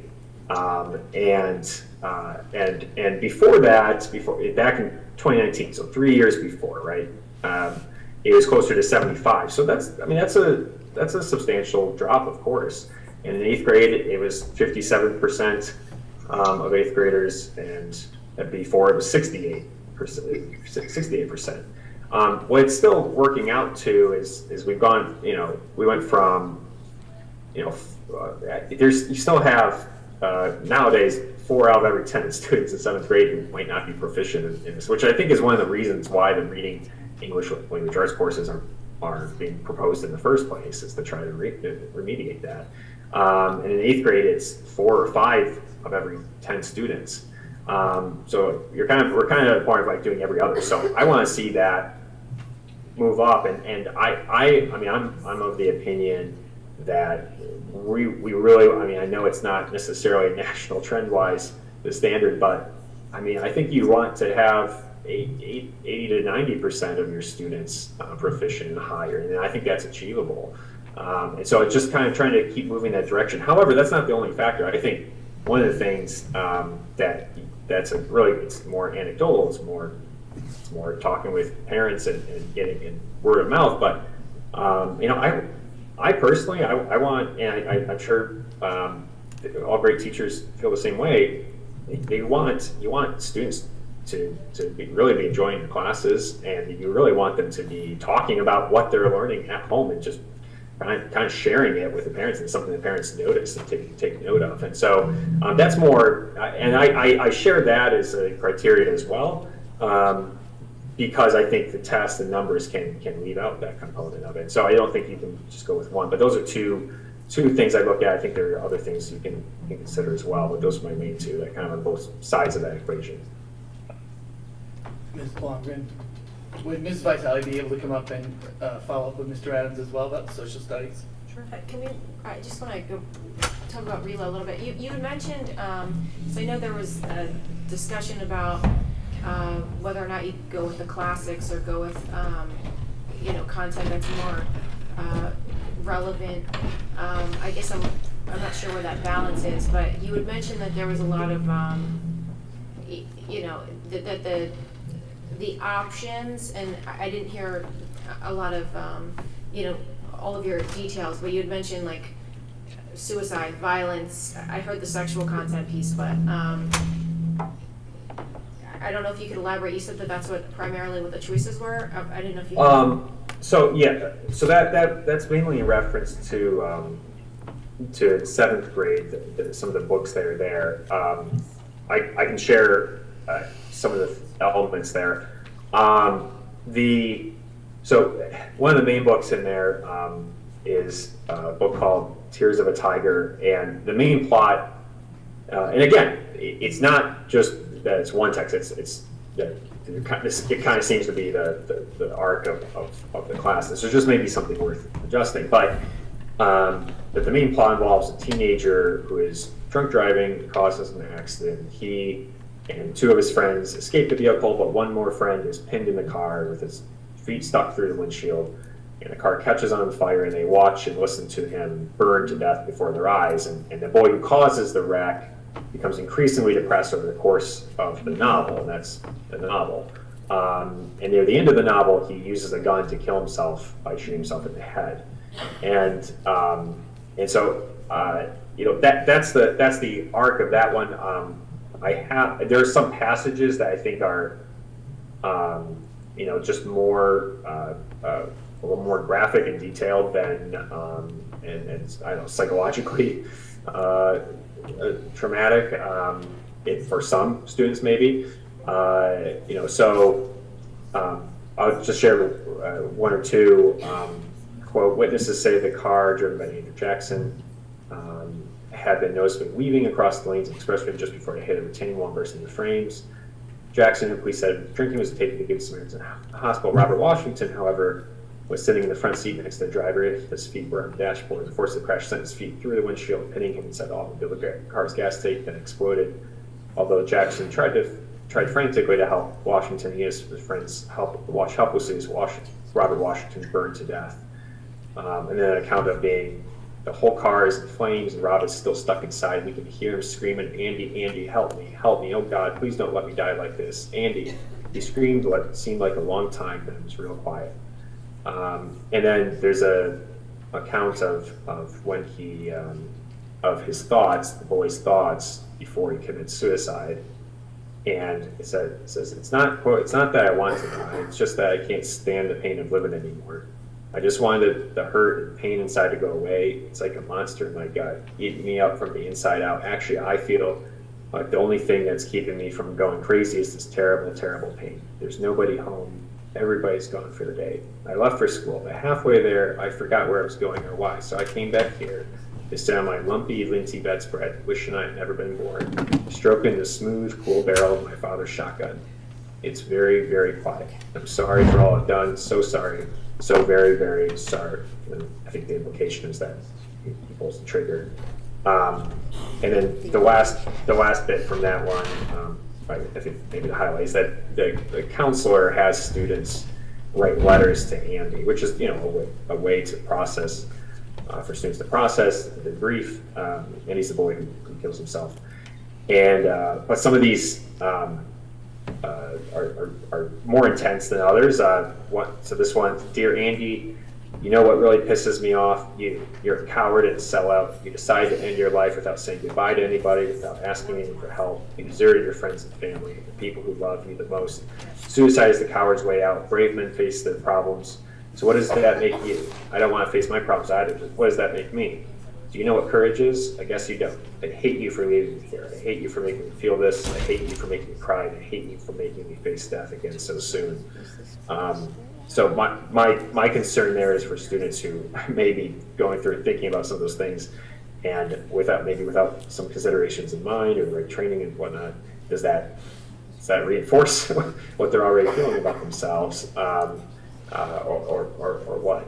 And so I don't know the answers. I'm not pretending to be an expert on. Can I provide you some context for that? So I struggle when we pull things out of context. So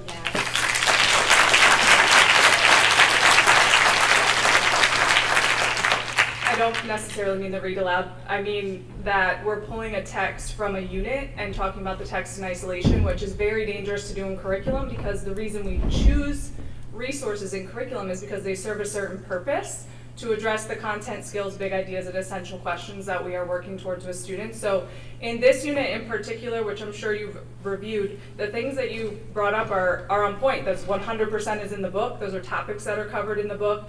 One of the reasons Tears of a Tiger was chosen in 2015 when it entered the course is because it is a middle school main character, a middle school protagonist. It's a perfect book to look at direct and indirect characterization over time.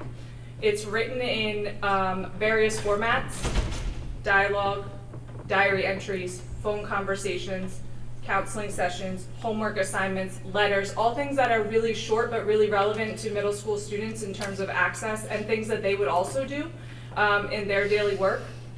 The other part of this that you brought up in terms of the content is, if you look in this unit, this was an opportunity for our 7th grade teachers to work with our guidance departments across all 3 middle schools. They have a partnership where they discuss the Safe to Say system that we use across our district.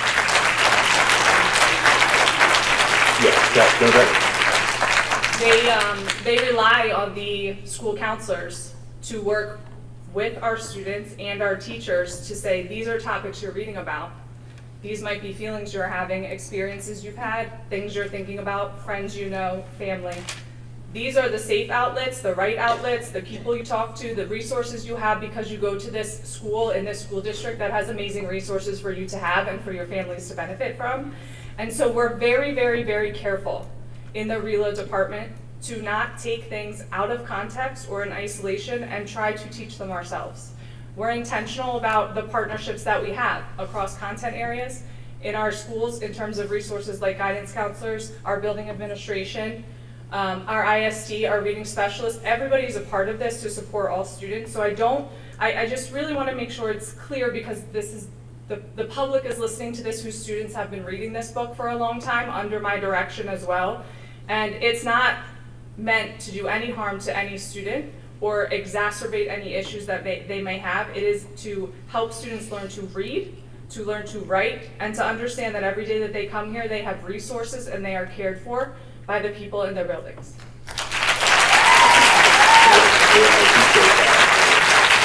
Yeah, so just to be clear, I'm not trying to go. Jordan, hold on, I can't hear you. Okay. Can you Can you hear me now? restart? We couldn't hear you. Okay, yeah, sorry. I really appreciate that.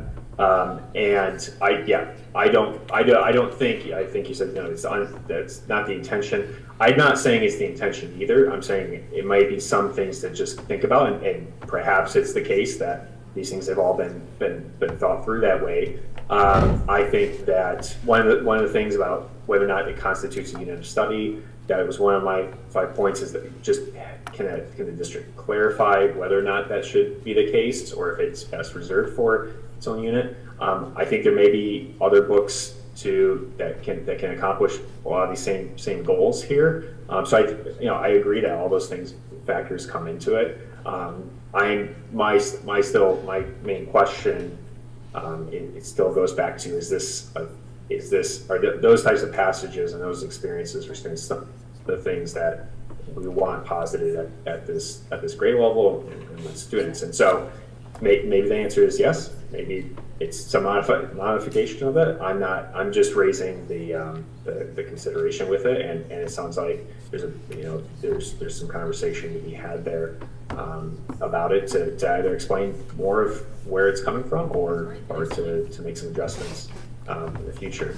The only other thing I would add there is that some of the other books that are also included in 7th grade, they just have heavier.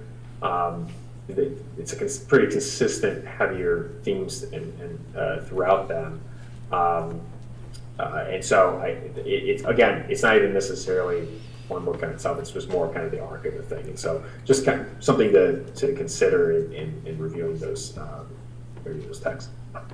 I have some questions.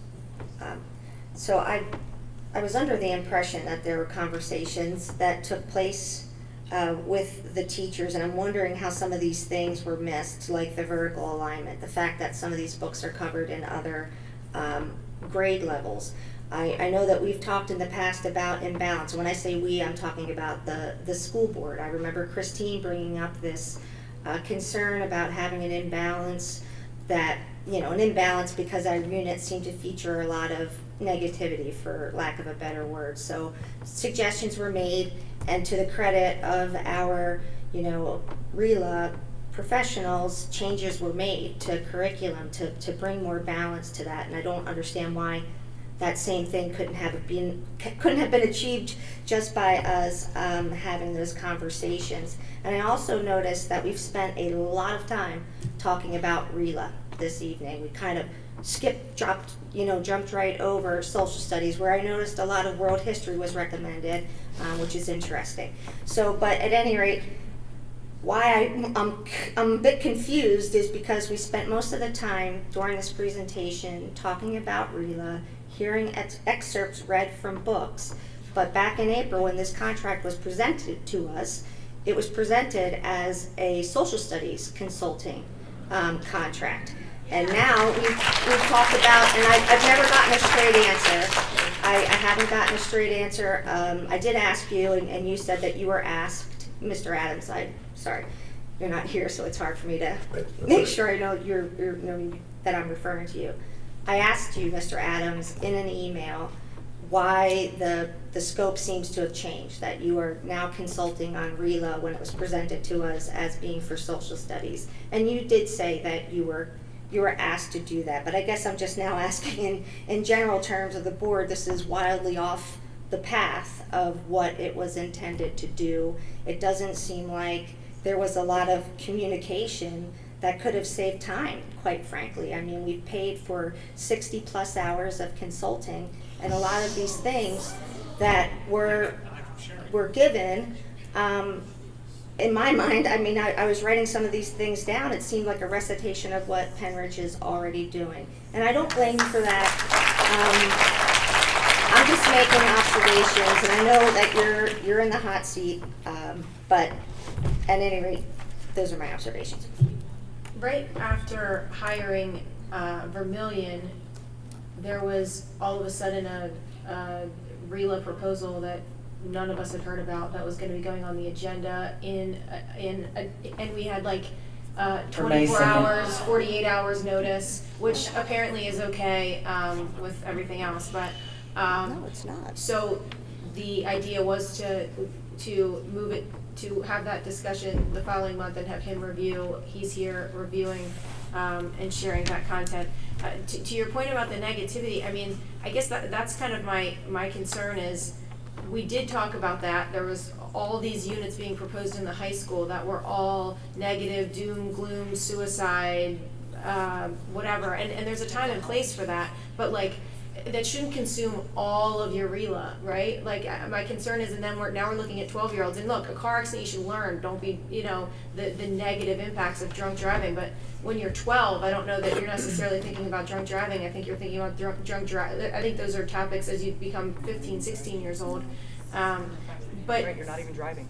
But the point is, I have yet to see a RELA proposal that's about reading about people accomplishing great things, doing things that are positive. They're always negative, like every single time it's been negative, doom and gloom. And I know we've had that conversation before, but I feel like here we are again, and I feel like yes, you need to learn about those things, but when you're just like learning about, kind of depressing negativity, I feel like that can be and as I consuming. said, when we brought that up, there were changes that were made, and they were changes that we all voted in favor of. So I don't see why we couldn't have said the same for the middle school. And as far as deciding to change because a proposal was coming up, that's really not the role. When you tell the public that you've hired That's not what we someone, did. Did you and read you all of haven't- the proposed, did you read all the changes, all of the books that they did recommend? Did we ever get them? I'm just we ever, curious. did we ever get to the point where we could, or were they paused in doing their No, curriculum? no, this and is they from never- before, what you're referencing. I'm that we talking voted about on the before. high school curriculum for English that we talked about. I don't know if it was after you guys were elected, because Christine was on the board and she pointed out the imbalance. And they did address it, and everybody was happy with the changes. We all had a conversation about that. But you can't go from saying in April that this is for social studies and telling the public that this is for social studies, and then changing that, and now it's for reading language arts. This is what we've all been talking about with why you need to have more research done into what you're going to be doing. There was already public comment about it, but I had it written in my own notes that we didn't do an RFP for this contract, and it's for curriculum. Did we And do an do RFP for any of the other contracts? I don't know, but again, if No, you're we gonna bring didn't. up I think that we have had several times where, again, not to beat a dead horse, but there have been other consultants that have been rejected, let go of, whatever. But you didn't do anything, and to drop it on the school board with 24 hours notice, and now it just seems to be changing day by day. This is the reason why you need to be more thoughtful in how you go about things, because it seems to be just all over the place now. And it's honestly, it's like fruit of the poison tree. Like, So- this started out in a way that was shady and not inspiring trust, and it just seems to be getting. Sorry about Shady, there's been plenty of other ones that have come in the No, same, you keep same saying thing, that, but but you keep no. pointing that out. Nope, that's your narrative. Keep saying Yeah, but that. it is, No, no, but this is the only one that was done by the board. Yeah, The which others we, are coming as from I the said, in administration. policy 105, we have the right to do that as Yes, the we board. do. As much But as you they're want not to with say. 24 No. hours notice and no. It wasn't not even 24 hours consulting notice. with the administration. It was Not with with 24 hours. consulting And I with did the bring it up. teachers and the experts. It You're was ignoring absolutely them 24 and you're. hours. Listen, if they're experts and they don't need any of us, then we should not even be up on the board if they're such experts.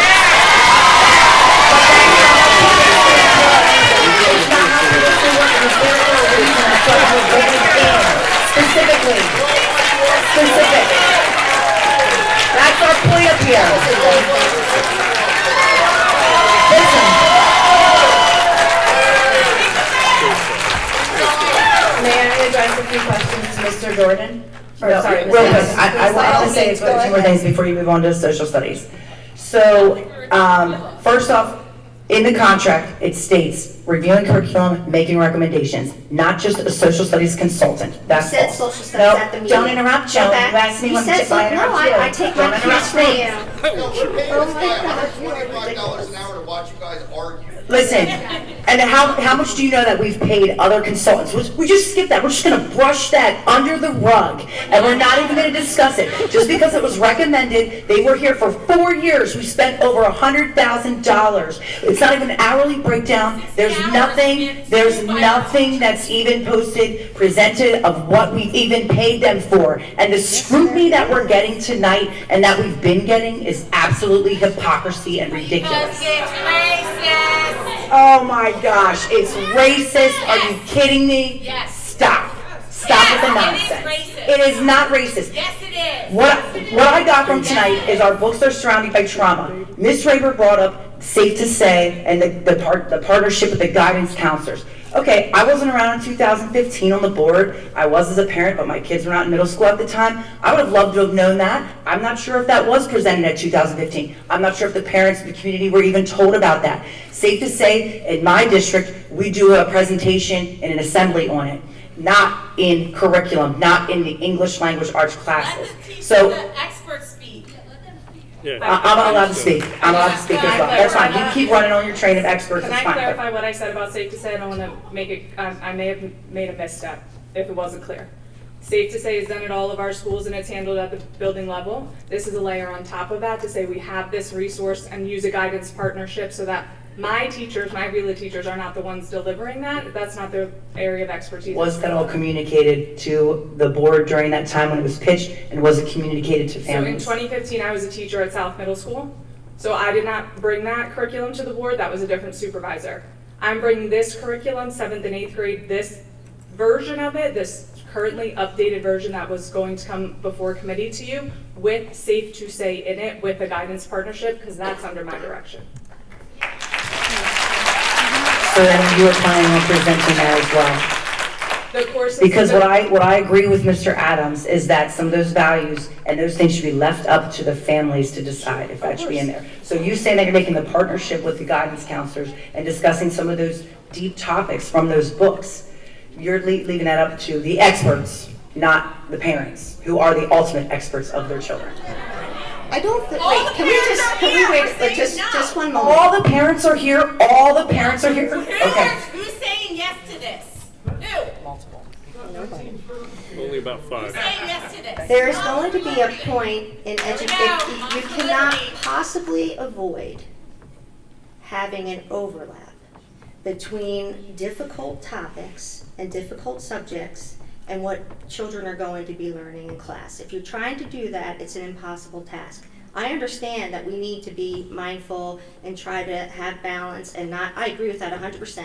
We should not be bombarding children with negative things all the time. We should be telling them uplifting stories and sharing with them inspiring things about, people as well as the difficult things.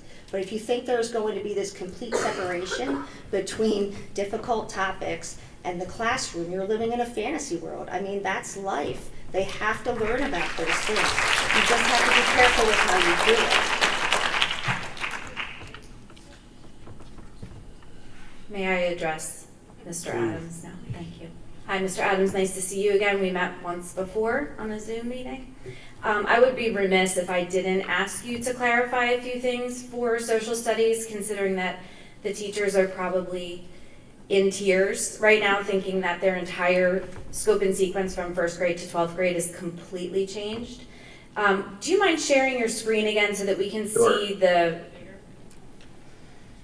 social studies? If we could start at grade 1 so that we can see the proposal and what we currently teach side by side. Yep. Okay, so 1st grade you have, I just would like you to clarify your rationale for teaching world history from the years 1492 to 1787 to 1st graders. Sure. So students, children, they are absorbed in story. History is a story in its heart, and it's an etymology. It's we want students to come into encounter with a knowledge of American history from their earliest times in their education. And the best way to do that is to tell the story. And so all the other elements that are in there, the rules and responsibilities, the traditions, the change, geography, important people and places, it's all fine to have that. It's important to have that. They should be part of it. What it needs is some sort of vehicle for helping students to engage with it, to care about it, to be interested and engage with it. In a way that's more robust. And so in my experience, I think that being able to lodge it in the story of in the story of American history is the effective vehicle for doing so. And I just, before we proceed on to the next one, again, this is a model. I'm not suggesting I don't have any authority to just and for you as district staff and everybody else in the district, it's something to consider and think about. But it's one approach to it. Obviously, we have 3 different approaches here. So, From my experience as a curriculum writer and having been trained by one of the best curriculum writers in the world, Heidi Hayes Jacobs, we start with the standards. And I have 1st grade standards for Pennsylvania pulled up. And it's not mentioned that there's a study of ancient Near East or American history 1492, 1787. In the standards read, explain the importance of rules in the classroom. Define equality and the need to treat everyone equally. Explain the importance of written rules and laws. Describe students' responsibilities in the school and the community, and identify national symbols. What resources do you suggest we use to teach 1st graders about the ancient Near East and American history 1492 to 1787? So I think that I'll take the first part first. With all those things you just listed off as the standards, right? Each one of those, what better opportunity to teach those, to explore those, than in the context of early American history. You're going through the founding years there. You're going into why the people acted the way they did. This idea of equality that they put out there, but they didn't fully abide by it. Like those are the great vehicles for teaching each one of those standards. And so, but if you just treat it as simply the standard, we're just going to hit this right on the nose, and it can come off as a little too much on the nose, and you can get through saying that the student has encountered that. But is there something about that that's going to pull them in and keep helping them to abide by it? I'm just a little concerned about the age appropriateness for that. From a standpoint of the ability to comprehend stories, or from a standpoint of like the content that we would need to properly teach American history in 1492. But can we go, I don't want to take any more of these nice people's time because they've been here all night. If we could go to 9th grade really quickly. We were asked to pause curriculum writing at one point, and also after the change at the very beginning of my tenure here back in August, when we were reduced from 4 credits to 3 credits, we were asked to create a completely new course in 9th grade. I'm not sure if you're aware of that. And it was requested of us that we create a government, civics, and economics course, which we spent many hours working on. We called it American Studies. And we were chugging along. We did have some difficulty trying to figure out the best way to present this to our students. And to use the resources that we had, because we hadn't really been given any options for new resources to present that information to the students. So now we're being asked to put world history in 9th grade and then move US government and civics and economics to 11th grade. Is this for the 23-24 school year? Is this for the 24-25 school year? What is the proposal? Because this is a complete restructuring of the social studies scope and sequence from 1st grade to 12th grade. And this is going to take years. So on that note of what you just said about the history of how we got to where we were, right? We had talked about creating an economics, government, and civics course, and then we got the feedback from you and the other administrators is you can't teach economics, government, and civics in isolation. Ironically, you used the same language that he did by saying that you need a vehicle to teach economics, government, and civics. So they should learn that through American history. So you're going to convert the American history course into threading economics, government, and civics through it. Then at some point that changed to there would be a semester of this and a semester of that instead of what we had asked for. We had asked for the overlay of the of that information going in, and that wasn't happening. You said that you were going to have the 9th grade ready for that it was going on the agenda for approval, and then when we asked, okay, let's see it, the response was, well, we spent 84 hours coming up with a concept, which was a different concept than what we had talked about, which was doing a semester of economics, government, and civics, and a semester of American history, as opposed to the layout that we had talked about. There were conversations from other board members who had suggested that they wanted government, economics, and civics closer to when they were voting. I know that was a conversation, and again, this is a suggestion. I think the That question you was, need to do are out we of order, supposed but- to rewrite K through 12 before the 2023-24? You realize that that's what they've in been 60 days. talking about doing over the That- last that- several years of putting that together. And No, right now, if you saw the Yes. chart, there really isn't much done, and it's supposed to be implemented in the fall. Everything I was was doing paused. my due diligence Yeah. and making sure that everything was aligned, so we actually took the time, and it's very hard to get like 8th grade teachers together with 9th grade teachers because they teach in different buildings, they have different times. So we really wanted to make sure that they got in a room and had a conversation with each other about the best way to transition from 8th grade and then skip American history in 9th grade, because that's what you were at one point asking us to do, was to completely remove the 9th grade curriculum, which was American history. So there would be a gap between American history and 8th grade, and then when they get to 10th grade for modern American history. So we were trying to fill that gap in and do our due diligence. And sometimes the best way to get everybody into one room, it took like a week to get everybody there. And then we were asked to stop writing.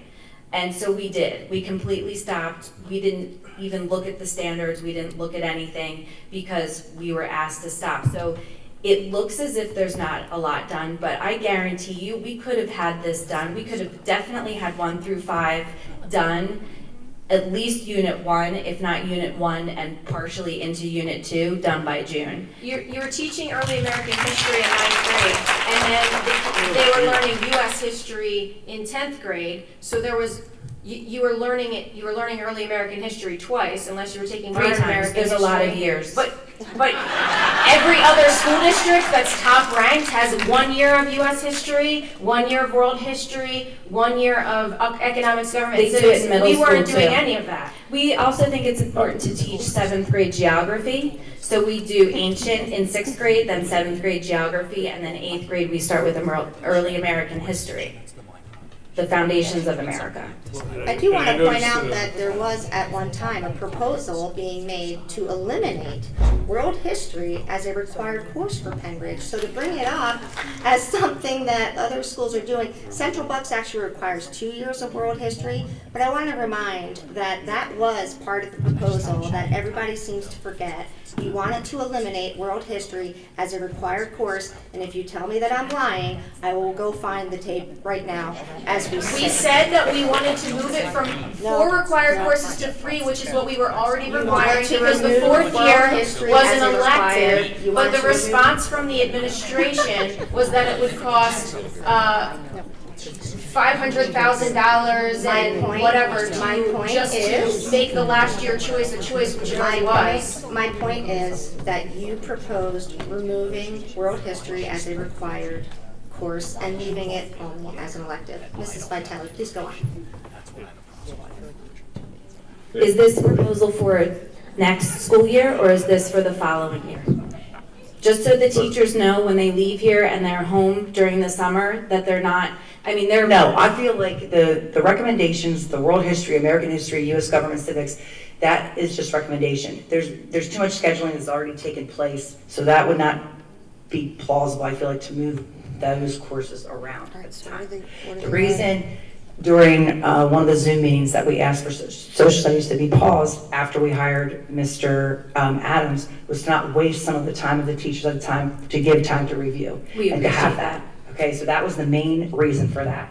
However, I do feel like in Dr. Bolton's email that I think Ms. Smith was reading, he stated that 9th grade was ready to present, it was going to be in June, and that was on, May, or I forget what date it was, early May.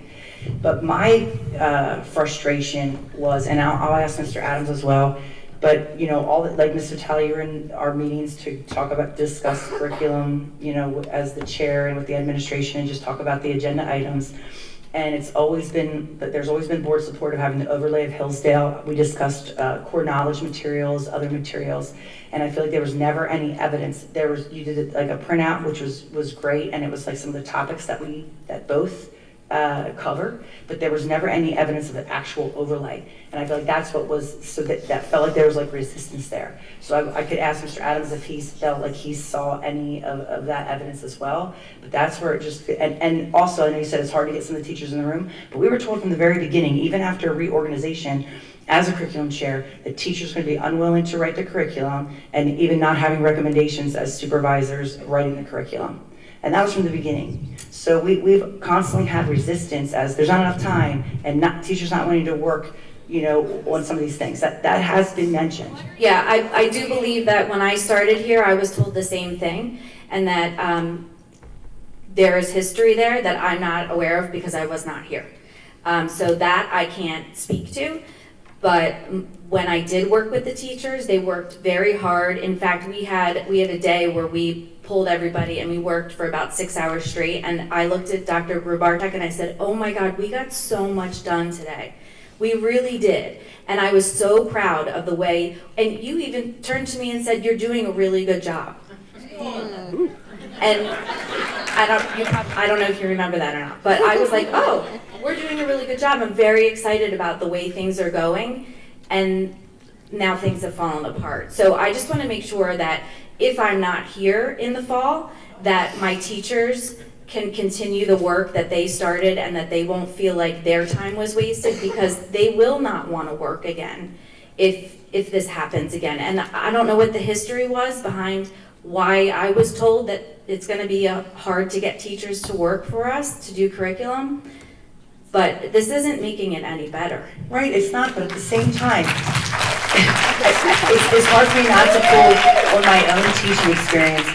And when fine, say what you want, mock what you want. All I know is, in my experience, I've been brought different curriculums over the time, and yes, it's recommendations from the experts, the administration, but we need to do this, and we do it. I feel like just because it's recommendation from the board, which we do have the authority to do so, there's been pushback and complete. None of this would happen. No teachers would even come out and say, and argue it if it was recommendations from the administration. Yes, we gripe behind the scenes to each other and say like, oh, I can't believe we have to change this again. But that's where I feel like there's just the resistance of not wanting to work as a partnership with the board either. And that is how public schools are supposed to be run. It's checks and balances. You work together.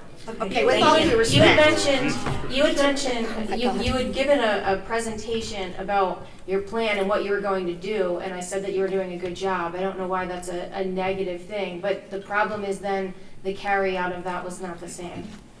I just have some concerns on how this develops and where we're going with this. It was my understanding, even though I did not approve this contract, that the consultation was supposed to be with our teachers and the supervisors, and then I'm hearing for the first time that there was no contact, at least with RELA, ahead of time. So that's concerning to me. That's not what was communicated.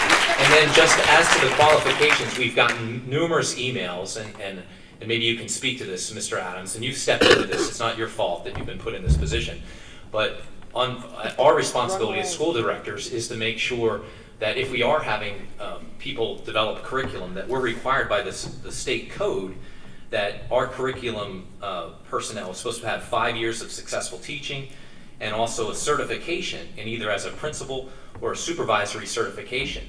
Do you have the 5 years of public school teaching and the certification either as a principal or in the supervisory position?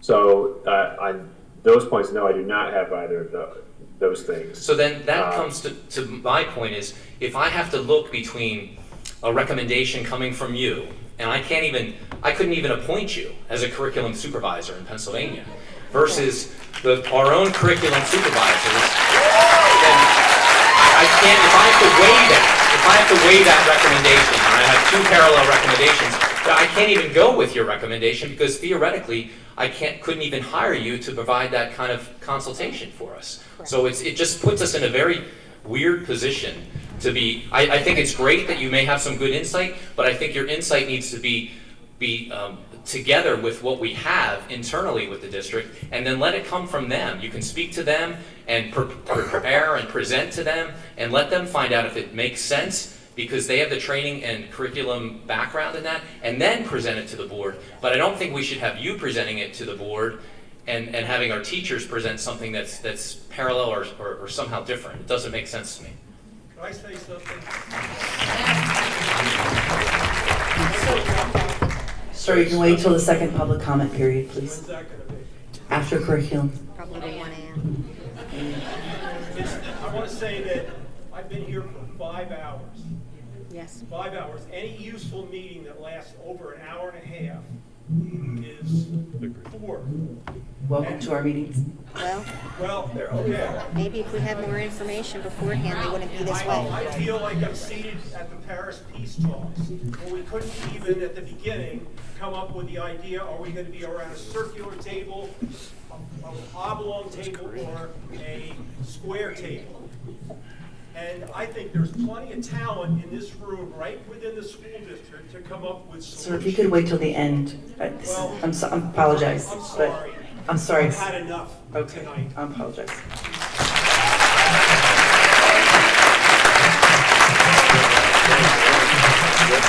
Okay. All right, well, thank you, Mr. Adams, for joining us this evening. Thank you. Okay, that moves on to public comment. Somebody get Mr. Okay, first up is Kevin Foster. We couldn't even hire him as a curriculum, and we've committed $125 an hour to him.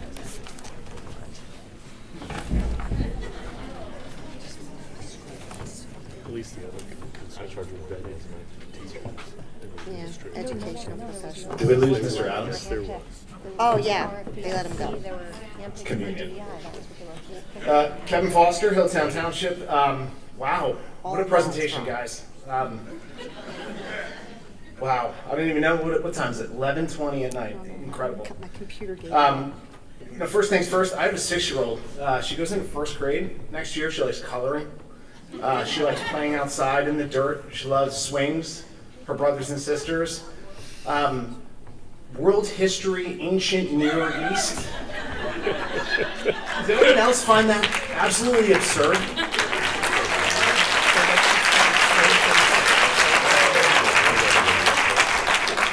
So let me get this straight. So you guys have charged this guy, Jordan Adams, to take direction directly from you as the board, not any of these experts that are sitting behind here. We paid him so far 60 hours and $7,500 of taxpayer money for him to recommend books that our kids have already read.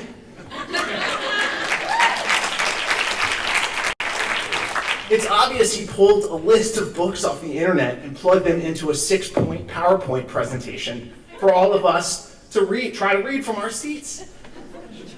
Unbelievable. So real quick, the supervisor. So Mrs. Raver is obviously a supervisor who understands vertical alignment of the curriculum. She knows what these kids read last year. Adams does not, and we just paid for recommendations for books that kids have already read. The curriculum supervisors, they obviously know their students, they know the district, they know the curriculum. What's very interesting is how they checked Mr. Adams tonight and clarified a whole bunch of different things. I can't even articulate them all because I'm not an expert. However, what's really interesting is what's next up in the next meeting, is the termination of the curriculum supervisors. Wow, guys. They just showed how completely inexperienced Mr. Adams is, yet you're just going to remove them. Why? What's the idea there? Is it so that the checks and balances on Mr. Adams are subsequently removed? Yes. Sure seems that way. Sure seems that way. And you know what else is interesting? While we were all sitting here 5 freaking hours ago, the board agenda went up for tomorrow night. And you know what's on it? Termination of the curriculum supervisors. Looks like you guys already made the decision. We didn't even get to that point of the meeting yet. Unbelievable. Unbelievable. And you guys are going to give this guy a charge to completely overhaul K through 12 social studies and God knows what else? And we're supposed to believe what you guys are saying? I have never seen so much incompetence from this board leadership than I have seen tonight. Unbelievable. And I'm not even angry at Mr. Adams. He's obviously in way over his freaking head. Way over his head. I'm upset at the incompetence of this board to put him in that position. It's embarrassing for him, and it's catastrophically embarrassing for you. Adam Benzel.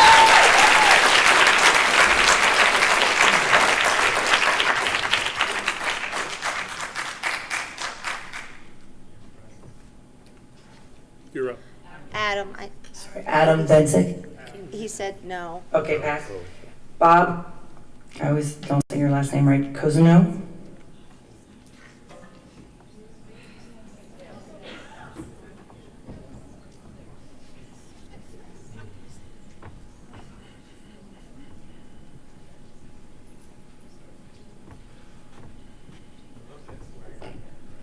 There's a lot I could say,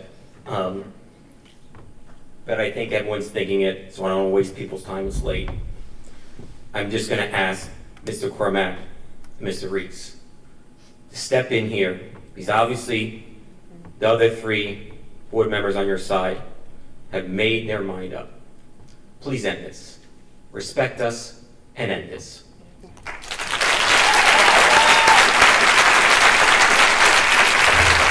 Amy Johnson.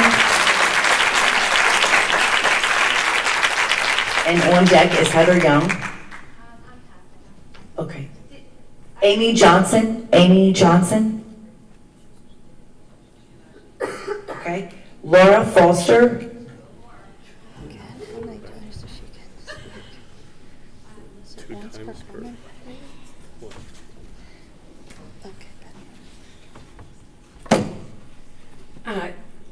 You guys are ridiculous. You're such a waste of my time. I can't believe we're paying this guy to get schooled by our teachers. I want to start with a quote. Some of you may know this quote. First, I suggested, based on everything we have done so far, that we pay our teachers, we pay curriculum development hours all the time. Our teachers have been teaching this for years. The fact that our teachers have to dig for resources is ridiculous anyway. Why aren't we giving them the time to compile all the resources in a scope and sequence? Pick out the best things that everybody has been using over time, have shared lesson plans. It would cost a heck of a lot less than the $230,000, and you would have better interactive curriculum that our teachers have designed, and that's what we should be doing. I'm concerned about people being ignored. Do you want to take a guess who said this? Anyone? Megan! Oh, do you remember this? Yeah. You want to recant that? I'm not really sure how that fits into this now, right? But yeah, let's pay this yahoo all of this money and ignore the experts here. Let's listen to a, I don't know, preschool, elementary school teacher on their expert opinion over the curriculum supervisors, because she knows what's best. She's the one that's devising the curriculum. She's the one that's meeting with Jordan Adams behind closed doors to say what we should and shouldn't do. As far as I can tell, we just spent all of this money for a guy to advise us on policy. That was one thing that he did, right?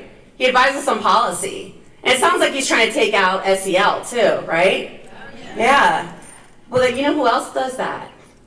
Moms for Liberty. So this is a pretty clear playbook that you do. All you have to do tomorrow is to say that we're going to vote on this again. Our school board president spoke at my child's, Mr. Reese, spoke at my child's graduation. And at the end of your speech, you said, do the right thing. Don't let this be your legacy. Don't let this bullshit be the place where we are faced with a ridiculous contract and letting go of curriculum supervisors. Is this how you want people to remember you? There's so many things that you have done that have been good for this community, and this is what people will remember for you. Don't be on the wrong side of history. Both of you have the power to change and listen to your community right now. You have the power to do this. They didn't support you. They weren't on your side when you ran in the primaries. Why are you sticking with them? Can you honestly say that this is more important than this? You can honestly say that. Do the right thing.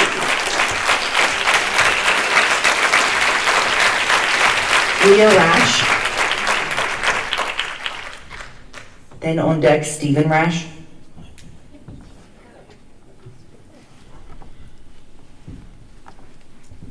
Leah Rash, Hilltown Township.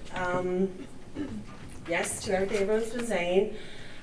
I keep thinking of when you guys first started reviewing curriculum, when you first came on, and how painful that was to watch because you just didn't know the story, you didn't understand how things were being developed.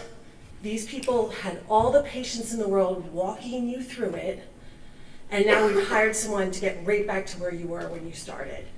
And so they're gonna have to go through it with them again.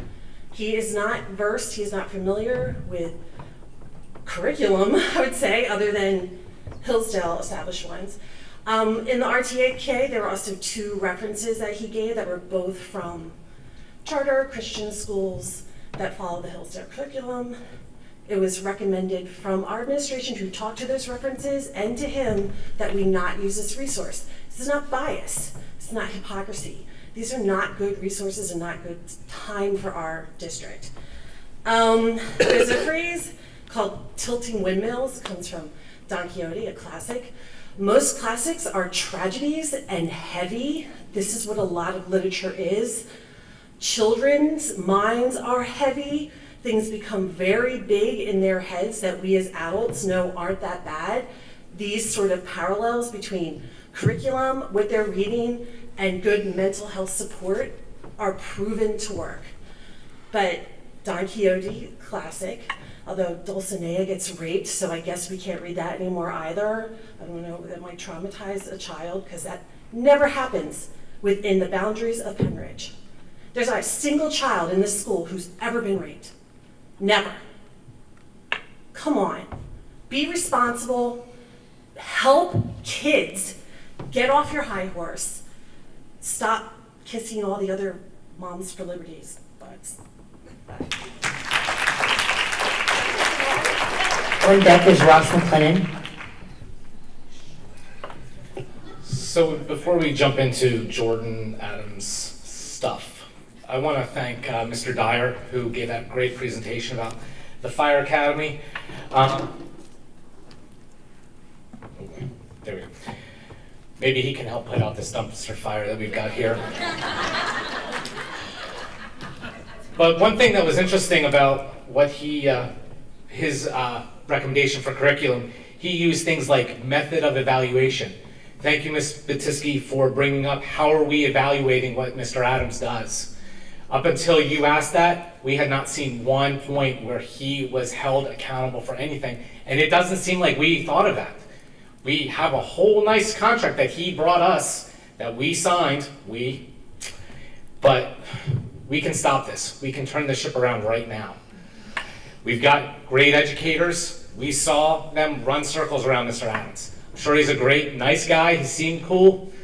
I'll go have a beer with him, but I don't want him writing my curriculum, not for my kids here. Oh, what else? Depressing negativity, you said. These kids out here, they're dealing with a lot of stuff, a lot of mental health issues. You can't dismiss it like that. That's inappropriate and very negligent. Think about the things before you speak them up here. Ms. Blumgren, you gave a little ditty before Jordan came on about your qualifications. You're qualified to be a school board member because you got votes. That's your qualification. There's a great quote that says, leadership is not about being in charge, but taking care of those in your charge. Think about every kid out here, not here tonight, but all the kids that you're responsible for. Think about that before you act.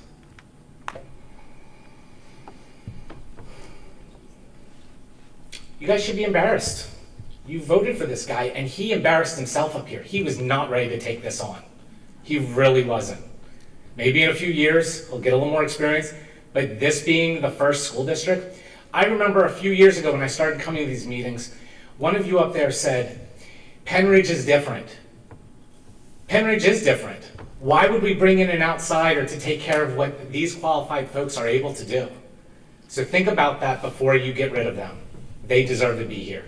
Thank you. On deck is Tom Murtha.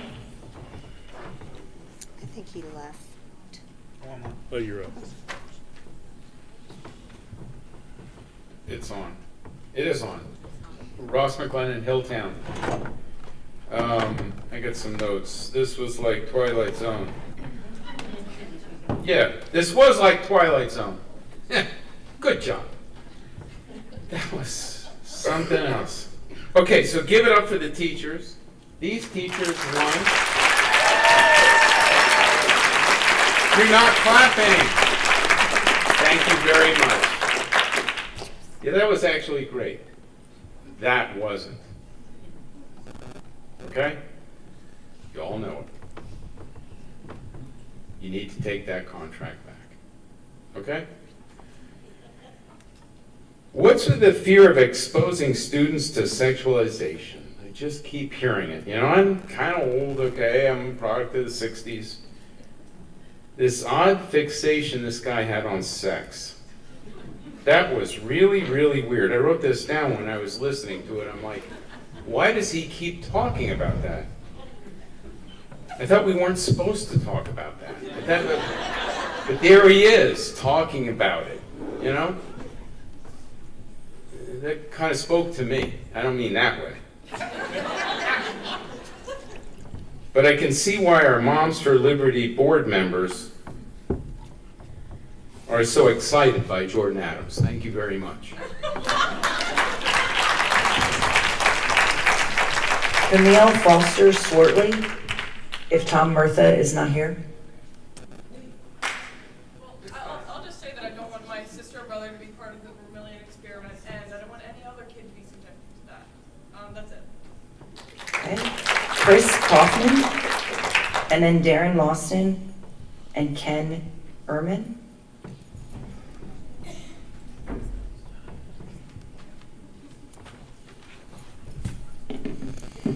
Chris Kaufman, Percy Borough. There's not much that I can say that hasn't already been said tonight. Obviously, everybody's opposed to this Vermillion contract. I just really want to bring, obviously there's a split board. We know that there's a 5-4 majority in this board. I think there's a 3-way split board. We got 2 members that are a majority, controlling 3 other members, and then there's a 4-member minority. And you guys have completely turned your backs on each other to the point where you're just screaming at each other on the stage while we just spent $187.50. The guys on the screen watching the school board that hired him yell at each other. And not only that, for a non-political board, I've seen today a political manifesto being written by a board member calling for how members of the other party need to be defeated. And that's not what this board is supposed to be about. It's supposed to be about the kids. So when it comes time to looking at the curriculum supervisors for the termination of their contracts, just remember, they turned your back on you for the primary. You were not even a consideration for them. So they don't care about you, they care about their agenda. So when it comes time to vote to terminate, vote no, and get rid of the contract that just cost us $8,000. Thanks.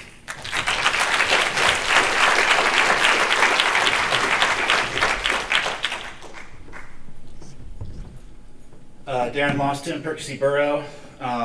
Speaking of history, it seems like the community support for this board is history. So there's that. And regarding books being challenging and dark and touching on hard topics, I don't know about everybody else, but I want my kids reading those books. And I don't think those books are bad at all. And I really think that reading excerpts and using that to evaluate a piece of literature is intellectually bankrupt. And you look foolish. I mean, have you ever read, The Diary of Anne Frank, or The Kite Runner, or The Great Gatsby, or The Catcher in the Rye, or The Grapes of Wrath, or Beloved? Oh wait, Beloved was banned in high school, in the Penridge High School library.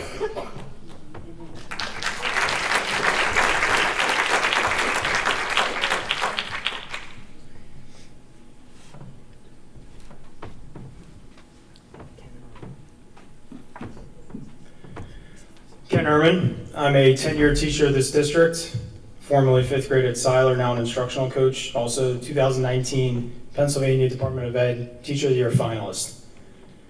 I moved to Percy last summer so that my son could start public education in this district because I believe in the teachers and the administrators of this district who made me who I am today. You heard from Mrs. Raber. She's intelligent, qualified, an exceptional administrator who taught in our schools. She empowers our teachers to develop the curriculum, and she has extremely high expectations for those teachers. He recommended a significant increase in novels for a class of struggling readers. This shows a complete lack of connection to what our courses are and who they are for. He referenced bringing more writing in, which you could argue there's already the English class, but I wouldn't even get into that. He tripled the readings for the course and also referenced bringing in more writing. There's not going to be time for that. That doesn't make any logical sense. He also mentioned state scores as an evaluation for his performance. I hope everyone has seen that the data has already come out that the district nearly hit the 2-year growth goal on scores in 1 year because of that and because of our teachers. You heard from Mrs. Jenna Vitale, who's been unbelievable since she started here, and she pointed out the state standards. His recommendations are in complete disalignment with the state standards, which shows a complete lack of understanding for how the curriculum writing process starts. It is evident, well now legally, that he is not qualified to make curriculum recommendations for this district.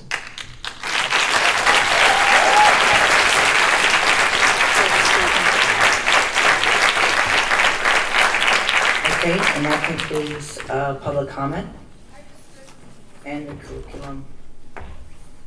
Jane Kramer, I signed up. Okay, I don't see your name, but that's fine. Come on down.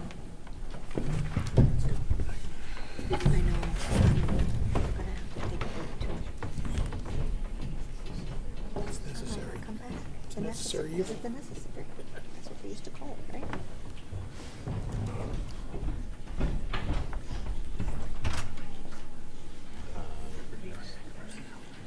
I'll be brief. I know everyone's very tired. I just wanted to say to, especially to Mr. Reese and Mr. McCormick, I really think there's an opportunity right now. You know, we can finally turn our backs on these culture wars and start to really look at what our community needs and come together as a community. I think it's time.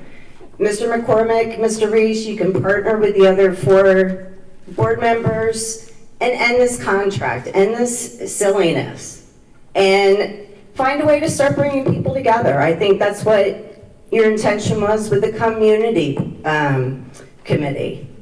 So take that opportunity now. Thank you.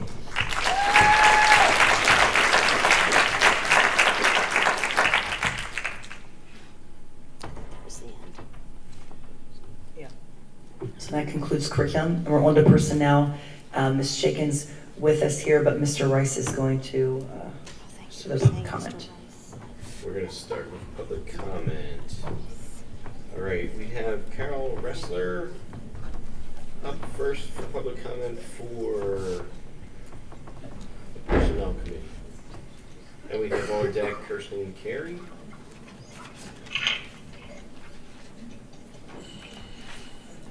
Good evening. Carol Ressler, an English teacher at the high school. I've taught for 34 years, and I've taught 25 years here at the high school. I work closely with my supervisor as the co-subject leader of the high school English department. And I want to ensure that you understand the critical tasks these people fill for their departments, and to consider who will be asked to fill these roles in the future. In my time with the district, we've never been without someone who oversees the continuous spectrum of education in my department. Supervisors look at the big picture and make long-range plans so that teachers can concentrate on the students in their classrooms. As the high school is poised to change to block scheduling, teachers will depend on support from the subject area supervisors to function at the highest possible level and ensure a successful launch of the new schedule. I urge you individually to consider what we stand to lose if we eliminate these key positions. We lose local, in-person training, expertise, and oversight. Supervisors plan and deliver subject-specific in-service for the teachers in their departments, allowing teachers to grow professionally and meet the ever-changing challenges in today's classroom. Supervisors also regularly visit classrooms and interact with students and teachers, providing both formal and informal feedback so that teachers can refine their craft and practice. They are the in-person, local people who ensure the approved curriculum is being delivered. As the high school begins its transition to block scheduling, the planning of quality, applicable in-service will be paramount to a successful implementation. Supervisors serve as liaisons between the community and building level administrators. Principals rely on the expertise of the supervisors to address curricular questions, as supervisors have detailed knowledge of content and are directly involved in the curriculum writing process. In addition, supervisors act as the conduit for communication both within and across buildings. This ensures the consistency of instructional practice and educational experience for all students. Furthermore, they ensure the skills and standards required by the state of Pennsylvania are fully embedded into the curriculum. As we begin to plan for implementing block scheduling, supervisors are needed to guide departments to ensure that standards are still being met as courses evolve during this process. They also have a fiscal responsibility for tax dollars through the creation and administration of a kindergarten through 12th grade department-based budget. They are tasked with wisely using their budgets to provide tax and resources to all 11 buildings in our district in a timely and efficient manner. As board members, each of you has made a personal commitment to the community and to the students of this district to provide a quality continuum of education. You have an obligation to provide the resources and personnel necessary to achieve that objective.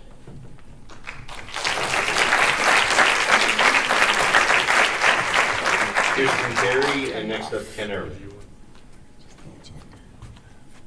Hi, I'm a teacher at Penn Central Middle School. As teaching professionals, we are very concerned with the direction that the school district is heading. Our curriculum supervisors are being eliminated by design. They work to establish, equip, furnish, and maintain curriculum and courses of study for our students. Curriculum supervisors strengthen the integrity of our education system and help to prevent political agendas from entering our classrooms. Penridge teachers, supervisors, and administration are part of the Penridge community and should not be excluded or eliminated. Thank you.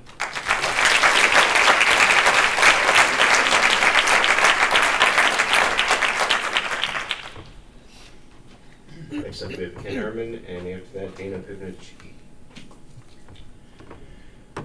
Our teachers are amazing, but can only thrive with the proper support. It's so easy to classify supervisors and curriculum supervisors as administrators who do not have direct impact on students. That is just flat out wrong. Our K-12 curriculum supervisors directly impact the success of our 11 principals, 500 teachers, and 6,500 students. They are our only K-12 academic administrators focused on the quality of teaching and learning daily. The title curriculum supervisor is an injustice to the work of these 4 individuals. The academic growth of our schools, thriving learning opportunities, and teachers' confidence are in direct response to their work. On a secondary level, they ensure the quality of instruction aligns with the changing standards and high expectations of the Department of Ed. Our teachers over the last 3 years have worked tirelessly to create curriculum that provides students with authentic learning experiences. This work would have been impossible without the supervisors. Impossible. It's not a hyperbole. It would not have happened. Our 3 middle schools, for the first time, are in direct alignment with each other. The students across all 3 schools have the same learning opportunities through consistent curriculum, physical supplies, and digital tools. If we do not have our K-12 supervisors, the disparity will come back. Where you live in this district and the middle school you attend will matter, and our community will not be providing fair opportunities to our students. At our elementary schools, the disparity will only become more extreme and happen more quickly. The K-12 curriculum supervisors are the bedrock of elementary instruction. Our teachers are tasked with teaching science, social studies, math, reading, and writing. Without our supervisors, the instruction in each subject area will fall further away from the state standards, and the disparity from school to school will increase. This is not a knock on our teachers. It's a reality of their ability to understand the changing standards and the eligible content in 5 different content areas. We depend on our supervisors to keep us aligned, focused, and using best instructional practices. K-12 supervisors are not just managing one specific content area, but they are working with the instructional coaches to encourage best instructional practices across all content areas. This happens because they don't work in silos. They work as a team to create the district's professional learning goals. This practice was never more effective and more apparent than it is now. The 4 supervisors lead all district in-service days. They work as a team, including the coach's insight, to create the best professional learning experiences for our teachers. Eliminating these positions would be a poor decision and will directly impact, in a negative way, each and every student in this community, not to mention the fact that we have 4 knockout supervisors that you'd be getting rid of. The position is necessary, and the people you have are unbelievable.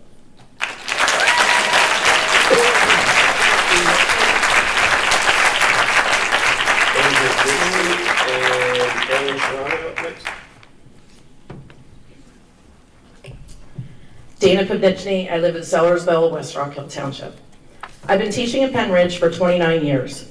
The district has had curriculum supervisors for the last 28. I've worked closely with each and every single supervisor since the program originated in 1995. I have always looked to them for guidance and support.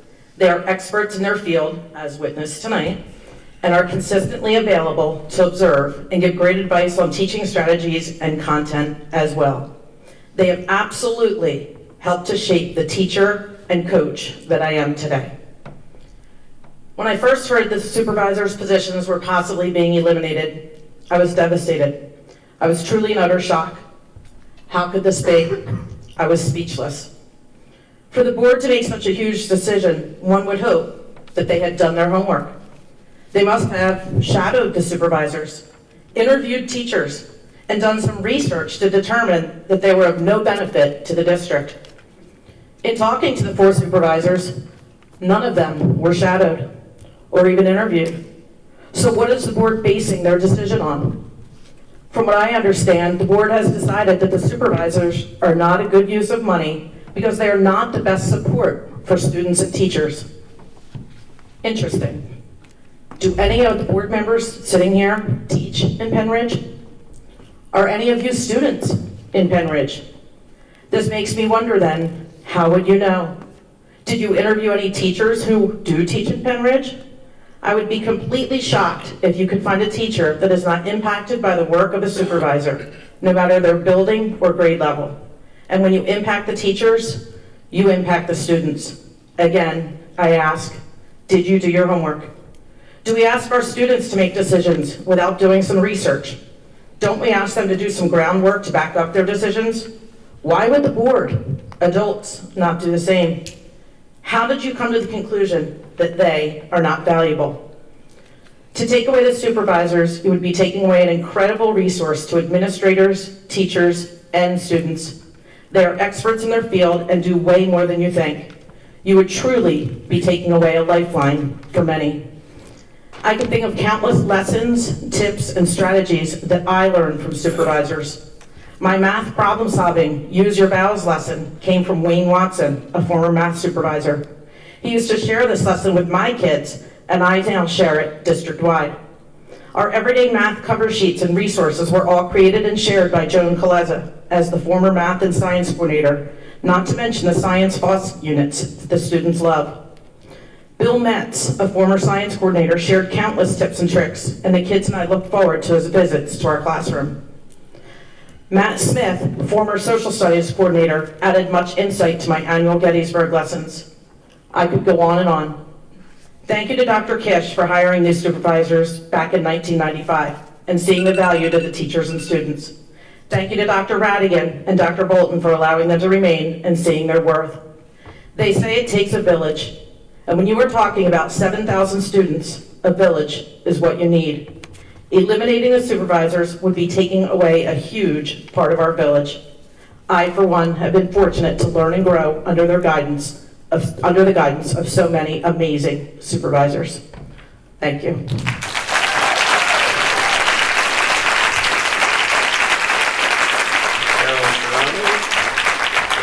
up on deck is Caitlin Thompson. Is Carolyn Sherino still here? Yeah, I don't think they can hear back in that section. And next up on deck is Caitlin Thompson.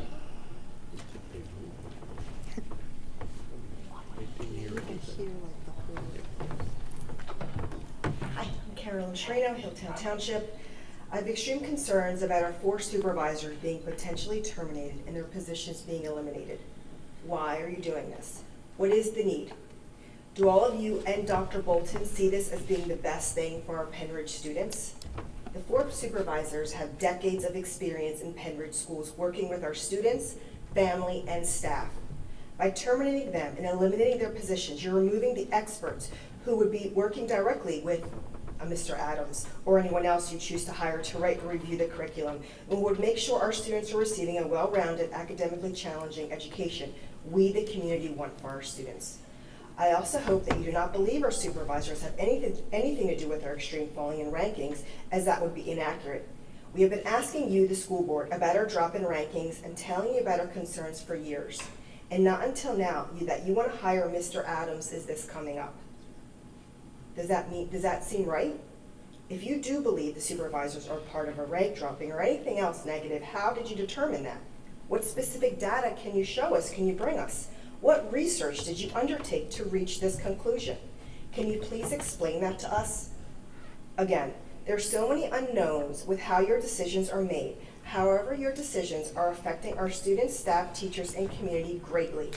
Who will be in charge of supervising Mr. Adams or anyone like him and verifying that we actually need to incorporate these things that he recommends, or his findings if they're accurate? Without proper supervision and guidance, who will make sure someone like Mr. Adams is not implementing all of his Hillsdale curriculum and changing our curriculum as we know it to be now without approval? What is your plans for improving our test scores and our failing rankings? I ask you please to really reconsider terminating any of our supervisors. Thank you.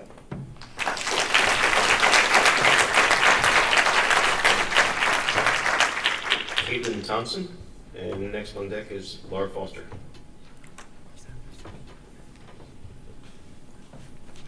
Hi, my name is Caitlin Thompson. I'm in East Rock Hill Township. I live in East Rock Hill Township, and I'm a 2004 PHS graduate, a math teacher here at the high school, and my oldest of 3 children attends Dibler Elementary. I believe I'm the definition of Penridge proud. I love my school experience here in the Penridge School District as a student, long for my dream job as being a teacher here at Penridge, and I'm looking forward to watching my 3 children grow with the many opportunities that my own classroom students have experienced. Tonight I'm here to speak about the impactful work that our data coach, Mrs.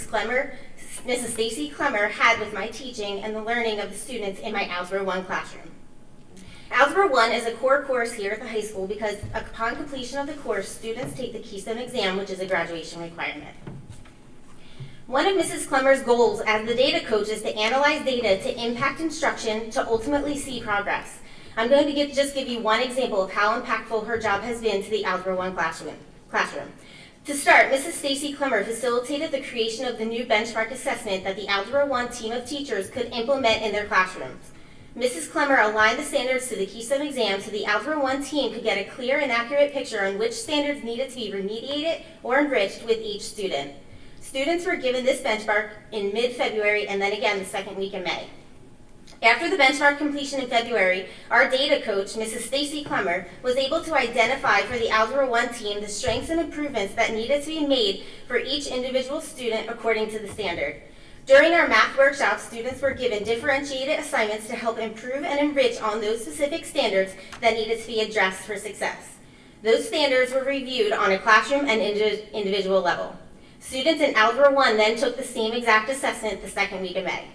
So the question is, what did we see? We saw improvement. There was an overall average of 15% increase in scores in my classroom, which is a direct reflection of analyzing the data and the implementation of differentiating instruction on an individual and classroom level. In just a brief amount of time, we saw amazing success. So what can we anticipate? Improvement in scores on the Keystone exam. Without a doubt, I can say that our scores as a school should increase from the work that has been completed between our data coach and the teachers. Not only did Mrs. Clemmer analyze data for us to help increase the benchmark scores, Mrs. Clemmer went above and beyond to be a part of our math workshop. She met with students in small groups in regards to the Keystone. She had meaningful and purposeful conversations with each student to discuss the layout of this exam and stress its importance while also being mindful enough to decrease anxiety for our students. She made sure the students knew that we were here to help them succeed. As I mentioned at the beginning of all the reasons why I am Penridge proud, I can also add to this list that I couldn't be more proud of the work that Stacy Clemmer and myself did this year. She has provided me valuable data that has enhanced my teaching, but most importantly, impacted our students in the most positive way. Mrs. Clemmer's role as the data coach is an essential part to the classroom and our district for student success. So what we're asking, don't get rid of her and don't get rid of the supervisors because we need them as teachers and our students need them.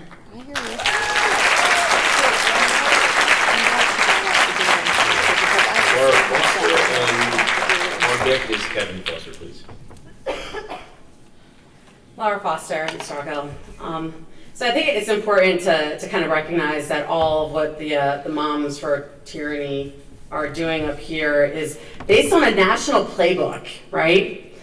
This includes getting rid of curriculum supervisors to pave the way to push their Vermillion-Hillsdale experiment. This is a purposeful move by them, and make no mistake that they will continue to do this so that they can get their political agendas into our schools. It is clear that this board does not care about the absurd amount of teachers leaving Penridge. By now, we all know that the high school science department alone, 6 out of 21 teachers have resigned. Our school board doesn't care because they will follow the Hillsdale to Vermillion pipeline of bringing Hillsdale-like college graduates to fill the vast void of teacher openings. In fact, the president of Hillsdale, Larry Arnn, has directly stated that his goal is to have 80% of school affiliations filled with Hillsdale graduates.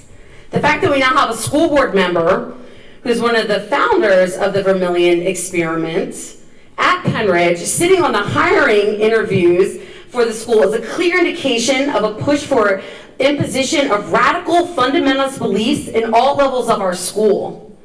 Tell me, what did the study of the impact of the curriculum supervisor say? You can't because you didn't do anything. Where's the data behind letting go of the curriculum supervisors? It's not without irony that they are also getting rid of the high school data support coach, Ms. Stacy Clemmer. Because who needs someone to facilitate data meetings in departments? Who needs data to improve student learning and classroom instruction? Guarantee you that our board will say it's common practice to remove data collection from schools. Take a wild guess about who else is against data collection. You guessed it, Hillsdale. In fact, Hillsdale is quoted as saying they don't intend their schools to be constrained by standardized tests. Maybe that's because the data from Georgia shows that Hillsdale schools lag far behind in their district and their state. Our board is hiring their buddies at Vermillion to run our school. They are pushing out the deals made with campaign funders into our child's and children's education so our kids can be N of 1 in the Vermillion experiment. These guys are going to understand what that means because Moms for Tyranny don't believe in science. Penridge is now the most extreme school board in Pennsylvania. We are the most radical school board in Pennsylvania right now. Sarasota School Board, who's the founder of Moms for Liberty, said no to Vermillion. And here we are. We are the most extreme, you know what? Most extreme in the United States. Do you want that to be your legacy? Do you want that to be your legacy? You gotta stop this. Take a stance. Please do the right thing. Don't make us be the joke of everywhere because of these clowns wanting to play nice with Vermillion. Do the right thing.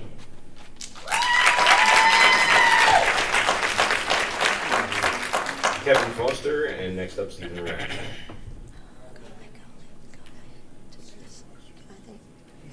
I think he said go on. Okay. Stephen, you're up. And next on deck is Leah. Good morning. Wow. Cracker Jacks. You guys are awesome. You do this every day. I know it wasn't that big of a deal for you guys, but wow. Very impressed. So I'm not worried about you guys. I'm really not. You'll lose your job, and you'll go on to another school district where you'll get paid what you're worth. And you'll do a great job there. But I am worried about all of us who have kids here. We need you. We need them. Do the right thing, please. Thank you.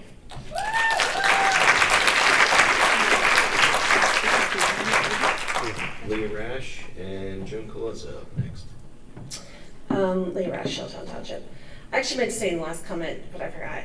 But I can't believe you guys pissed off Mr. Ockenfuss, because I was in Central when he was there, and that is not something you want to do. Amazing teacher, but do not mess with him. Okay, So I'm glad people have already spoken around the data supervisor and obviously the curriculum supervisors. We've seen their worth just in this meeting tonight.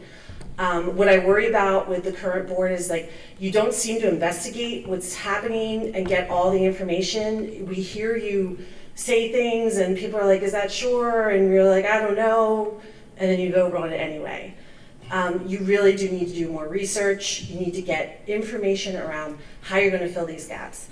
If you're planning on blaming the school rankings on the curriculum supervisors, that's frightening. You have no information to link the two together. Certainly no data to link the two together. Much more impacts much more impacts school rankings like class size. So I'm curious what you're going to do when we don't have enough teachers next year. And the class sizes are enormous. Our rankings will continue to tank. It is not the albatross to put around their neck. Rhyme of the Ancient Mariner. Very heavy, deep poem, everyone dies. I learned it at Penridge. I don't know how it slipped through. Thank you.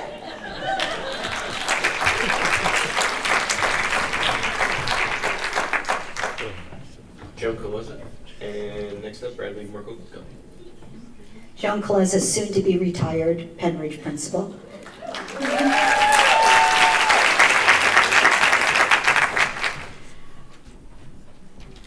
I think I have some unique experience. I was a board member for 8 years, served as vice president and president, served as a curriculum supervisor for 11 years, and then my last 4 years at Penridge as principal at Grass Elementary School. So adding that, plus my time as a parent volunteer at Grass Elementary School, I had 4 kids that came through Penridge. It's almost 30 years in some aspect of working in and for Penridge School District. I do want to address one thing, Mrs. Blomgren. You mentioned Heidi Hayes Jacobs and Ben Akalik several times in comparison to the gentleman from Vermillion, Mr. Adams. I will tell you one big difference. Heidi and Benna worked with teachers and with curriculum supervisors. They knew the standards, unlike Mr. Adams. I would also say that if any of our curriculum supervisors gave a presentation about curriculum and did not know the standards, you would be firing them immediately. When I saw what was presented for the social studies curriculum, he was ignoring state standards, and he was also ignoring what's age appropriate, as somebody said. I have a child who will be in a grandchild who will be in first grade at Dyegar next year, and the way the curriculum is written is appropriate and gets them to understand what those roles are. Saying that that can be done through American history just shows a lack of understanding of developmental ability in students. I do want to speak to the job of the supervisors. Most people have already addressed most of the comments I would have made. I know that this cannot be a financial decision, because if it was a financial decision, it would have been discussed during the budget cycle. I know that when I started, there were 8 curriculum supervisors, and that was reduced to 6 and then to 4. And those were all for financial reasons. Every time that was reduced, the district lost something that we were not able to get back. If you eliminate these positions, you are going to lose something that you cannot get back. And please don't use cost as an excuse for that. You might say that we can put more teaching assistants into classrooms, which is great. Our teaching assistants are amazing, but they do not do the job that our curriculum supervisors do. They can't do that job. I think it's very telling that you had a room full of teachers who are speaking glowingly of supervisors who evaluate and observe them. That tells you something. Where else do you see the people who are being observed and evaluated sing the praises of those who do that? So please make sure that you are doing the right thing. It's really very disturbing to find out that this is already on the agenda for tomorrow. That's not how things are supposed to work. You know that. We all know that. So for those of you who are still open-minded, please rethink this. This will be a huge mistake that will have repercussions for years.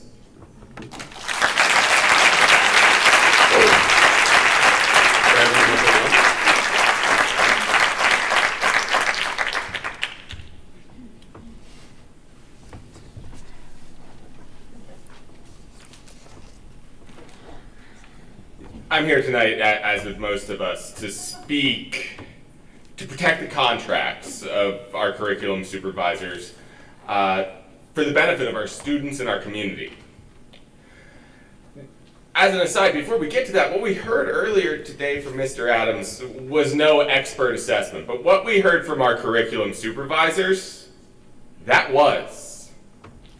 They did a better job with a lead time of minutes than Mr. Adams did with several extra weeks of prep.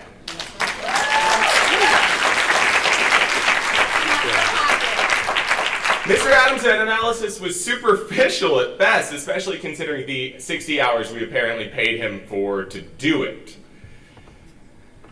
After the amount of time he had with only one client, I would have expected polish, a deep analysis, as we saw from our professionals, rather than canned, stale recommendations.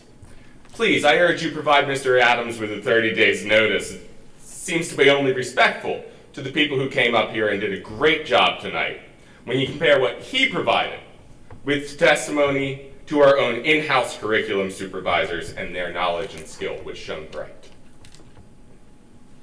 Often as boards and communities, and even as teachers, we do not always directly see the effort and the hard work that curriculum supervisors do, though tonight we were fortunate to have an example of that.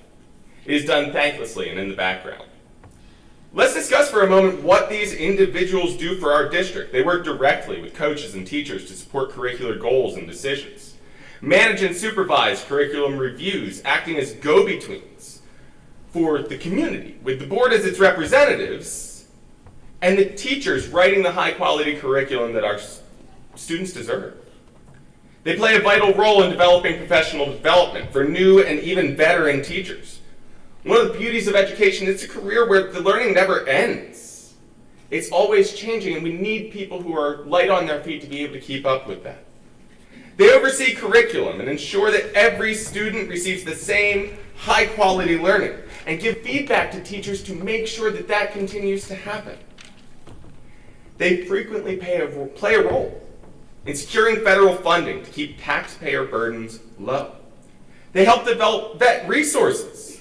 They act as professional experts on our school's curriculum when the board wastes taxpayer money on consultants to play Monday morning quarterback with that same curriculum that they have spent weeks, months, years developing.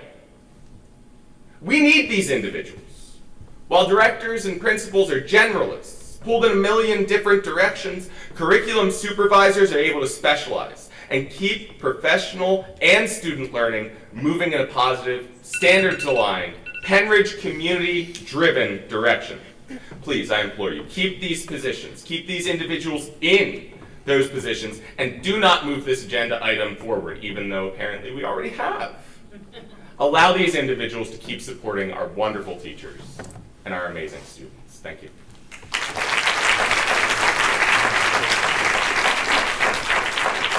All right, moving on. Ms. Chaikin, you online? She's muted a minute. Give her a minute. Yes, I am. Can you hear me? Yep, we can hear you. Thank you. Your video.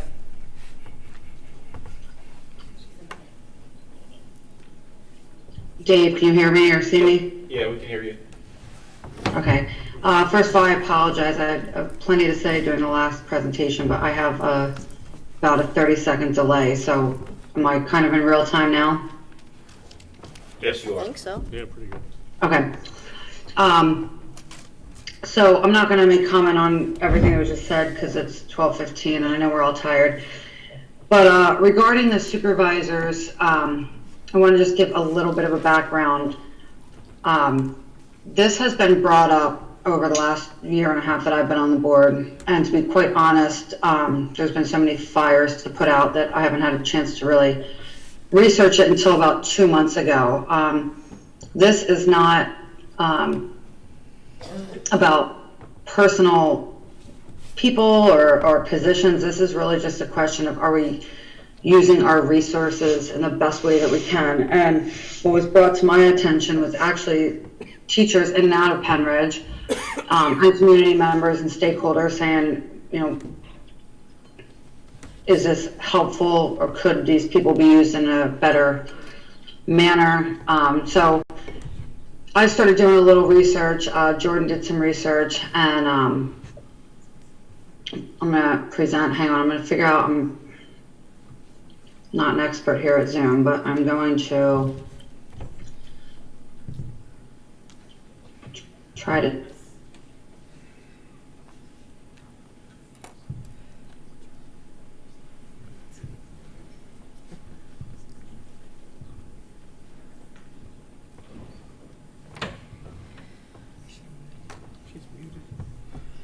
You're muted again, Ricky. You muted yourself. Ricky, you're muted. She's frozen. That's the delay. It says mute. Is somebody else controlling? Okay, for some reason when I share the screen, it automatically mutes me. I'm gonna try one more time.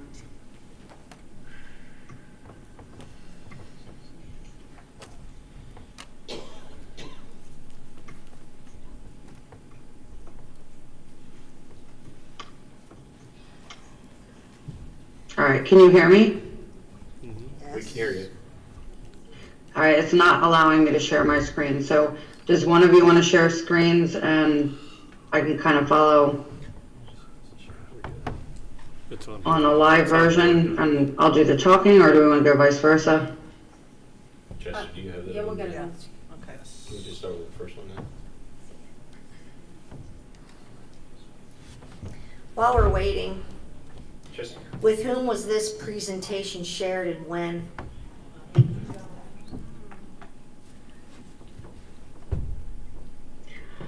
You're gonna have to say that again, Joan. I have a delay and you guys keep going in and out all night. Okay, I asked with whom was this presentation shared and when? I know that we board members got it, was it this morning? And then it was put into administrative content on the agenda, but it's an item for public discussion. And my understanding is that it should be available for the public to see before the agenda. Some things we put into administrative content, items that the public can't see, that are confidential. But something like this should have been put into the public portion of the agenda for this evening. And it certainly should have been shared with the people that we're talking about. Every single presentation that's given is put in administrative content so that the person can present it, and then afterwards it's publicly posted and moved from administrative content. That's been David Bolton's rule since he got here. We've had other things that have gone up. I'm not sure about when it started, but I can say that that was Nancy's suggestion, so. Okay. Ricky, go ahead. Were the supervisors given the presentation? The supervisors that we're speaking about, were they given this presentation? I mean, they're not really members of the public, they're members of the administration, and we are talking about their employment, so I'm just curious if this was shared with them, because you're supposed to give people notice. I know this isn't technically a department, but in the school code, section 524, it says if the school board determines that they're going to close any school or department, and I would call these 4 people, the supervisors, pretty much a department. If you're going to close a department, 60 days notice in writing prior to the closing of any school or department shall be given to all professional employees affected thereby. So, I mean, I would say that if you're going to talk about eliminating a position, you really need to give people the right to their due process, the right to prepare themselves. Like tonight when Mr. Adams was speaking, our subject area supervisors had to, or curriculum supervisors had to quickly listen to what he was saying, process it, and present something in response. I think what would be more appropriate, and especially at this late hour, I don't even know what time it is, my computer gave out, but it's after midnight. You intend, apparently, to vote on this tomorrow night at a meeting that begins at 7 p.m. I just think that this is, maybe we should just save everybody time and not even have this discussion, and perhaps the subject or curriculum supervisors whose jobs are on the line should be given the right to present or to prepare themselves more properly for this conversation.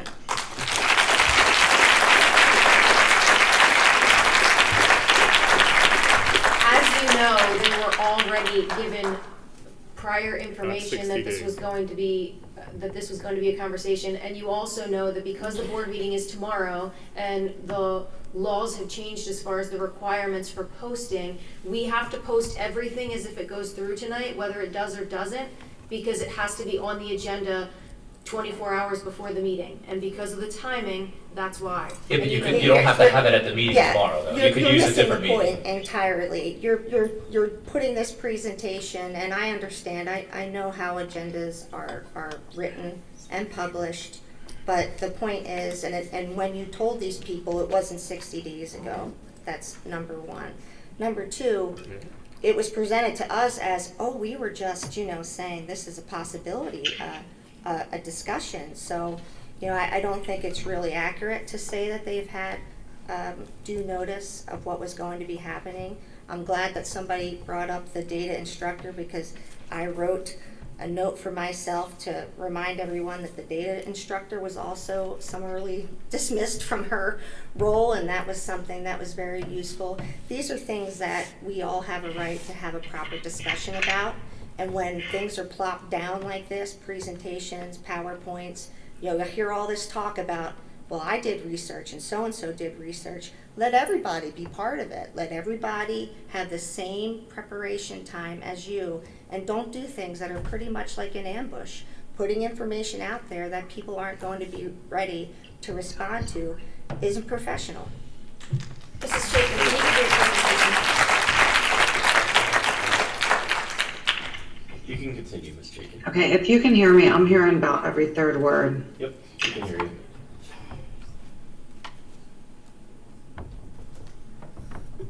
Okay, I'll start off. The first slide is our organizational chart, and it just says everything from top down of board, superintendent, assistant superintendents, and it breaks down into the supervisors, instructional coaches, the department coordinators aren't on here, but that's the organizational chart. They used to have to be posted every year. However, policy changed that they do not have to be posted every year. So Rick, you want to go to the next slide? And this is just kind of like a summary of parts of the organizational chart, such as we have 3 superintendents, 19 principals, 8 supervisors, 8 instructional coaches, we have 10 department coordinators, and we have subject leaders. From the EDR report, we have 12 middle school subject leaders. There is a high school subject leader job description from board docs. However, I know some people spoke on the high school subject leaders, but I'm not sure how many total we have of that. Okay, next slide, please, Rick. This is just a line graph to show over time since 2000 the increase in administrative staff. So from 2000 to 2019, administrative staff has increased 88%. Just wanted to point that out. Just again, that. Excuse me, Mrs. Blomgren? Yes. Does that say that administrative staff increased by 88% Over 19 years. 19 years? Teachers, the red line is administrative staff. Teachers goes into the blue line and ends out in 2019 about plus 8%. No, this is overall. Oh, gosh, 'cause I'm Sorry. We're flat. Overall. Nice. Overall, in public schools. Okay, so shouldn't we be Okay. talking about Henry? Just showing the part that it's increased in administrative staff. But not here. But not here. But not here. It has increased. Let's go to the next slide, please. This is all the schools in Bucks County that have subject area supervisors. One is missing, which is Minersville, and they do not have supervisors. We found that out today. So Central Bucks has 6 supervisors, Penridge has 4, and again, this is just subject area supervisors. Ben Salem has 3, Quakertown has 3, Bristol Borough, Bristol Township, Centennial, Council Rock, Pennsbury, Palisades, New Hope, Solebury. How did you get all this information from the other districts? So they're, by looking at their organizational charts as well as reaching out to them. We know that we just lost the 9th grade principal went to Pennsbury, right? So we know that they have subject area supervisors, right? They have 3.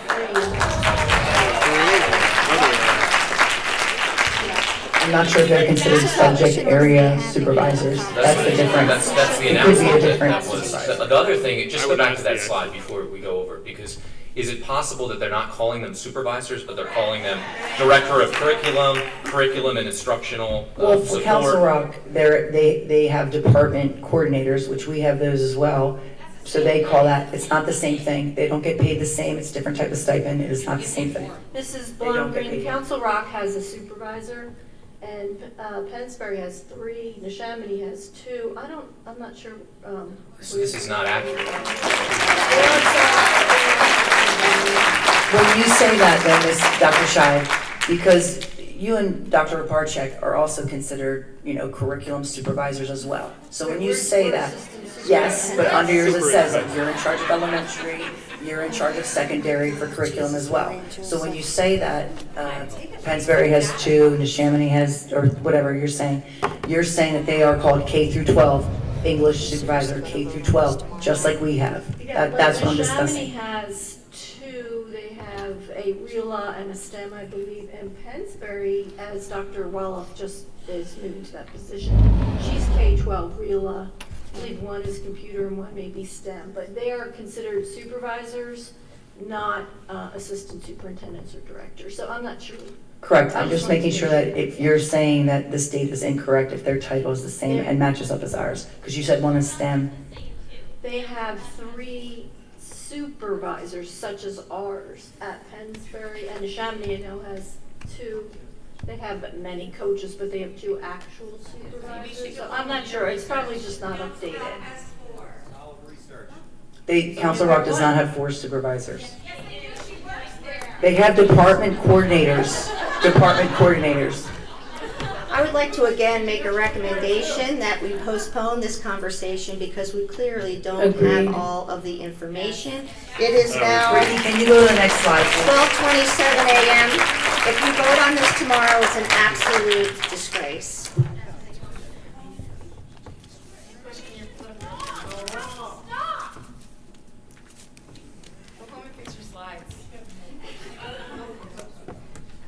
Ricky. She's 30 seconds behind. Ricky, she's on Zoom. Ricky, you're muted. Ricky, you're muted. She thinks she's 30 seconds behind. But Yeah. what do you want? Yeah. All I of the don't know. data that is provided to the IU in a document is self-provided by the districts, and they don't have that information that you guys are suggesting either in the supervisor's compilation. I think what is being said, and it's true, is that there are people, if you say, hey, tell me how many curriculum supervisors Pennsbury has, they're going to look, curriculum supervisor, and they're not going to find that title. What you need to do is find out what exactly each one of these people, that each one of these school districts that you're saying don't have any of these people, I find that very, very hard to believe. That they do not have A curriculum coordinator is someone who's a teacher who gets well, paid a you know stipend what? to oversee. You know which what is would be what we helpful? use- You know what would be helpful, Megan? Is if we didn't have you telling us what a curriculum coordinator is. If we had actual definitions. We are supposed to be making decisions. This isn't some game. This is the education of nearly 7,000 students, and I'm glad, Ms. Kaleza, you said it. I've been saying, you can replant trees when you cut them down, but it takes decades to get back what you lost. And you need to be more thoughtful in what you are doing, because you are cutting down trees and you're not thinking about how long it's going to take to get back the institutional knowledge that you're suggesting that we eliminate. Everybody's going to say, it does take a lot of time to get back. A lot of things have been pushed into education over decades. That's a great point. We're not agreeing with you. We're not agreeing with you. It looks like, I'm okay with that. it looks like we skipped a slide. Can you back one? Based on what I'm looking at on here.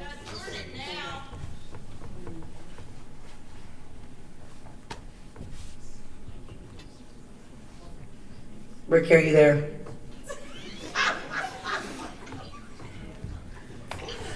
Jordan, I can hear you guys, but it's really scrambled, especially when two people are talking at once. Okay, so we can hear you, so if you want to go over this slide.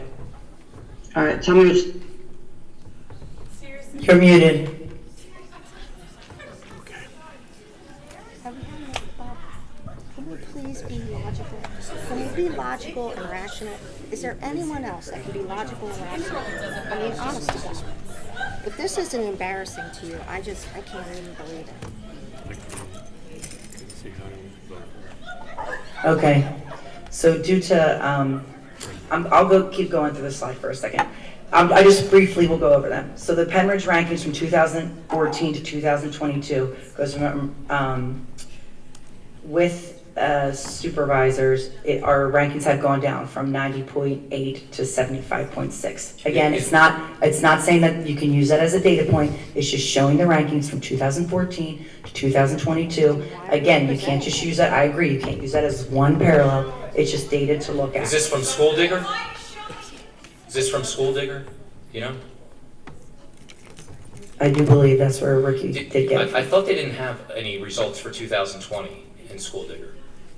There's no, so how do we come up with 81.4? Is that just a made up number? Maybe a data instructor can help us. Need a data coach for that. I mean, it's hard for us to take this seriously when the data is incomplete that's being presented.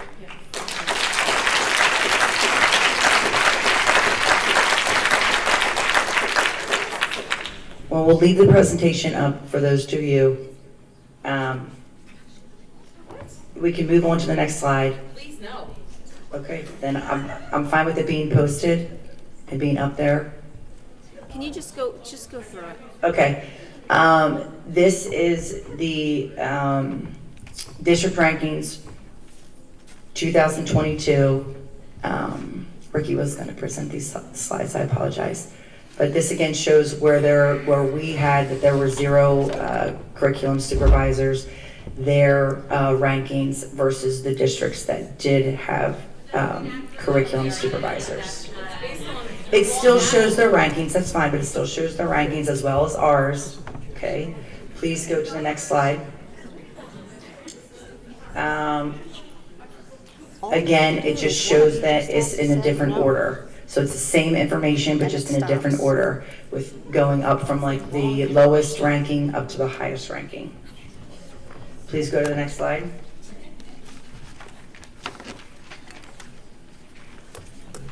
Okay, so again, this is another one from 2014 to 2022, showing supervisors versus rating, again with 0 supervisors versus 3, 4, and 6.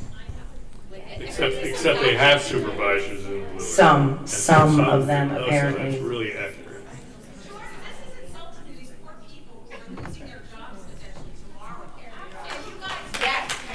Please go to the next slide. Can you just go straight to slide 13? I'm just looking at it myself right here. Oh, wow. More. You don't know how to do that. So this is a list of all of the job duties and responsibilities on the job description that you can find on school board docs for K through 12 supervisors. So there are a total of 10 job duties and responsibilities that are on.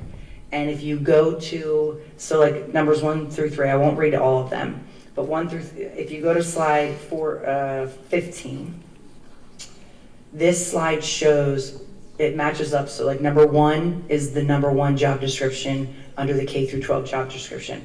and it shows overlapping of other positions or staff that also do that same job description. Yeah, and this I was trying to figure out though, because the principals are not, according to the principal job description, they're not responsible for the duties of the curriculum supervisors. Neither are the assistant principals, It's subject listed. leaders. We're cooperating collectively with principals, assistant principals, they all work together, so But the that's part of principals it. are not responsible for that. And by contract, the instructional coaches, they cannot evaluate other teachers. So They don't evaluate, they observe. okay, well, They you observe. have them as doing the same jobs. As observing, they observe. But it's part of observing is of not Agreed, but evaluating. it's part of that, But it's again, part of that this job is- description. It's not nitpicking. Principals are the main ones. You're to do trying to say that they're evaluation. doing the same job. They're not doing the same. I'm not saying, I said there's I some don't see overlapping there. I don't That's see, what's the I don't see them in that category of supervision. I see them under plan development, they're under professional The development. president controls the agenda.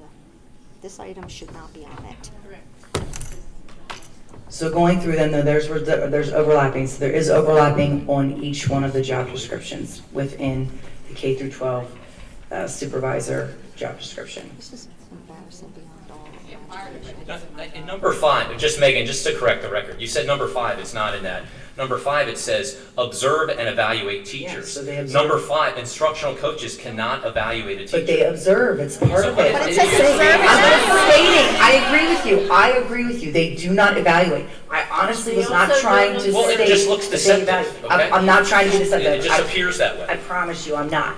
I'm just saying, work closely with teachers in order to improve performance in the classroom. Coaches do that, and that's under the observe and evaluate teachers. Visit classrooms But regularly. then you need to providing separate it assistance. out. You can't say number 5 is observe and Related to their evaluate, and they only performance. do half of that? Okay, noted, they do not evaluate, agreed. All your slides are wrong. So far. Yeah, thank you. Keep going, next slide.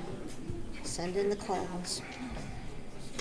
Yes, okay. So this one is just student-teacher administrator ratios. And this just points out that for every 12 students, we have 1 teacher, and for every 12 teachers, we have 1 administrator. Is there a benchmark that we're trying to achieve? Should there be one, what's the ratio that we should be within? I think the point is that we shouldn't have the same number of administrators overseeing teachers as we have teachers overseeing students. And who says that? I mean, where's the benchmark ratio come from? If you have that, it's in a, Well, that's just made up, I think. I think that's just made up, this is. if you think that you think that teachers need more oversight than students, I think that there's somebody that has more experience and knowledge in this, has a ratio that you should be within a range, and that we as a board can say, hey, we need to start to move within that range. But just to have the ratio there is meaningless without some understanding of what the expected range should be.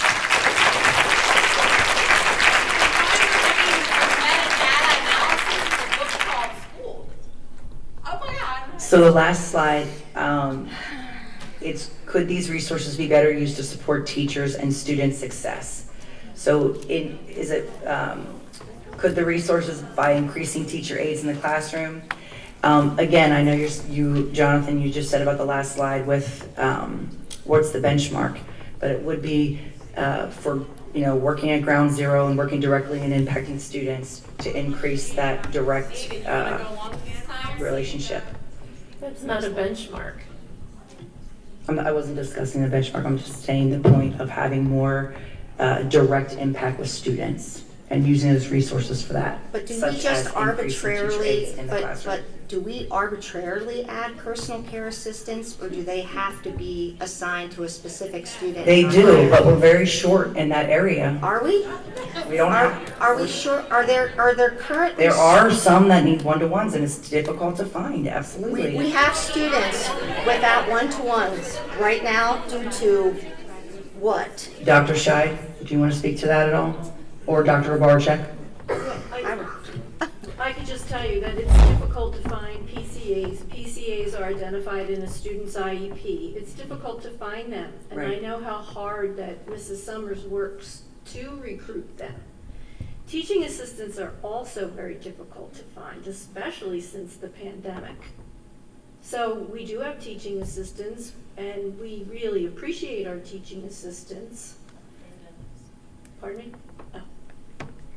so But I don't see, I'm trying to figure out in terms of value to directly impacting student achievement between a teaching assistant and the 4 curriculum supervisors. Because the 4 curriculum supervisors work directly with all children in the district, so the impact is whole in the district. And our biggest concern is because we see the value of the curriculum supervisors and the coaches who work in unison, they're brainstorming ideas all the time to how to better impact students. And of course, we are impacting students. I'm just having a difficult time understanding how teaching assistants could take that place. If you Because look they at directly work with the kids. I work with a lot of teaching assistants, Do they and they're write curriculum? gold to me too, and other Do they write teachers as well. curriculum? The teaching assistants, Kate, do they write curriculum? the That's not their only supervisors- job description. The supervisors don't write But it's curriculum. a big one. And Well, I mean, but the supervisors oversee, obviously, we heard from how many supervisors this evening? we've even asked questions about specific books and things that have been approved, and the response has been, I have to check with the teachers who wrote that curriculum. The because supervisors aren't the ones writing the clearly curriculum. The are point, involved in the development There- of curriculum. we have in increased this the school amount of district. supervision of teachers, And but you not, haven't but not the amount of demonstrated- supports in the classroom to kids. And if you look at the Why not areas. do both? Why not do If both? you look at. Why do I need to cut off my leg?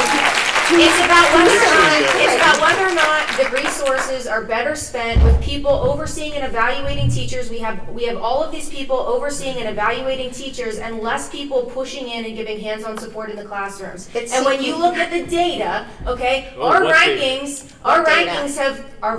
have gone down, but where have things gone up? Our scores have gone up when you add extra aides in targeted full-day kindergarten. That's why when you compare targeted full-day to half-day last year, where there weren't additional aides, the targeted full-day was more accelerated. Then this year, it leveled out, and they were both a wash because you're adding those extra supports in the smaller class sizes to the half-day kindergarten. And when you look at special ed, when you look at IEPs, when you look at IEPs, when you look at IEPs, when you look at One of those rants. what are you doing to support those kids? Every time you have measurable goals and you are trying to support kids to have those scores go up, what are you doing? You're adding more aides. It's all the data supports that when you're adding more teaching assistants to the classroom and having more one-on-one support, pooling kids and working with kids, that's how you help kids be more successful, not by having more supervision and evaluations of teachers. I think that our PSSA scores have shown growth, and if you're going to attribute that only to TAs, I think that's misleading because No one said that. but wait a No one minute. said that. Wait, what we were just told is that the TAs are the reason why, and I'm not,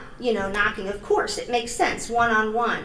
But then you're talking about these one-on-one supports, how wonderful they are, and yet, with no discussion, a couple of you, told the superintendent to eliminate the data instructor position with no discussion. And that was something that was directly impacting our students and is something that we could provide to students at no cost to them. And if you want to talk about giving kids access to things like people that don't have a lot of means, people that don't have the money to go out to a Sylvan Learning Center or Huntington or Kumon. We were doing that in Penn Ridge, and we were seeing progress with it in Penn Ridge, and it was provided free to our students. So please, if you're going to talk about keeping, providing one-on-one and providing right in the classroom supports for kids, then maybe you ought to talk about bringing the data instructor position back because The we were data seeing instructor progress. did not work hands-on with kids. It wasn't a support committee. with the classroom like Wait. that. The data instructor was responsible for taking, I've said this before when we've had the meetings where you have talked about what you do. What the data instructor was doing was what if you go to Huntington's, I'm sorry, am I allowed to say those names out loud? If you go to learning centers, this is what they do. They give your child a standardized test. They evaluate that standardized test. They match every single answer that your child got wrong to a skill, a specific skill, and they build the education program from that. That's the secret. I was a director of education at a Sylvan Learning Systems. We started doing that. It was a dream come true, because talk about leveling the playing field for kids, taking kids from any economic situation and giving them a very targeted remediation program that is so effective.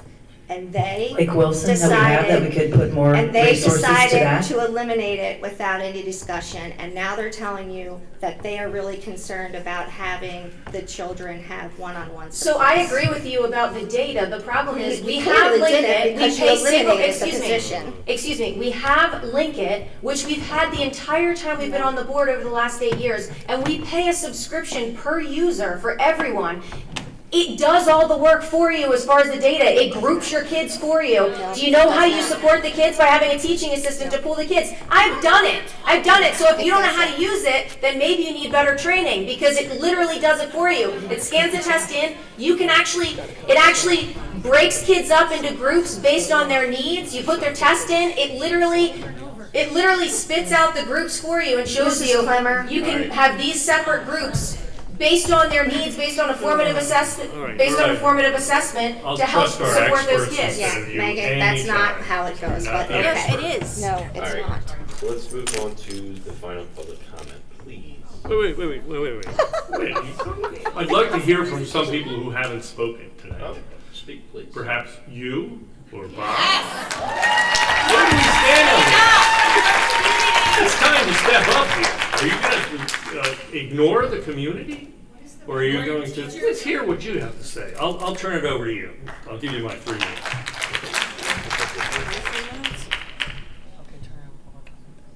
No?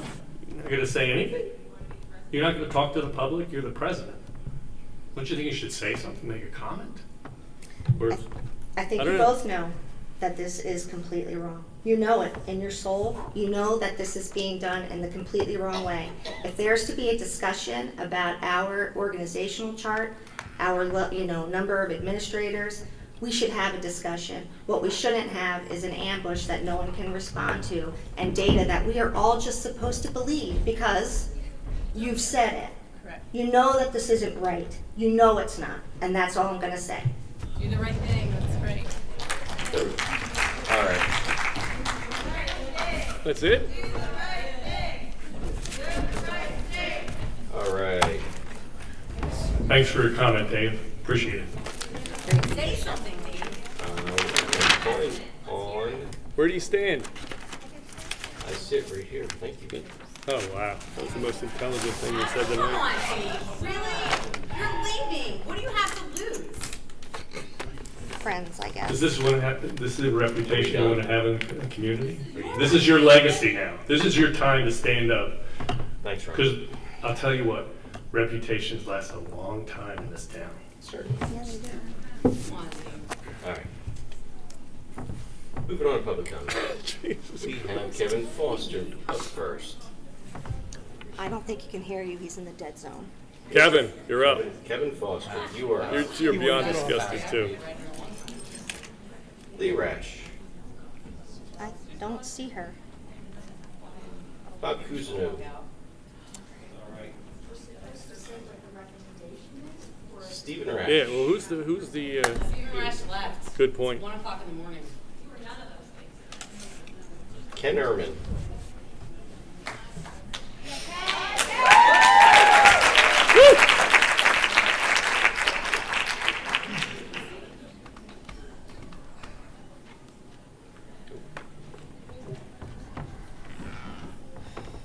When I came here tonight, I planned on speaking once. This is my 3rd time. I'm appalled at what I'm seeing. I'm not politically motivated. I'm just here to be a good teacher. And I'm now living in this community for my children. And I am depressed to see the leadership that is here. I've presented in this room over my career in this district, talking about initiatives, talking about taking students to conferences to present, talking about building the STEM program, all of these things to try to make this community a better place before I lived here. The fact that the two of you are sitting there saying nothing is embarrassing. And I'm not afraid to say that. I really don't care.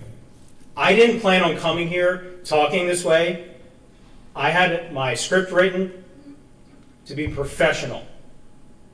But the fact that you can sit here and watch false data be presented that has no resources, it has no references, it clearly was wrong, and you're just going to sit here and do nothing.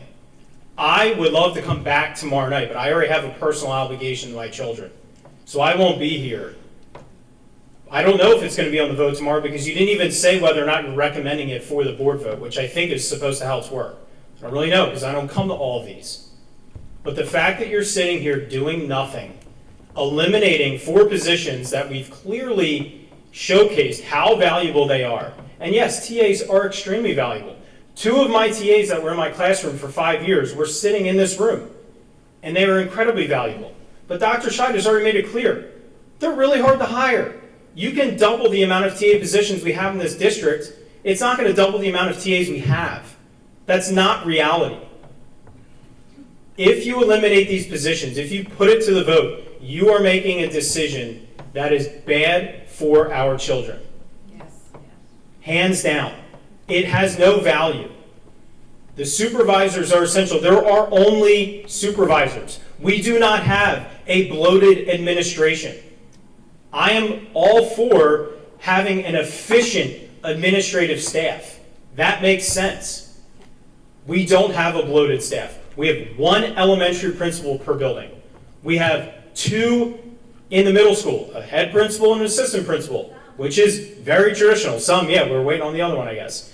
We have the high school principals, house system, same as Central Bucks. And we have 4 supervisors for all of instruction across our district. You are making a decision that does not make sense at all. And the fact that only 2 of you can even speak to the value of it is boggling. Why can't, if you are for this, which we don't know because it hasn't been recommended, and you're not voicing your opinion, if you're for it, give some reasons why. Take the time to have a discussion. Don't just blow up the organizational system that Dr. Bolton built when he came here, that many of you hired and said, we need to bring the best quarterback to lead you to the championship. He created this organizational structure, and you're blowing it up.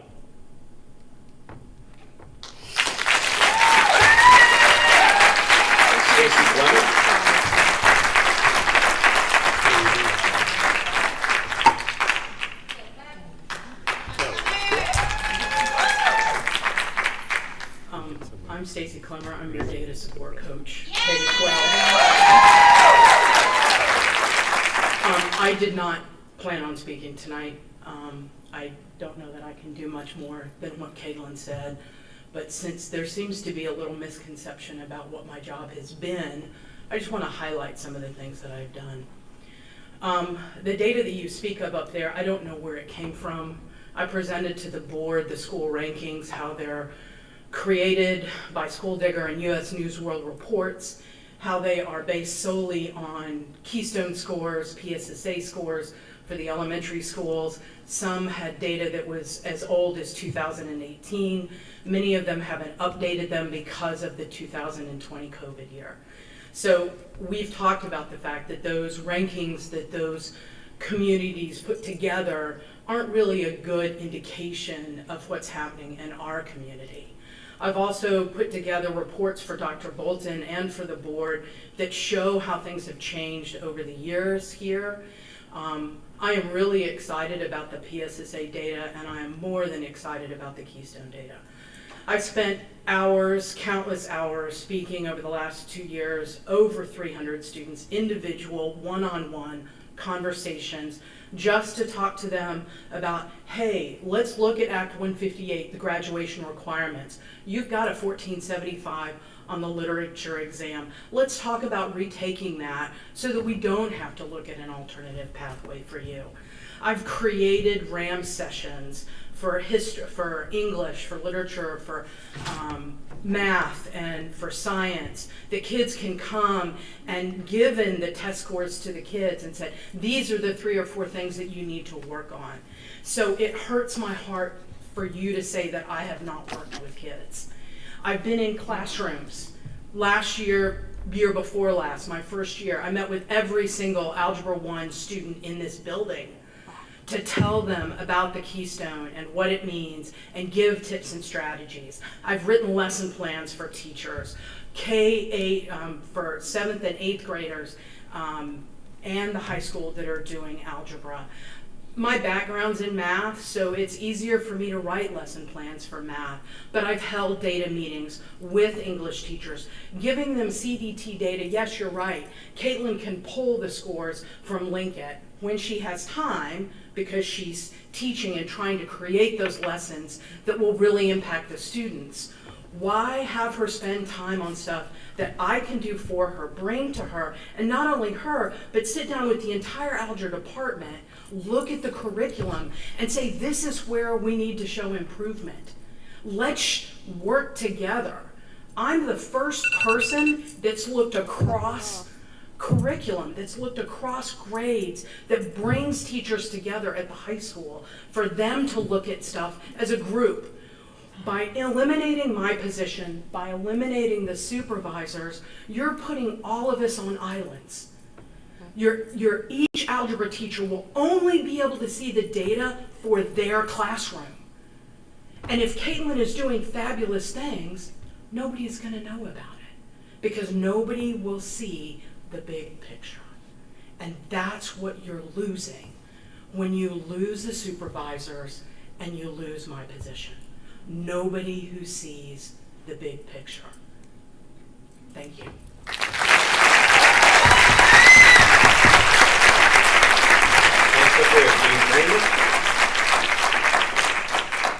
Jane Kramer? I don't see her anymore. I think she will. She's right there. Oh, sorry. She was sitting down.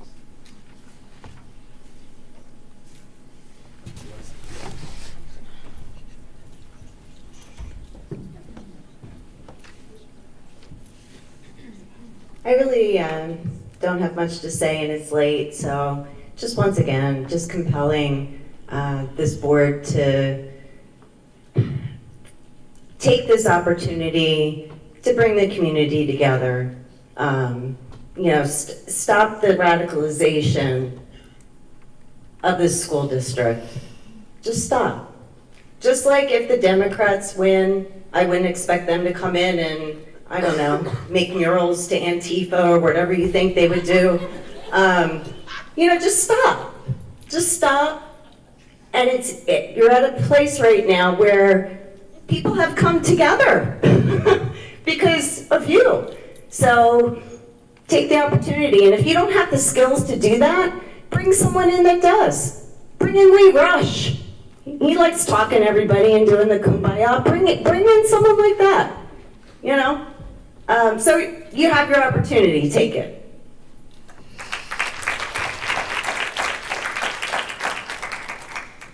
I don't see any more public comment. You can give a comment. Still waiting. Still waiting. What was the point of this meeting? What happened? Yeah, What was the recommendations? nothing. Is it going? Total ineptitude. Is it going to vote tomorrow? There was nothing moved out of it.